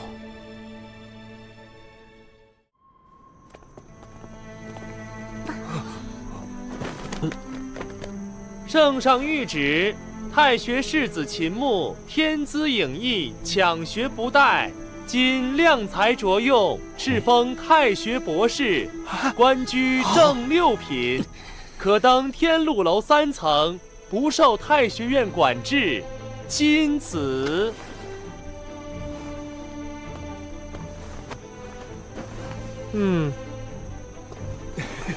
秦兄弟太厉害了！皇帝钦点所系甚重。博士是世子中最为博学的天才，也是身负名利求索之职的朝廷命官，更是太学院超越各大宗派的关键。你便是我太学院第一个太学博士，秦博士。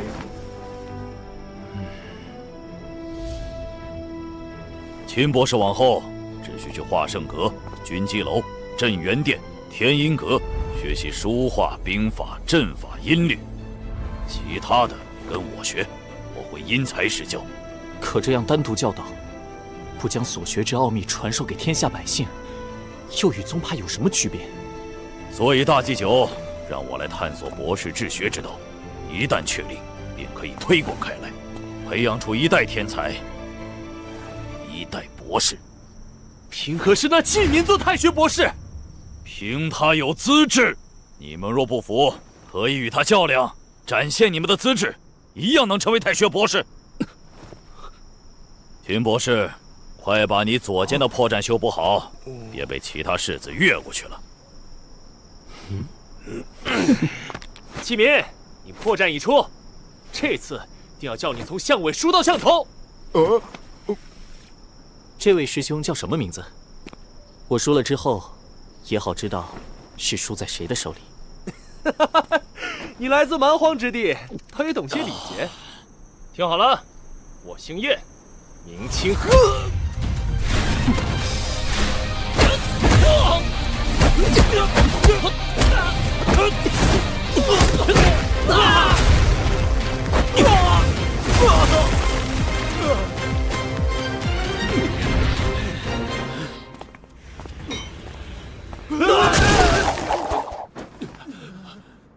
小哥，动静小点儿，不要让我们天天修。辛苦几位。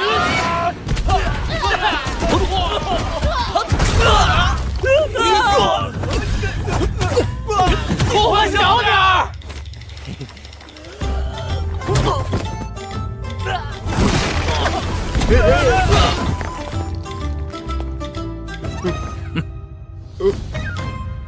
你不去打？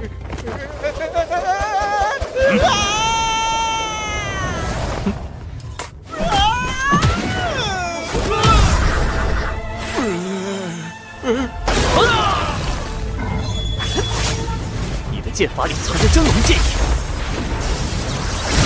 我还想借鉴用江龙宫那条幼龙的剑术。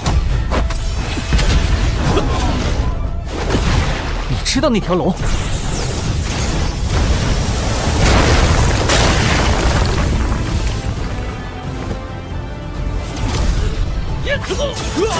小猴宗师气，宗师个屁！狼奴和我联手就是无敌！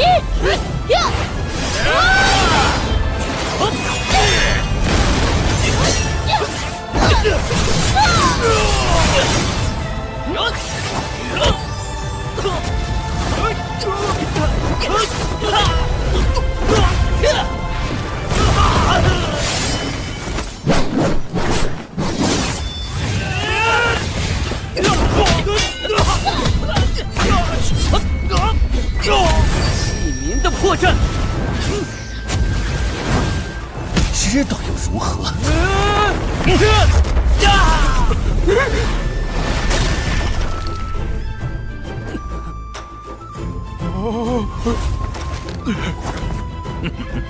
你倒行逆施，我要替天行道！这话太狠了，我不敢说的。魏兄，师兄弟间切磋是常有的事，更何况咱们是过命的交情，不如你我点到即止。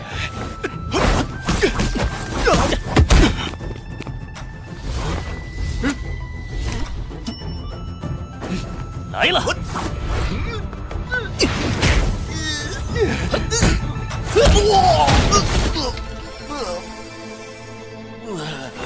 我好像领悟到国师的三招剑术。放牛的太厉害了，整个世子区无一人是他对手。他再厉害，也是个大虚器皿，而非我严康子弟。七妹，你不要与他走得太近，免得被人诟病，说你失了皇室的分寸。器皿又如何？英雄不问出处，他是父皇亲收的天子门生，太学院的第1位太学博士，我看好他。秦兄弟，为何大家明知你有破绽，却无法伤到你？知道破绽是一回事，能破解是另一回事。说是同境界交锋，能击中我破绽的，整个太学院加上大祭酒，也就2、3人。你不是他的对手，高出一线是高出一根头发丝儿，而他的本事比你高出一筹，就是比你高出一根筷子。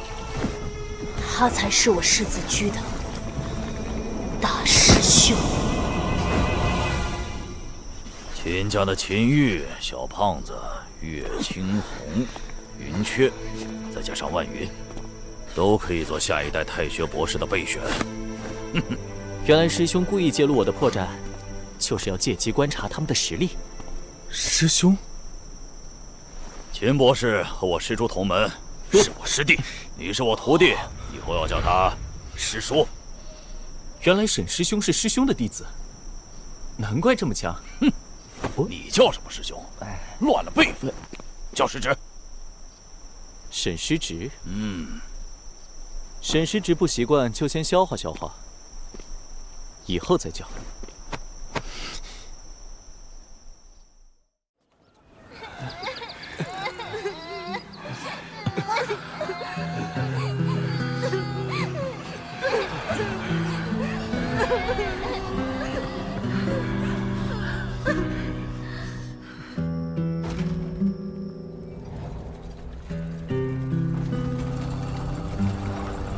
再乱下去，只怕天下宗派都要反了。即便燕康国师能够平息叛乱，燕康国也会元气大伤。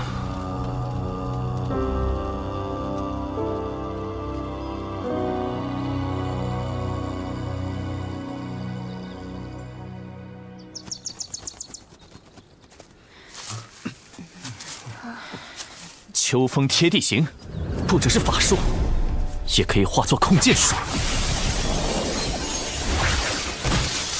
战技，修炼的时候不要墨守成规，不必拘泥于他人经验。小兄弟，你真厉害！风堂堂主教我们这招，叫我们在农忙的时候干活赚钱，不至于饿死。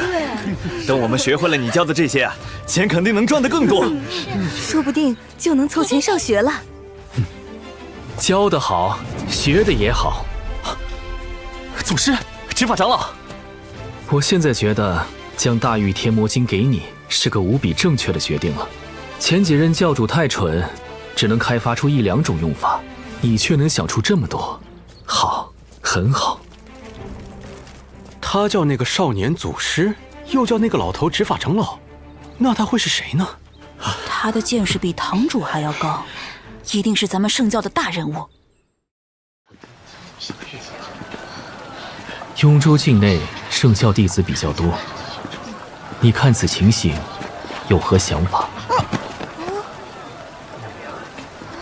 祖师辅佐延康国师办学，而圣教弟子却无就学之处。祖师想起了天下，却忘了圣教。祖师应该在教中建小学、大学、太学，方能让我教弟子不落后于时代。这是教主做的事情，不是祖师做的事情。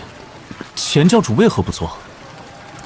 他沉迷女色，被教主夫人迷住，眼里哪还有天下人？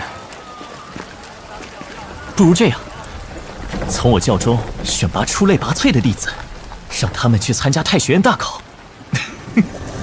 让太学院帮我教栽培弟子。恨你没有早出世40年。左右护法人到齐了吗？还有教主夫人和圣女未到。4大真教天王中，前天王至今未归。这么明目张胆吗？难道天圣教总坛便设在雍州？360堂，斩旗！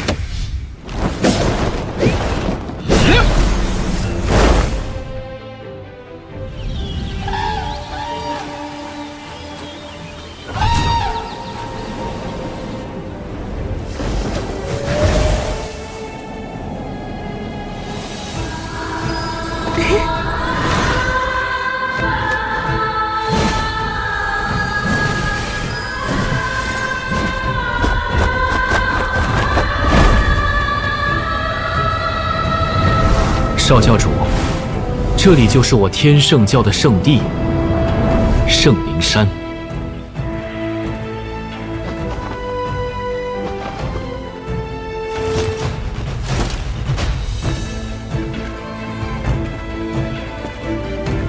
木耳和祖师到了吗？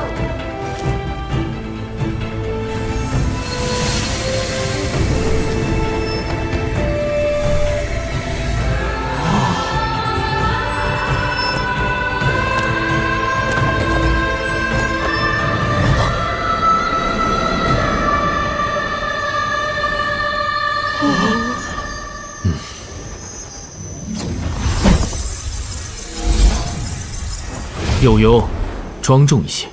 谁让你现出真容的？是你养大的孩子要成为教主，你想把他的登基大典变得一团糟吗？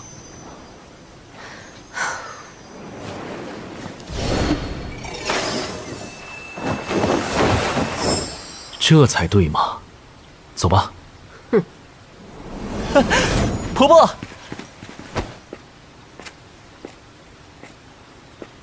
圣女司银香，见过少教主。圣女，还是这一代的圣女乖巧，上一代圣女就是个妖孽。老娘还在这里，臭老头，你想怎样？哼，木耳，香丫头是我私家的，祖师遇到她之后，便亲自教了几年。难怪我一直觉得她与婆婆有些相似。前天王还未到？还没有。茶。善待前天王的后人。国师，雍州异动，天魔教高层云集，长州府凭空消失了。知道了。魔道第一大派，不得不防。你若知道天魔教祖师是谁，便不会慌张了。天魔教祖师？他本是太学院大祭酒。天魔教祖师藏这么久，该不会是……你想太多了。当年我云游四方，学习各派所长，却见天下宗派各自为政，敝帚自珍，限制天下神通道法进步。因此，我登门拜访，期望能打破各派壁垒。我遇到的第一人，便是天魔教祖师。他是第一个抛开宗派门户之见，全心全意教导我，给我指出一条明路的人。他还亲自举荐我去见道主，道主因他的信对我另眼相待，许我参阅道剑14篇。也是他让我去大雷音宗，得到如来传经。他虽从未吐露过身份，但瞒不过我，也没刻意瞒我。我请他出山掌管太学院，不是因为他的本事，也不是因为他是天魔教的祖师，而是因为他有这种胸怀。我第一次见到这么大胸怀、这么纯粹的人。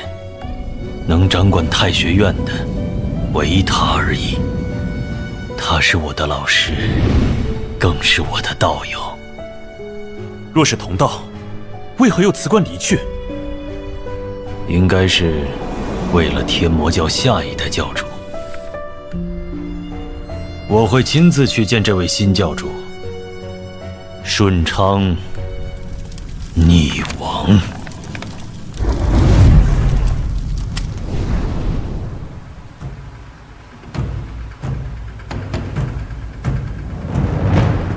为岁之急，为臣之良，天地交泰，万福踏来。天圣教弟子恭迎少教主登基。恭迎少教主登基。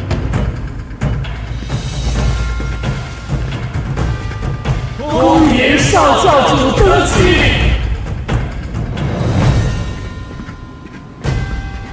恭迎少教主登基！祖师，我们天圣教教主继任，为何叫做登基？登基不是皇帝用的吗？我天圣教最辉煌时，下辖6国，6国皇帝都是武教臣民。圣教主与皇帝一样用登基2字，还真是看得起皇帝了。时过境迁，而今国家才是最大的宗派。一个宗派很难让所有人成为宗派的弟子，但一个国家却能让境内所有人成为这个国家的子民。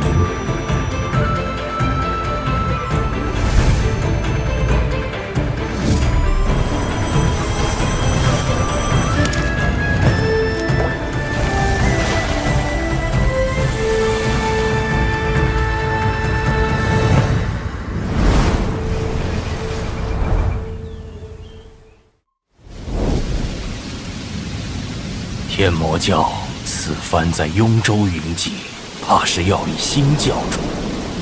他们乱了40余年，这位新教主的出现绝非苍生之福，当除之。遵法旨。延康国师以天魔教教义为宗旨，延康国乃莫大的天魔教，道门当如何？延康国师的能力撑不起他的野心。世上有比他更出众的天才，比延康国更宏大的帝国，但终归成了黄土，成了大虚。这世界比他想象的复杂，待他碰得粉身碎骨，自会明白。圣灵山如今虽在天外运行，但它原本是在人间。当年开山教主魏随风来到这里，建议樵夫砍柴，砍的正是这棵松柏。松柏每吃一斧，便长出一块，恢复如初。开山教主知道遇见了圣人，于是向他请教。樵夫便坐在这石上开始传道，一讲就是数10年。此后，开山教主将圣人之言整理成册，写出《大御天魔经》，传与世人。青木，你愿意继承开山教主的德与言，礼与知吗？弟子愿意。那么，教便是你的，你要将它担下。弟子担着。这是圣人石，亦是圣人座。樵夫圣人与开山教主没有血缘关系、利益纠葛，仅是遇人求道，他便为人师。圣教传承2万年，你坐到圣人石上，就是圣教主，要负起圣师授业护教之责，更要担起天圣教的未来。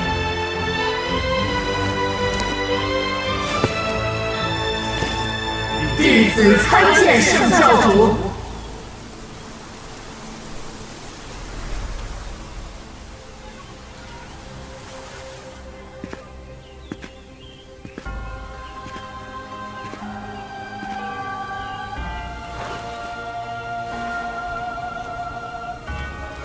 刚得到消息，雍州府尹是天魔教御林长老，雍州已是天魔教的铁桶江山。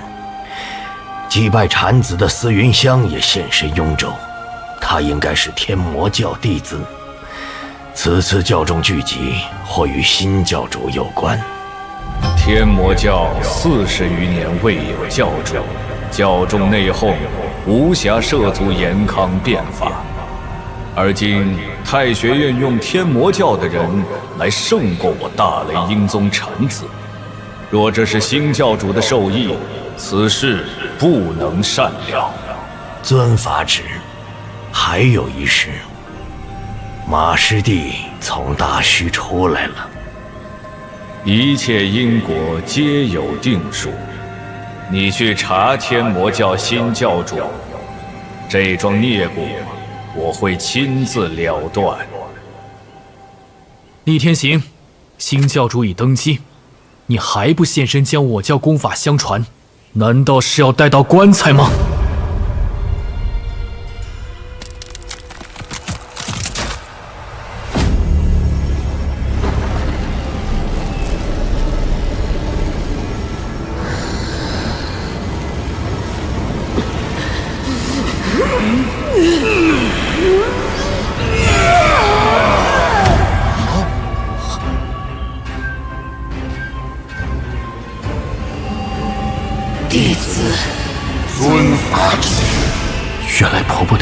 就是厉教主。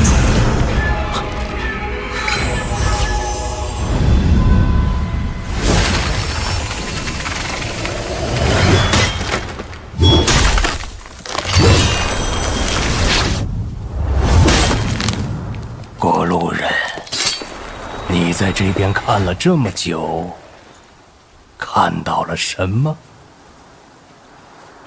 求圣人教我。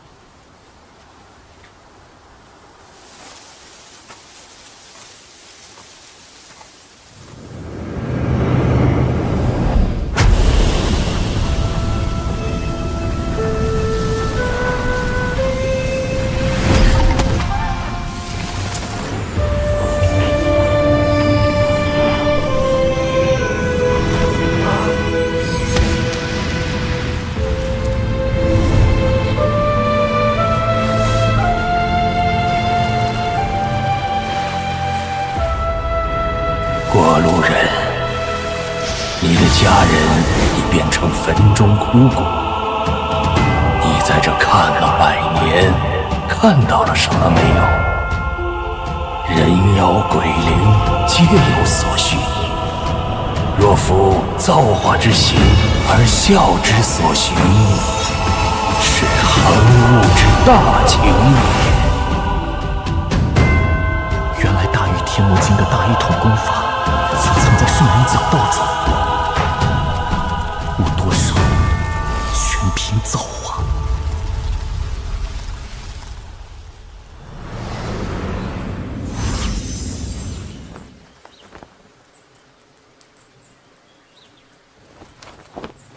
祖师，兽月灌顶已完成，我要去找破除心魔的机会。只有除掉它，我才能全心求道，再进一步。谁炼化谁还不一定呢。祖师，等木儿醒了，告诉他回村过年。走了。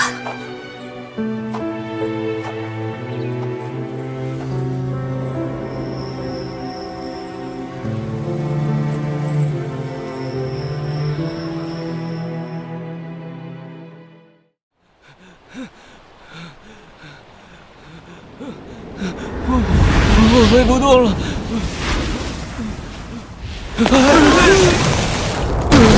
龙胖，早说让你减肥了。公子，公子回来了！公子回来了！公子终于回来了！公子，延康国和咱们大区相比，如何？延康比咱们大区乱多了，天天造反打仗，兵荒马乱的，不是个好地方。是呢，前不久有许多流民逃到大墟里来了，说是因为雪灾逃难过来的。公子回来就好，毕竟还是自己家安全。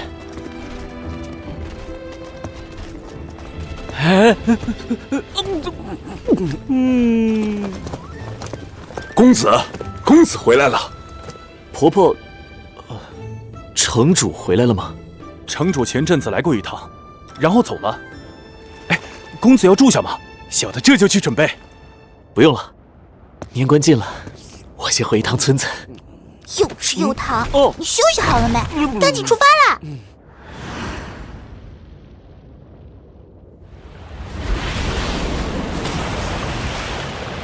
哎，仙青儿，胖牛娃衣锦还乡啦！外面好玩吗？还行，走到哪里都被人追杀。对了，小如来后面有来找过你吗？呸！大吉大利，他可没找到这里来。哎，你做了什么坏事？为何被追杀？啊？大概是我太出色了，遭人嫉恨。有空我去你们村拜年啊！不要让你家大人杀我！好。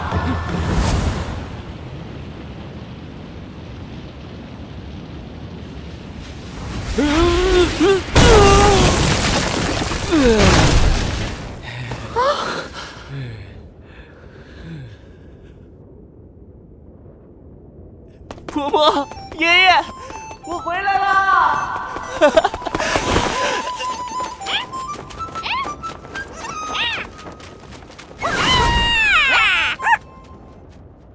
我可是千辛万苦赶回来的，怎么都没人搭理我？又想捉弄我？小爷爷，药师爷爷，我看到你了。马爷爷，村长爷爷，龙爷爷，兔爷爷，雀爷爷，虾爷爷，婆婆。奇怪，人都去哪儿了？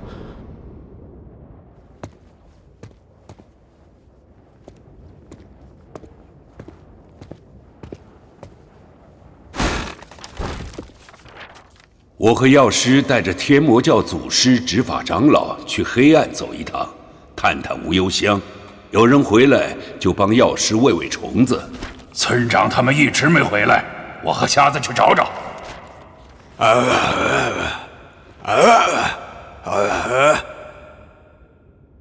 老家伙们恐怕遇到危险了，我和马爷也去趟无忧乡。木耳，我去把这些老东西找回来过年，你别四处乱跑。要是看到聋子，就给他做点饭，他快饿死了。婆婆和爷爷们还有祖师，都去寻找无忧乡了。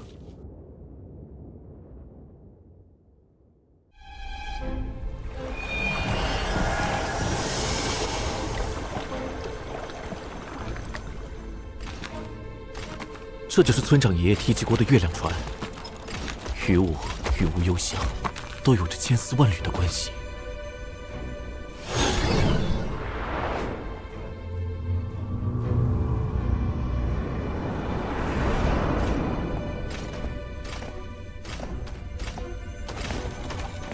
这艘船仿若神造物。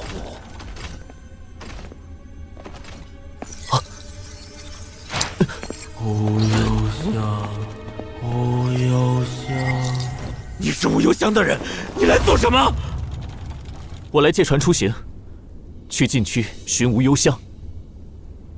无忧乡，无忧乡，我不是叛徒，我只是逃跑了。他们的死不怪我，不怪我。我来过这艘船，这里除了这个疯子，没有其他东西。这些柱子我也检查过，没什么异样。小子，以你的修为，驾驭不了它，反而会被吞噬。但这艘船虽美与赔，都来自无忧乡。如果我体内流淌着无忧乡的血脉，或许……不要碰！不要碰！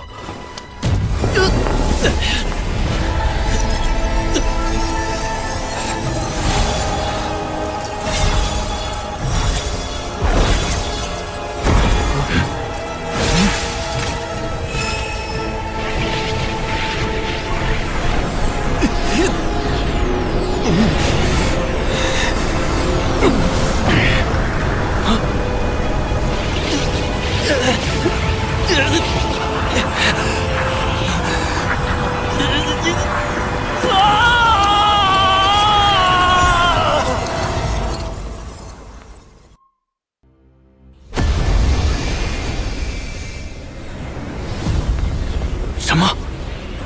月亮船竟然会回应他？他是沐月者？不，除了船里的月亮手，其他沐月者早就死绝了才对。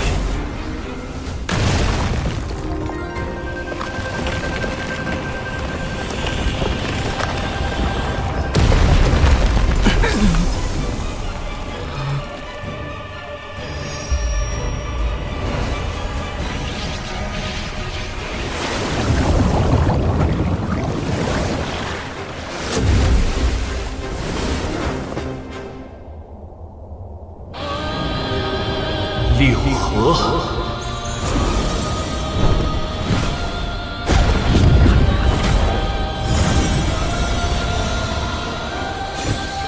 七星，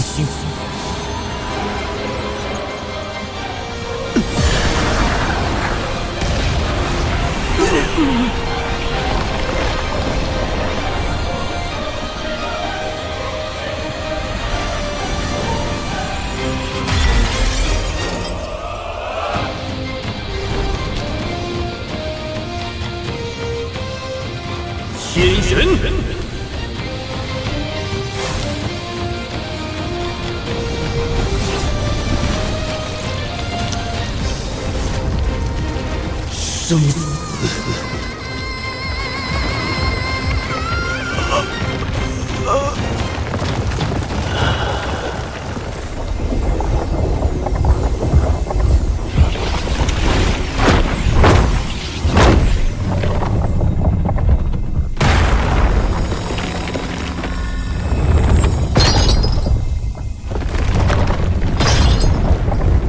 公子又要神化了，这是什么星君的形态？还没见公子用过。是月亮船将神力注入到他的体内，为他强行开启神藏。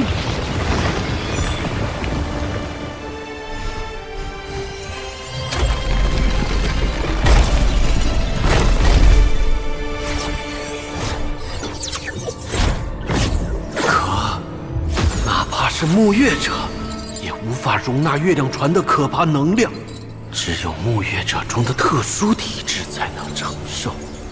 他究竟是什么人？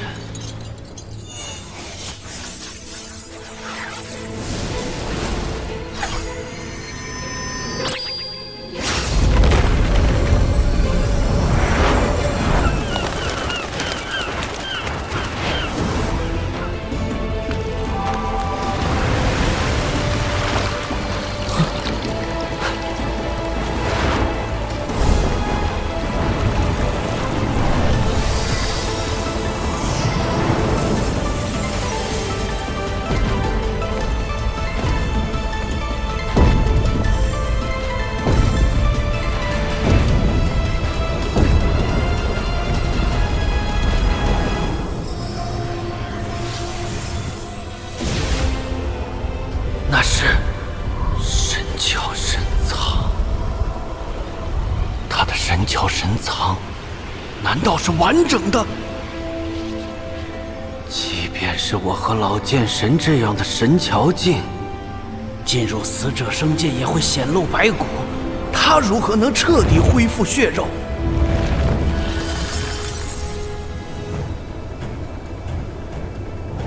他替代了最后的沐月者，成为新的月亮手，一尊活着的天神，连死者生界的规则也无法左右他。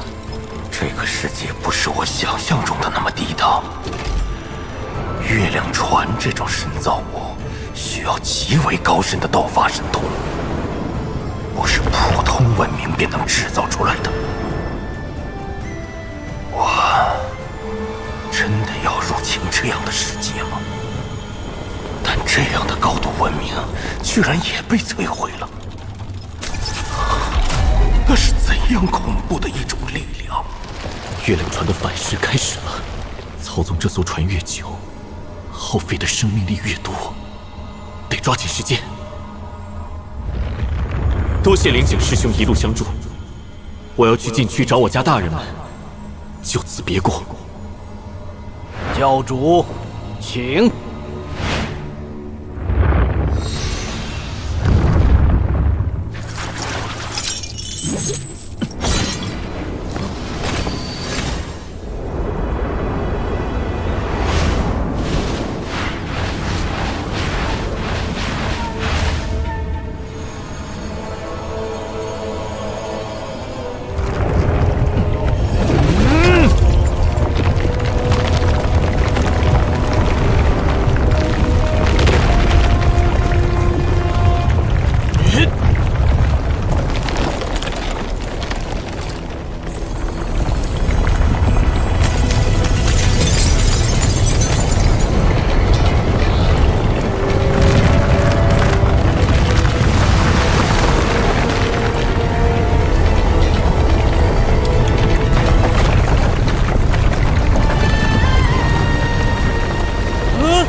飞起来了！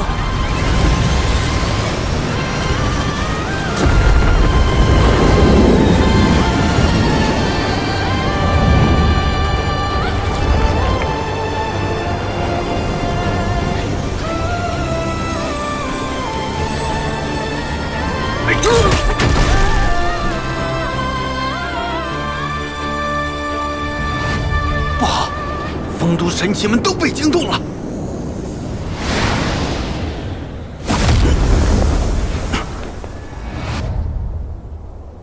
领景见过赤秀神人。领景道人，丰都王有请。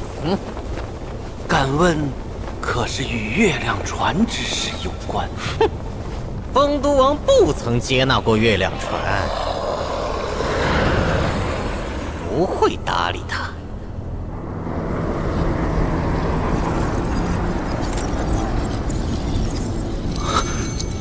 玉佩的反应好强烈，莫非他感应到了无忧香？